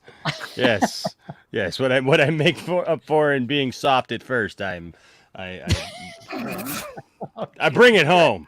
This is a taco talk. Hey, yo, I love it. Hey now. Anyways, no, but I don't know it's what that sad. means even. So. I unfortunately do, thanks to I think Amanda. I think. Wait, hold on. What makes sense? Yeah, I know. I was like Steven goes, yeah, okay. No, but when you watch the scenes where it does do the flashbacks and goes hard on the origin, you're going, Jesus Christ, they're really like really fleshing this character out and really going, hey, let's show the culture of this character and let's go back and let's show real settings and real this, you know. And then you watch something like Thor: Love and Thunder, you're like, all right, it's Chris Hemsworth, you know, big, huge, and fucking roided out in front of a green screen, or the volume, whatever. It's like, good God, like what? It's just the contrast. You just go, wow, they really. It almost, when it comes to story and everything, they spent more time on Miss Marvel than they did on the 4th Thor movie. And I'm going, Jesus Christ, we live. Is VOT really a thing? Because this movie feels like down to produced by VOT. It just comes down to creators, I think. Like, from what I've What are you seen, talking about? you know, Talk about Waititi. I mean, I'm sorry. From what I've seen, you know, even Steven pointed this out, but from Even what I've Steven. seen from Miss Marvel, that the creators are very extremely passionate about this character and bringing this, because it's such an important, you know, project as well, right? And not just the character, especially but for like MCU. filmmaking as a practice. It's not just Everything about, needs to be top quality. Yeah. Yeah. Well, And then like, you have they're Taika, who also- doesn't even, you know, care about Thor. And Steven, you pointed out, like, he probably never even said something, you know, 2 inspirational lines about Thor ever. Yeah, like it's like you look at the press tour for him versus like anyone else, and I get like everyone's always like, oh, he's trolling and that, and I get that, and this is not me being like, I wish that he'd just give a normal interview, but I don't know why he's making Thor movies. I don't know why he makes movies at all. Like I don't understand why Thor. What's his favorite Thor comic? What is it like? He doesn't, and it's not that it's. I don't know. I hate putting directors in a position to like it's their job to explain all this stuff to me, but there's no. I don't have any indication that he is invested in anything other than like the sketch comedy that he writes, which is cool. Like I think that like I love What We Do in the Shadows. I thought it was a great kind of format. You know, he's done some cool stuff. But when you get to this stuff where there's like a mythology and an expectation of like blockbuster filmmaking, it feels very sketch comedy oriented in all aspects, not just like the writing and characters, but also in like the production values. I mean, it's like Saturday Night Live level, like green screen. That's it's like what I said. It's wow. it's a long SNL sketch. It really is. Which is like cool for certain things, but for certain things, yes. I even said when I saw one of the trailers, I was like, I want to see the movie that this is a parody of. Yeah. Because they reference stuff as if it's aping another movie that exists, but tell me a movie that exists that delivers on all of the things that this movie is like, and I guess I haven't even seen it, but like based on the trailers, that it is like referencing or parodying, and it's like I don't have that like huge. I don't have the Lord of the Rings meets Mad Max, like Justice League. I've used that comparison for, but I don't have the like poppy version of that. I don't have the heavy metal like 80s Thor movie that like to pair. Like this would be a great scary movie version of another movie out there, but like where's that's really cool to see. So like when I did a rewatch after I watched Thor: Love and Thunder, I was like, all right, last weekend I watched all 3 Thors again just to see what I feel about them now. I mean, obviously what Kenneth Branagh did with the first one, I thought, all right, you fucking achieved. You brought this to life, and that's still my favorite Thor. It's my favorite Thor. And when you watch that, you're like, wow, we've come a long way. Jesus Christ. And I mean, but at the same time, I go, okay, but general audiences were like, they weren't grasping towards this because this is like something different. I'm like, different from the, you know, when you look at the 4 leaders of the Avengers, it's like, all right, yeah, maybe people are not getting this, but at the same time, I'm like, God damn, there's so much here. And it's literally just like going like in the story, they're going, oh yeah, the mythology, the Norse god mythology is actually true. What the fuck? That's pretty crazy. Maybe they could have did a better job at executing that, sure, but it's still, when I watched that, I went cool. And then when it came to the Thor: The Dark World, which everybody goes, okay, that's where it kind of got a weird transition because they try to lighten it up a little bit, even though it's called Thor: The Dark World. And I'm like, but that movie historically, we all know that. I mean, they had director changes. There Oh, was yeah, it so was bad. much the production drama behind that movie. I mean, even Christopher. I mean, you wasted Christopher Eccleston as a bad guy, and he's complained about like he's how great. I mean, Yeah, I love Christopher Eccleston. Yeah. But all the stuff that he talked about, how much he was left on the cutting room floor. Like, you've heard stories about how there's all the deleted scenes. But when I watched it again, I went, man, they really did try to lighten it up. When like, there's like the whole final act is like adding more of Darcy. I love the fact that they fight in all the different realms. That was a cool effect. But then you have like, oh yeah, well, we have Jane Foster, and they're like, she's got this little fucking device that goes and makes a noise, and it does things, and I'm like, that's not working. And then you get to Ragnarok, which is, of course, Taika Waititi's first attempt at it. And I'm like, all right, this is drastically different. But what I can actually appreciate about it, because I'm not a fan of it, but after watching Thor: Love and Thunder, I'm like going, it's consistent. There's something consistent about this tone. It has and what he was going for. And I was like, and I almost went, God damn, I'm actually liking Thor Ragnarok more than I did before, because there's a consistency in the tone. Yes. And there's some beautiful fucking sequences in this. That Valkyrie sequence is the Valkyrie beautiful. It's absolutely beautiful. You don't get anything like that in fucking Thor: Love and Thunder. I'm like, hey, they try. I mean, it gets to a point where like, yeah, you get to the Shadow Realm. It's kind of cool with what they do with the coloring and the cinematography, sure. But at the same time, I'm like, it just doesn't have the same. I don't know. It just seemed like they were like, hey, make another Thor movie, make it funny, and keep it under 2 hours. And it was like, that is one of the killers, I think, for Love and Thunder, because I think from the difference between Love and Thunder and Ragnarok, I feel is like Ragnarok feels like a complete movie, and Love and Thunder does not. It feels very edited down, like Multiverse of Madness, but even more because they don't even give breathing room for dialogue to and then people react to it. So it's just very strictly cut at the end of the line, and then the next line just comes in. So it was more of that, and I didn't hate the movie. I felt there was a lot, of good things in there as well. But between Ragnarok and this, I do think that feels like a complete movie. Even though the Thor kind of is similar in both. They make fun of Thor, and people around him and stuff like that. But and he had a lot of more cooler action scenes in the first one, I think. Yeah. For me, I mean, I went to go see it with a young man that I mentor. This kid's 19 years old, and we went to go see the movie, and I was excited about it because I've loved Thor. Loki is my favorite MCU character. I'm just saying, he is. And, no Loki in this. I know. So, but but the thing is that I went in and like you said, like there are parts even of the dark. Gosh, it's late. The Shadow Realm. The second one, the second movie that I like. World. Oh, Dark World. Thank you. Dark World, the first one I loved. The first one I absolutely love. Ragnarok. There was a lot there that I did like, that I really liked, but I went into this one, man, and those first few minutes with Christian Bale and the setup of his character, I was like, good. That was good. Okay. Yeah, all right. good. This is really good, right? And I mean, the soundtrack was awesome, dude. Guns N' Roses, I can't go wrong with that. Like, I love that. I know there's some people who don't like that, but I dig it. But my problem was every time this movie tried to present me something that made me care about the characters or care about what they were going through or care about Thor or care about Jane or, anything.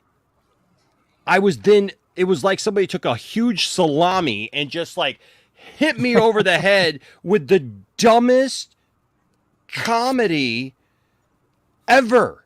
And like comedy in places that like didn't make any sense for comedy to be, you know what I mean? Like it wasn't trying to break tension. It wasn't trying to do any of that. It was just like comedy for comedy's sake. And it wasn't like, hey, we sat down and even tried to like figure out these jokes and put these jokes together in a way that would just bring levity to the whole situation. No, it was like, hey, you got a character here that's dying of cancer that you're supposed to really care about because you have this history with and this connection with. And we're just telling jokes.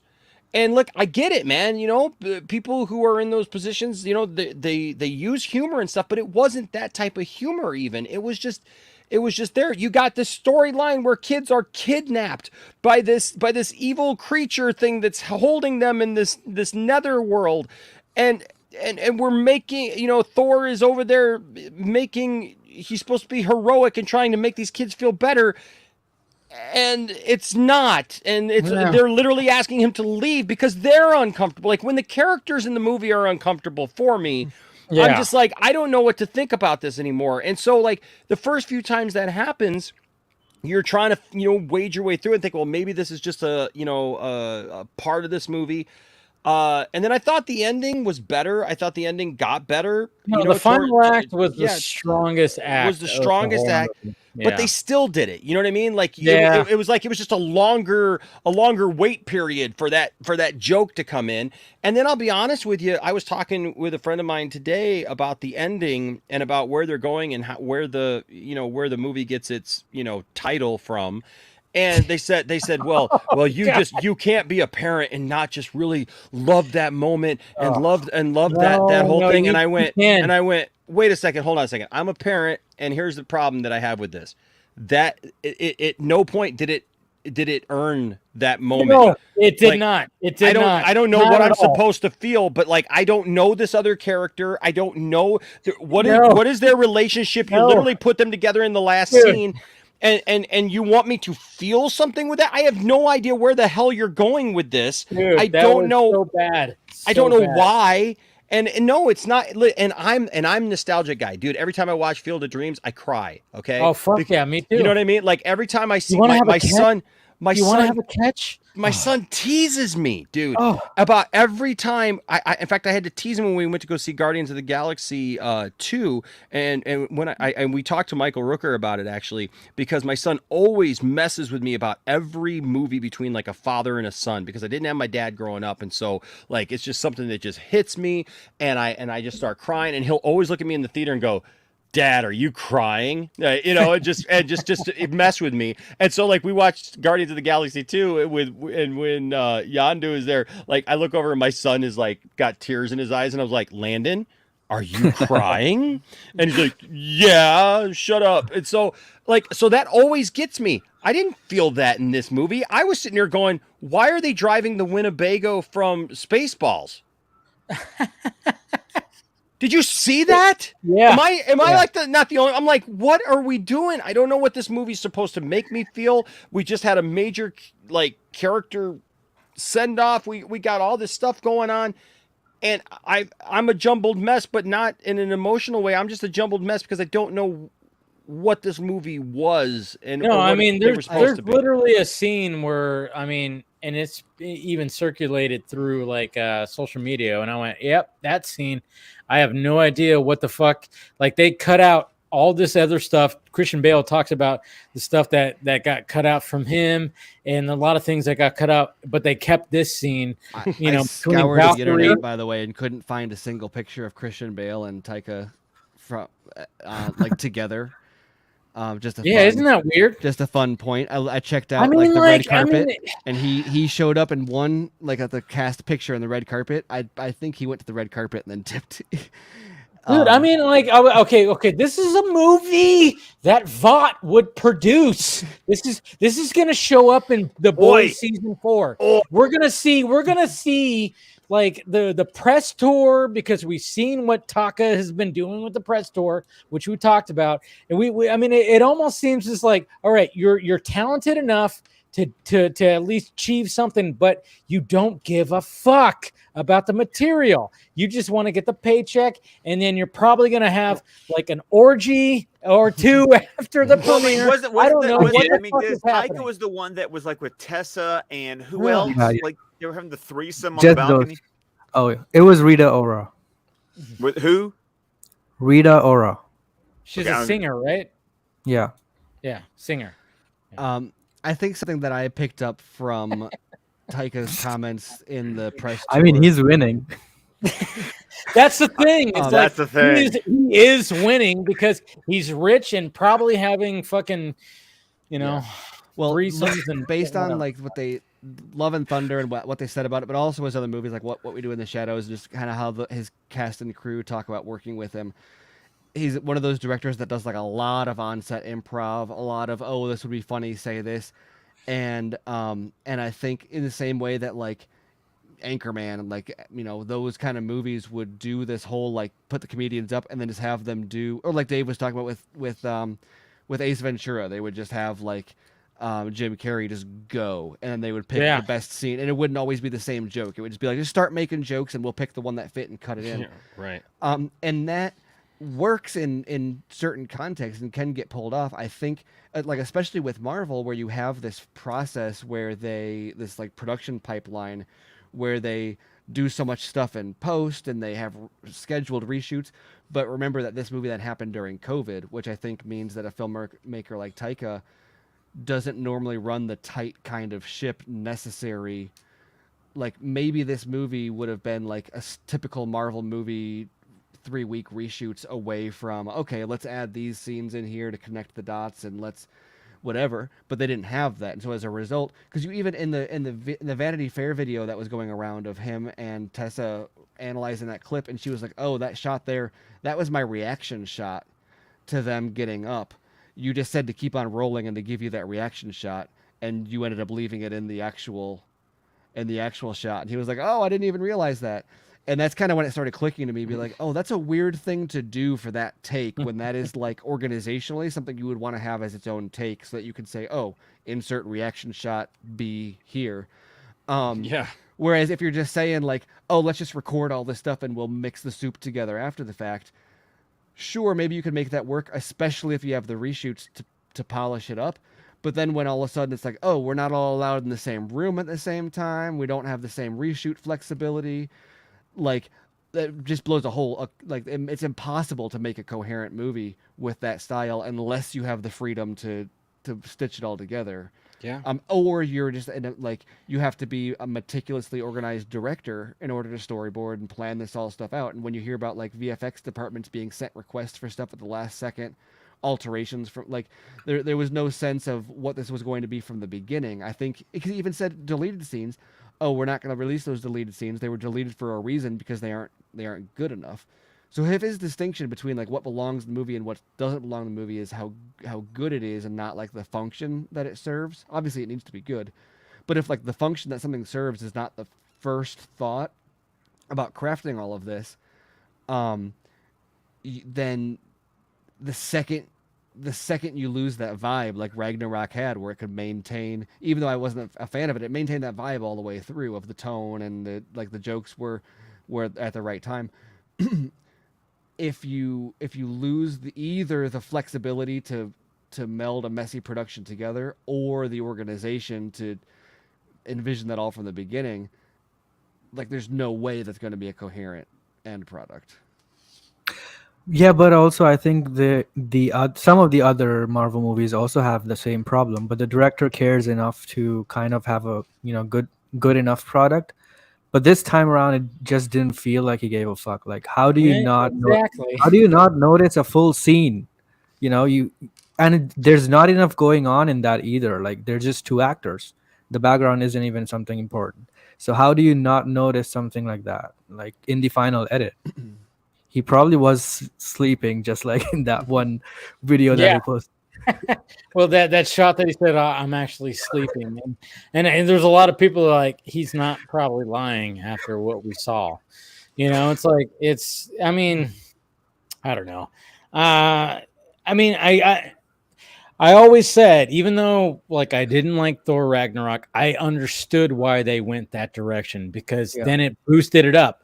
And at least when I watched it again, I was like, oh yeah, it's consistent. I get what they were trying to go for there, the soundtrack and the tone and where this story mainly takes place. It makes sense. But then at the same time, I'm like, well, there's also, there's Tom Hiddleston. Loki's there. Yeah. Loki, sadly, is missing in this movie, and I'm like, God damn it. I'm like kind of going, there are some characters that are missing when it comes to Thor Love and Thunder I because will be interested- very, back- very Back small. to your point, Stephen, about Yeah. how box office isn't, the end all be all. But I will be very interested to see what the weekend 1 to weekend 2 drop is. I'm anticipating That's over what I said 70%. too. Yeah. Based on other Marvel movie performance and based on audience reaction to this one. It's gonna be It's like even 70? worse. Weirdly, it's like it's different than like Rotten Tomatoes is a bad indicator because it doesn't always indicate the I don't know, but the it's not really a temperature check. It's just a consistency check. Because even Eternals didn't have this level of negativity. It was just like the people that didn't like it were just like it was meh. And then a lot of people still liked it. Like even that has a higher audience score than Love and Thunder, I think. Last I checked. Yeah. And because it felt like an actual movie. Yeah, and I mean I loved Eternals, so I'm obviously biased in saying that also. I really liked Eternals as well. But Thor has this I haven't seen from the MCU there was a little bit of it from Doctor Strange too, but I haven't seen MCU fans, at least on Twitter, get into this really hating something other than maybe since Iron Man 3 was the last time I saw them be like, whoa, we can't do this. Isn't that weird? And I actually like Iron Man 3 more than 2 and yeah, me too. It's fun. I will still. It's so Shane weird. Black. Feel like I'm always in this place where guys, I really like Iron Man 2. It's one of my. It's not bad. That's the thing. It's not bad. Yeah, I don't think it's horrible. Either, especially in retrospect, a lot of the complaints that people had about it at the time, ironically, became standard for the MCU. But it's the stuff that people praise. At the time, it was oh, it's bloated. It's doing too much work to set up future events. Yada yada yada. And then now it's all this Easter egg and that Easter egg and what it teases about the next movie is all the thing people are most excited about. Yeah, it's not as bad as it. But when people give shit to Iron Man 3, I'm like, I don't know about you, but I actually like that a lot. Yeah, I thought thought people just hated the Mandarin thing.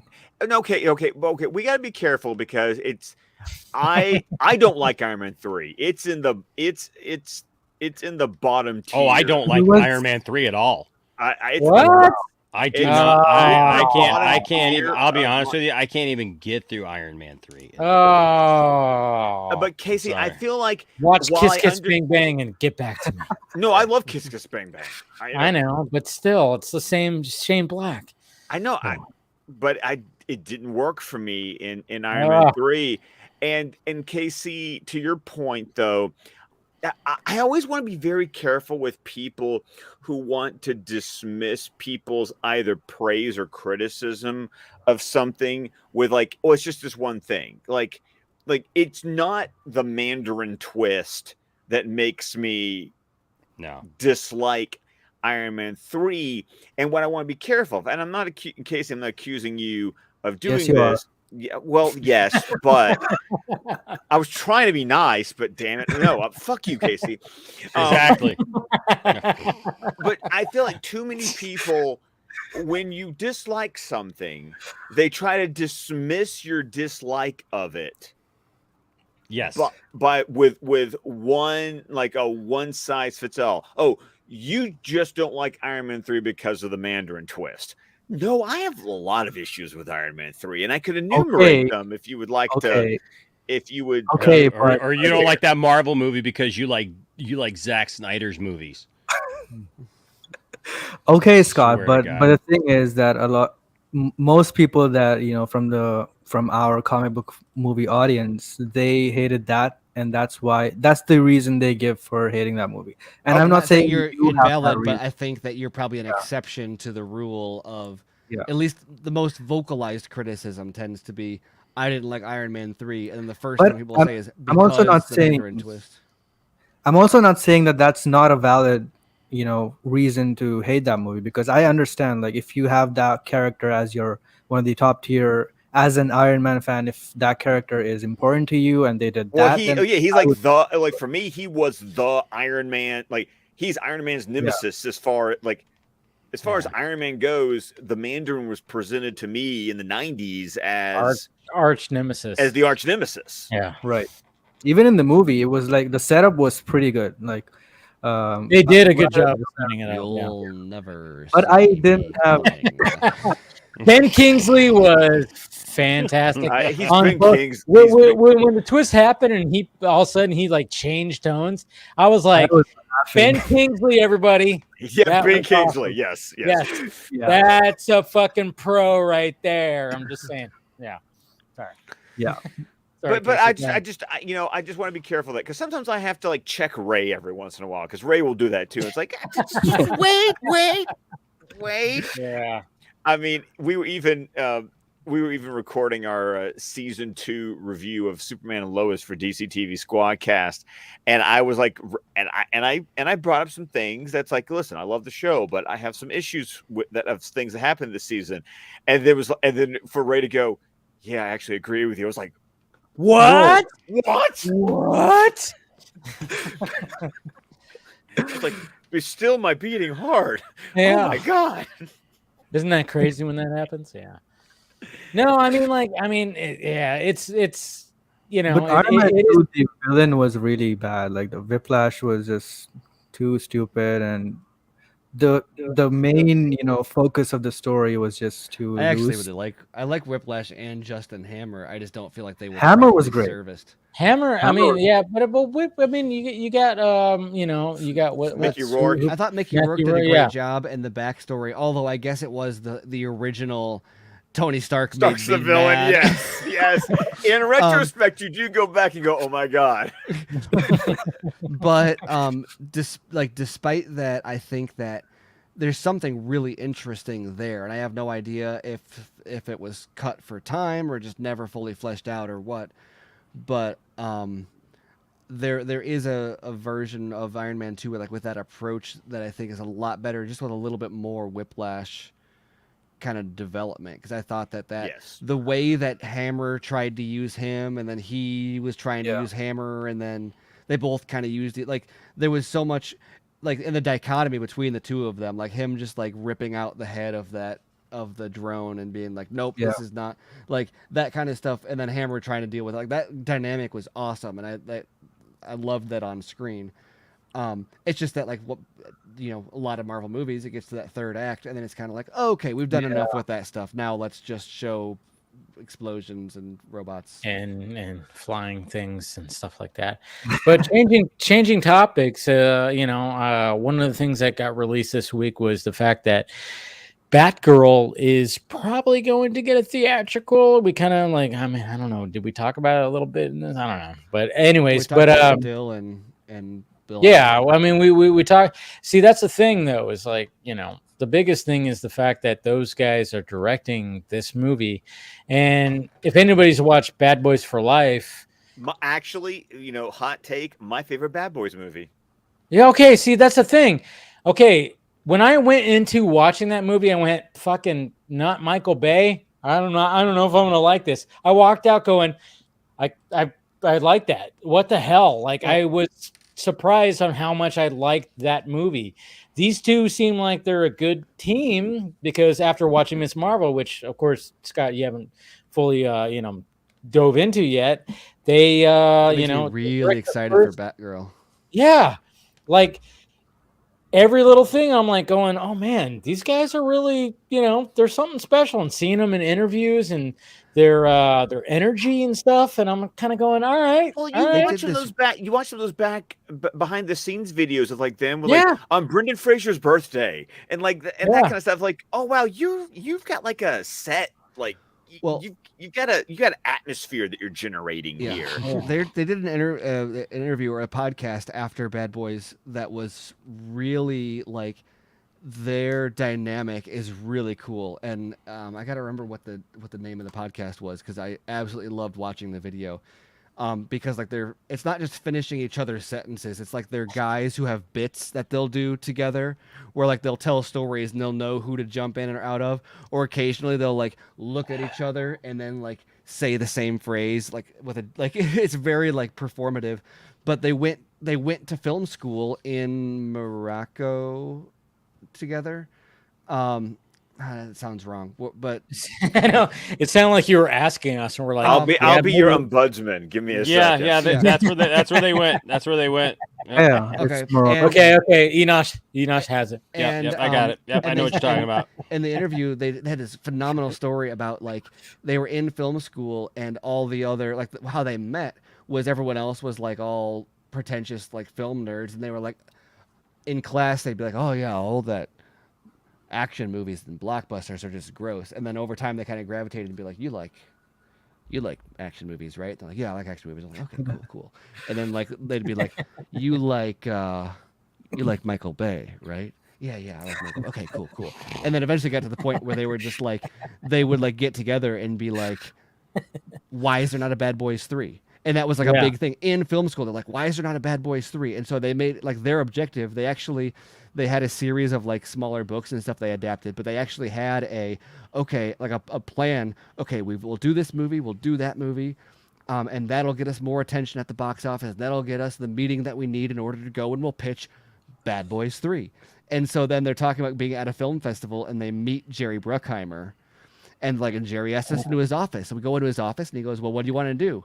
And we look at each other and we say, and like in the interview, they look at each other, look back at the camera, and they put their arms out and they go, Bad Boys 3. And it's just like the dynamic is so like. That's so awesome. Like this is why I like these guys. Yeah, this is it's why hilarious. I like these guys. They're the reason I actually started Miss Marvel. Like the first episode, the only reason I watched it, it was because of them. And they nailed the first episode, and I was like, I don't just like it, I love it, and I have to see the whole thing. And thankfully, until the end, it was really good. So I like the ending as well. I know some people didn't like it. Well, and going back to what I was saying about Taika too, it's not just the energy or like the because like he's got that in interviews too, where he's funny and he's got this cool energy, but the care for the craft, that it's not just like, oh, Bad Boys is cool and we want to make another one, but they're like, oh, Michael Bay is I love how he gets these shots, and I love how how he executed that moment.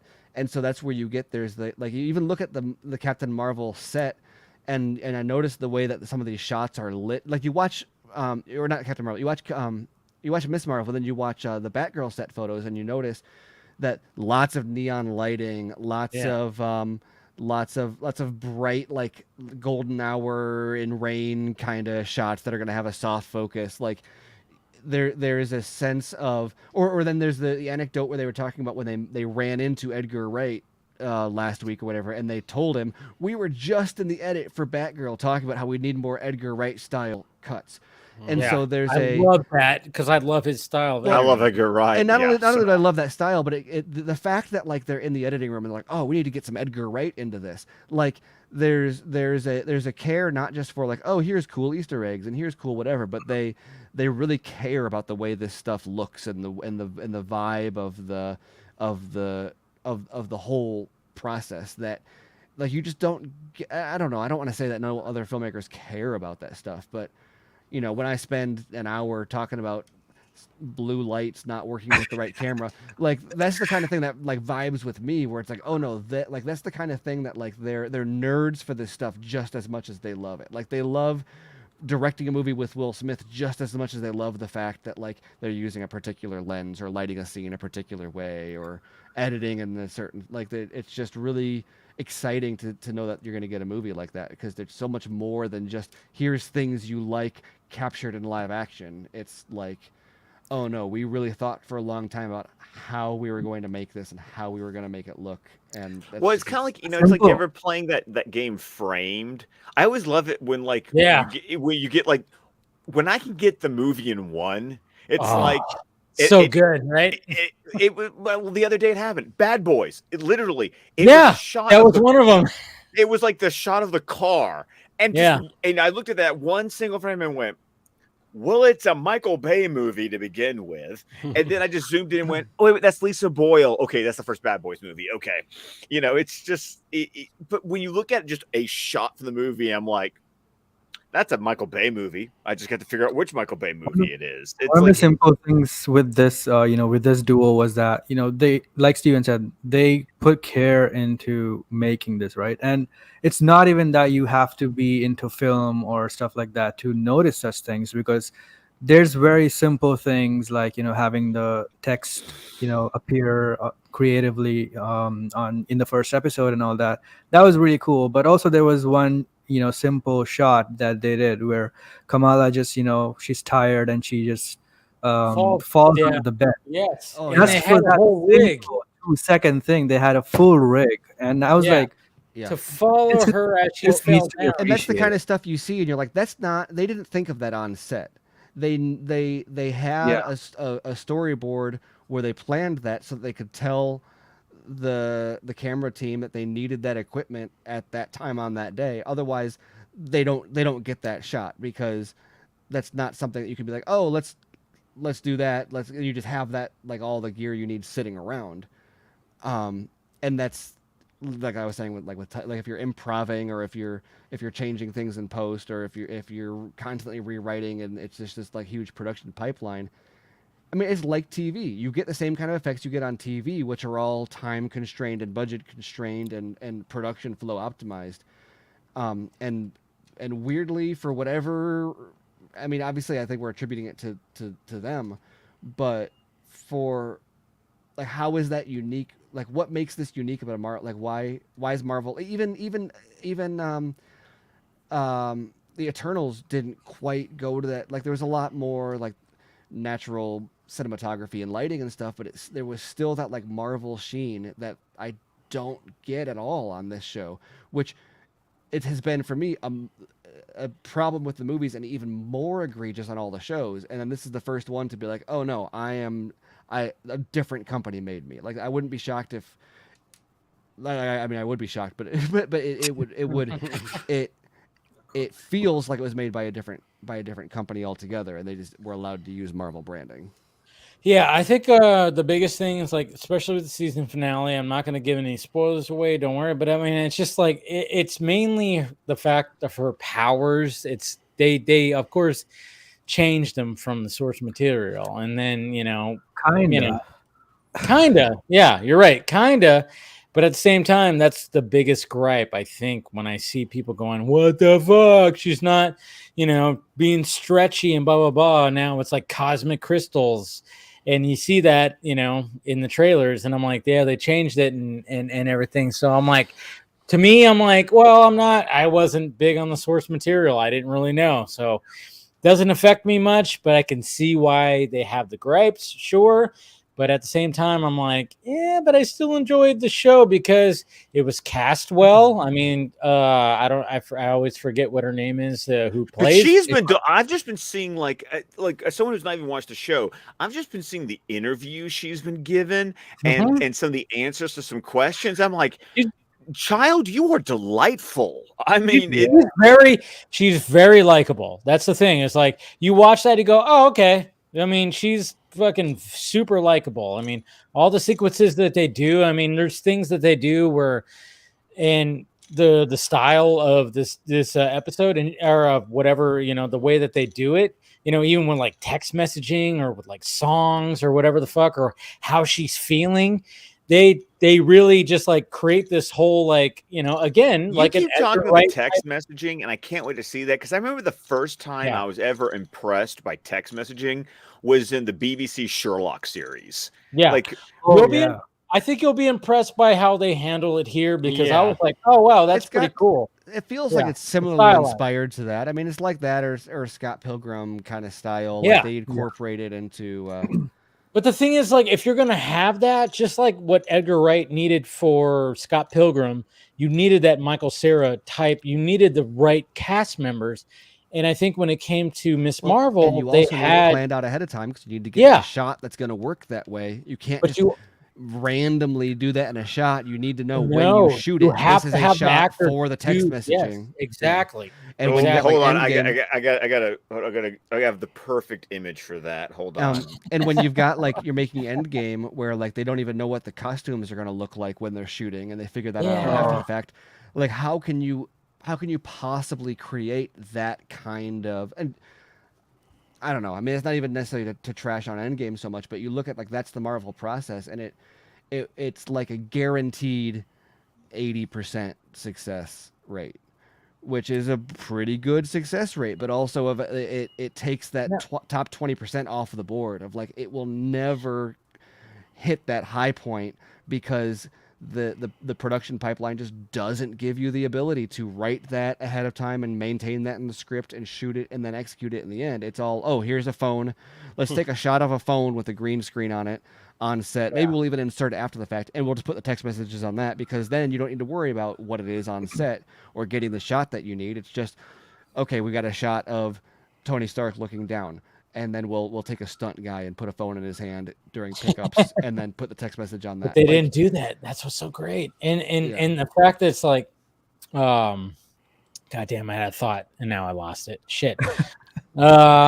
Scott, hurry up, get what you're gonna say. No, but well, ahead. Another thing apart from the creative storytelling and cinematography and all that, music. Apart from that, I also felt like they put in a lot of care to represent them well. For me, watching it was kind of a different experience from you guys, probably because there were subtle jokes that only we would understand, and that was just really, really funny to me. And even in the finale, it was there, and I just really appreciated that. I know that Adil and Bilal will definitely did some stuff on purpose that made it funny. Like I saw a lot of people joking about the shoes. Yes. The shoes at the mosque. That was just, I'd have no cultural touch point for that, but a bunch of people were like, "Oh, if your shoes haven't been stolen, then you don't even know." Like, yeah. Well, here's the cool thing about that, right? Is that like, I have made it a point with what I do to experience other forms of worship and like other religions and things like that. And I was taking a class towards my ordination, and it was funny because I realized something about myself in this moment. I was in this class and they wanted us to, one of the assignments that we had to do was that next week we had to visit a place of worship. We had to visit they told us to visit another church that was culturally different than ours, right? So I look around the room and everybody's like, "Ooh, I'm going to go visit a black church," right? And I was like sitting there going like, you guys really have never like been in another, because it was the point was to go someplace that you had never been, right? An environment that you had never been in. And I'm looking around and I'm like, well, I can't do that because we fellowship with tons of different types of churches, black churches, white churches, everything growing up, man. Like I sat in with bands and everything, man. One of my favorite things to do is to go to predominantly black churches and sit in with the band and stuff when I'd know the people there and everything, and just jam. And I just loved those times together. And so like I went up to the instructor afterwards and I said, I kind of have a problem. My experience is one, especially having been in a band, played at different churches, been involved in different denominations and stuff.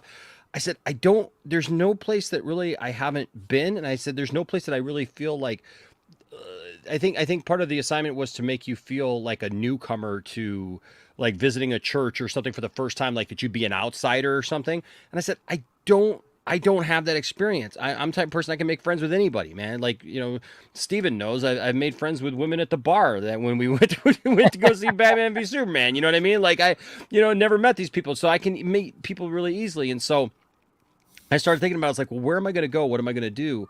And I ended up going to a mosque. And I went to their service and I sat and I observed and I took it in, and it was, I had a really good time. But yeah, I mean, that's one of the first things, it's like, but you don't know those things going in. It's like, okay, if I go in, I'm going to take my shoes off and I'm going to, and do these things, and we're going to sit here and other people sit there, and stuff. You don't know those things going in.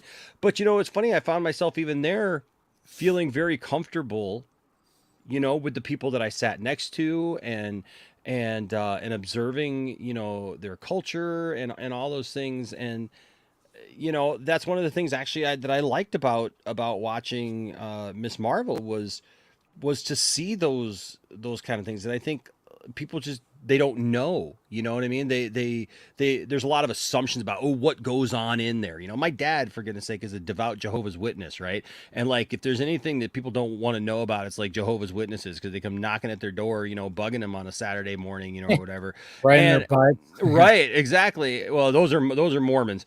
Yeah, they just show up. The other people, just Jehovah's Witnesses, just show up at your door.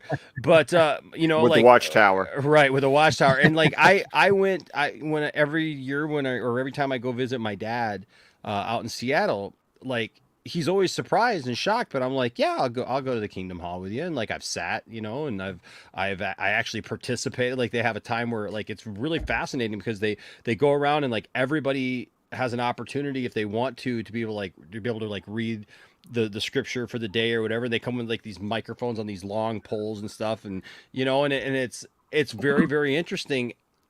And I think it's important for us to get to a point where we don't feel uncomfortable, but we learn from each other, and we learn like what those things are, so that we can understand each other better. And it was really cool, because I've had this sounds funny, but I've had many Muslim friends, so I've had many conversations with people, you know, culturally and things like that, and about faith, and you know, and the differences, and I've, you know, and that kind of thing. And so I've tried to really educate myself on those things. But just because I've had those experiences, I think it made Miss Marvel, watching that show, even that much better for me, because I had a point of reference, and I was like, oh yeah, okay, I get this, and I get this, and I understand this, and that's pretty cool, you know? Well, it's like I was introduced to a philosophy last year about reading books that I absolutely loved, especially in the middle school age range as a teacher. But the idea that books, especially at a younger age, books are either mirrors or windows. They're either reflecting back at you for you to see something new or different about yourself, or to analyze yourself a little bit deeper, or it's a window to see somebody else that you've never seen before and to understand somebody else. So, you know, when last week, when people were talking about this episode that talked about the Great Partition, I was like, oh, dude, yeah, I know about that, because I read this book called The Night Diary, and it was amazing because it was basically the author talking about what her grandparents went through, like, where, you know, literally some white guys and some people in power basically went, we're going to draw a line, and now there's two countries, and it happens at midnight, and if you're Hindu, go over here, if you're Muslim, go over here. You know, it was the same way of like what I experienced watching that first episode of Watchmen and being introduced to the Tulsa massacre and going, what the hell, this actually happened? Like I'm saying, and making me go, why don't I know about this? Like and that's that sort of window mirror thing where you go, wow, how did I not know this was a thing? I was actually really shocked they did, you know, a big chunk of one full episode on that partition, because that's, you know, that's something big for this show that they were teasing since the beginning. But then actually going there and, you know, being in that part, that was kind of shocking to me. But they did it well. But obviously, due to, you know, time limitations, they didn't get fully into it. You know, it was not just because of the Britishers, it was also because some Indians also wanted that. Well, the Indians, like and then the leader of like the Muslim, the sort of Muslim political leader. You know, that's why I like the book, The Night Diaries. It really kind of delved into that, because in that book, the character is half Muslim, half Hindu, and so so the character is like, where do I go? Where do I go? What? Yeah. Right. So, that's always why I like when I love shows that bother to go there, or it's why I love reading. Like I said, books and windows, like stretch yourself, read about something that's going to be something that you've got to be completely comfortable with going, I don't know anything about this. Well, I mean, like when it comes to Miss Marvel, I think you'll like it, because I mean, again, it goes from like that, this whole stylized, like in New York, or she's in New York, or Jersey, And and it's got like, okay, we got this high schooler and blah blah blah, and then all of a sudden it's just like it's gonna take a dive into this history, and you go, holy shit, like we're like now and we're in Pakistan now and blah blah blah, and it's like that's why it feels more cinematic than. Who would have thought that a movie or a show shot on location in New Jersey, like pitch that as like as a Marvel concept, Right. and tell me it's going to be more visually rich than most other things coming out of Marvel? Like how does that make sense? But they like, 'cause, New Jersey's not exactly something that people are going to think of and be like, oh wow, that's going to look great on camera. Like, but it's Exactly, right? like, All right, Scott, you posted this right here. Upload it. What is this meme? Okay, I posted it. Great. You left room for lettering, right? I'm sorry. When Steven was talking about like composing the shot to leave room, I have this saved on my phone because we've all read this comic book, right? Right. You got to save room for lettering, and then of course the bubble is like block. Yeah. I love listening to interviews with Scott Snyder and Greg Capullo, where Greg would have to send notes back to Scott Snyder going, dude, you're writing too much. This has to fit in the panel. Seriously, yeah. Because it's like you have this beautiful, panel right here, and it's like then you have to add a fucking, bubble. A bubble, and you go, where is it going to place? I mean, I can only imagine, because even sometimes even in like the YouTube space, it's like, oh yeah, I create a thumbnail, but I got to put fucking right, letters. Enosh, you know what I'm talking about? Or do I? Right? Like sometimes you're just like, or do I put letters in this one, or like. Yeah, but how many times have you watched like videos like you gotta have text in your fucking your thumbnail and blah blah blah? Oh, I know. know. You just gotta go you gotta go, shit, I gotta put text in this, and it's like, where do I put it?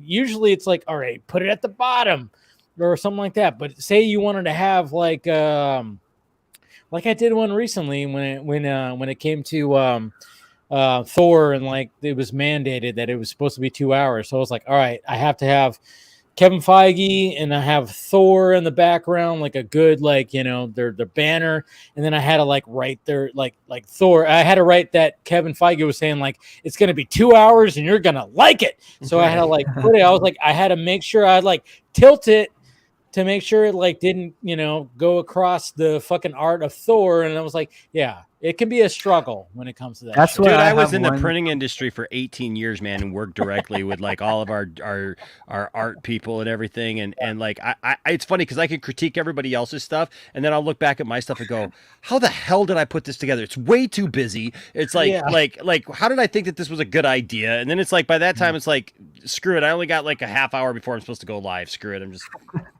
Oh yeah, that's why I have a company where for every video I put the left half for text. No matter how the pictures are, they're gonna be on the right side. The text is gonna be on the left side. So I don't face that problem. It's always gonna be well, if you have a template, that's good. But man, sometimes with me, I'm all about I'm gonna create the art first, and then I'm like, fuck, I gotta put text on there. Where do I put it? And sometimes I'm like, I'll spend a half an hour just going and just adjusting maybe if I move that over there and try to just fit it. Yeah. Then you do that and somebody will go, I why'd you do that? I love listening to all your YouTuber problems. I'm just like, I just talk into a microphone. Shut up. I know, but part of the process. But you have that voice. Not everyone does. We don't have that. Yeah, we don't have that voice. No, but you also haven't. You probably also haven't sat there with Audacity doing the audio editing of Audacity, and just going. When you guys are talking about this, it's like me looking through the waveforms, that's me sucking in a breath. That's me coughing, dude. I know that pain too. I know that pain too. Don't you now have the automatic tool that removes that? Not those kind. We have tools. I feel like I'm telling the dirty secrets, but like we get tools that will wipe out anything that's below a certain decibel level and just automatically remove it.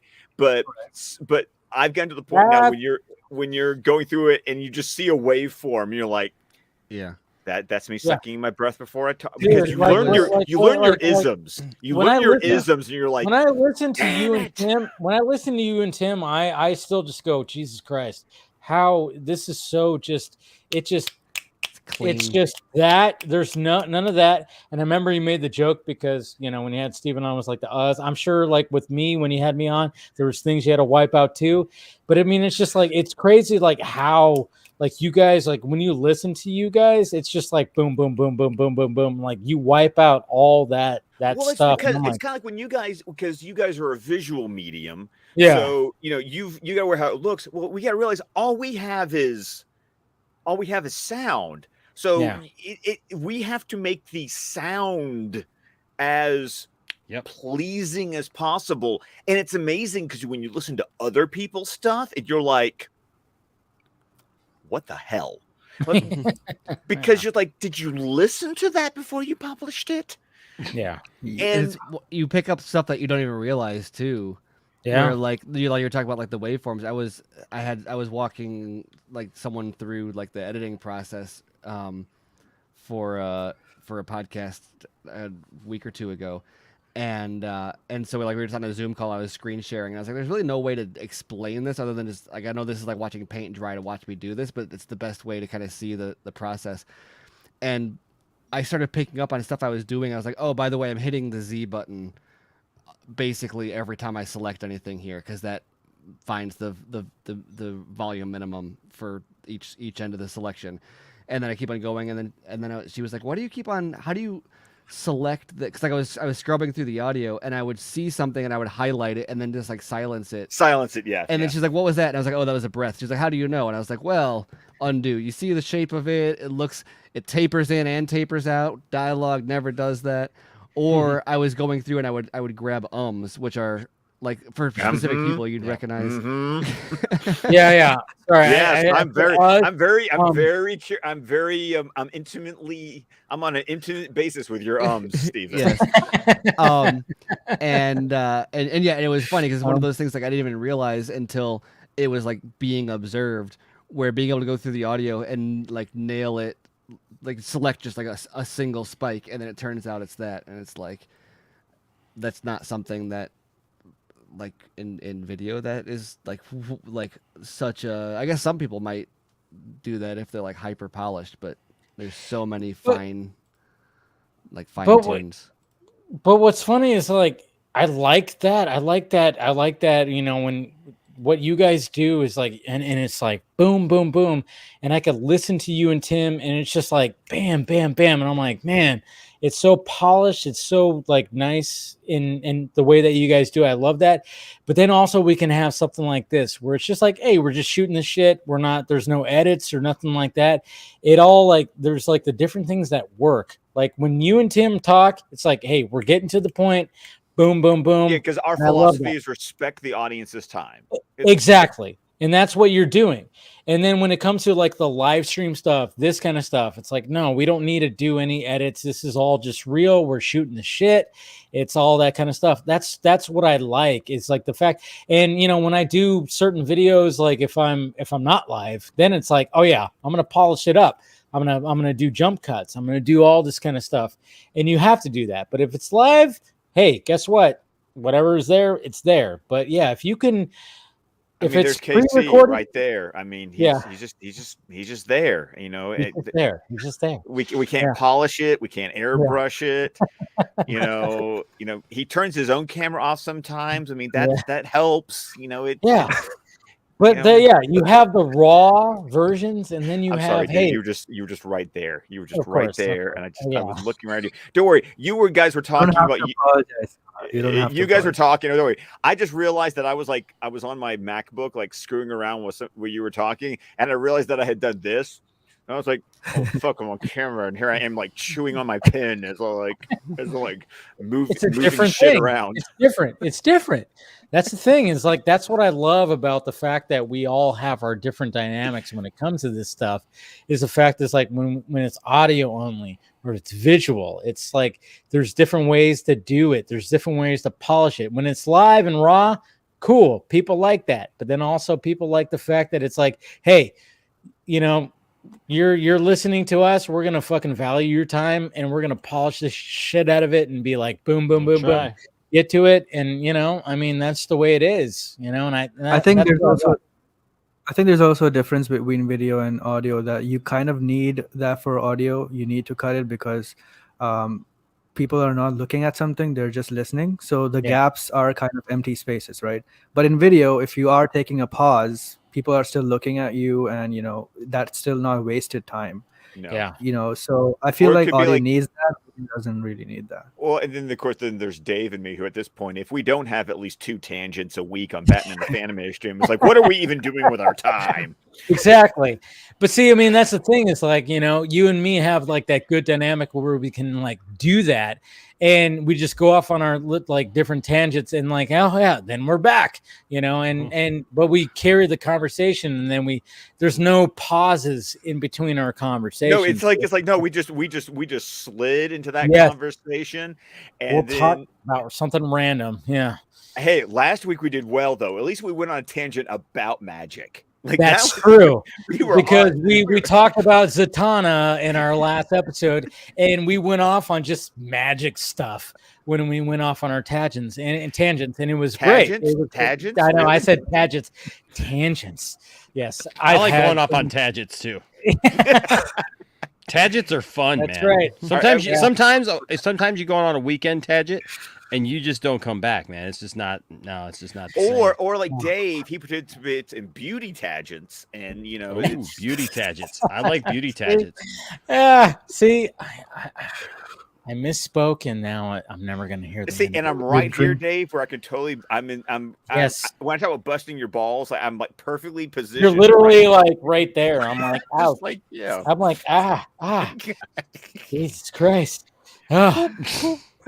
Yeah, see, he's got his pen out, and he's like literally poking the balls right there. But anyways, this went off the rails really fast. I know this way. Speaking of tangents, Jesus Christ, This part would be the one that would get edited out.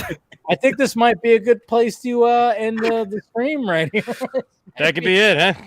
This could be it. Let's just end this tangent right now. Yeah, tangent. Let's end the tangent right now, because you know this knob creek. Oh no, you just said knobs, and we were talking about busting balls. Exactly. I mean, this is getting tough. This man. is why this stream needs to end, because I've had a lot of that. So yeah, let's go ahead and wrap it up, guys. This has been Jesus Christ. And Yeah. Steven's just like, why am I with these children? I know. Usually, Scott, you're like that, but you're part of it now. See? Yes. Steven's the teacher. This time he's like, I'm literally just like reading up on something right now. And that's what you're doing, right? What are you reading up on? Yeah. What are you looking at? Steven? He's not paying attention to us. So anytime I see Steven like looking over the side, and he's got the arm out, and I'm like, oh, what is Steven looking at? Right? what is Steven paying attention to instead of us? Yeah. Oh, I'm paying attention to you too. Oh, okay. Good. I don't know how to do one thing at a time unless it's a movie. He can't multitask. Yeah. It's okay. Yeah. Or I can't not multitask. Okay, there's that too. All right. I can't quit you. I can't. Oh man. Yeah, this stream. I love it.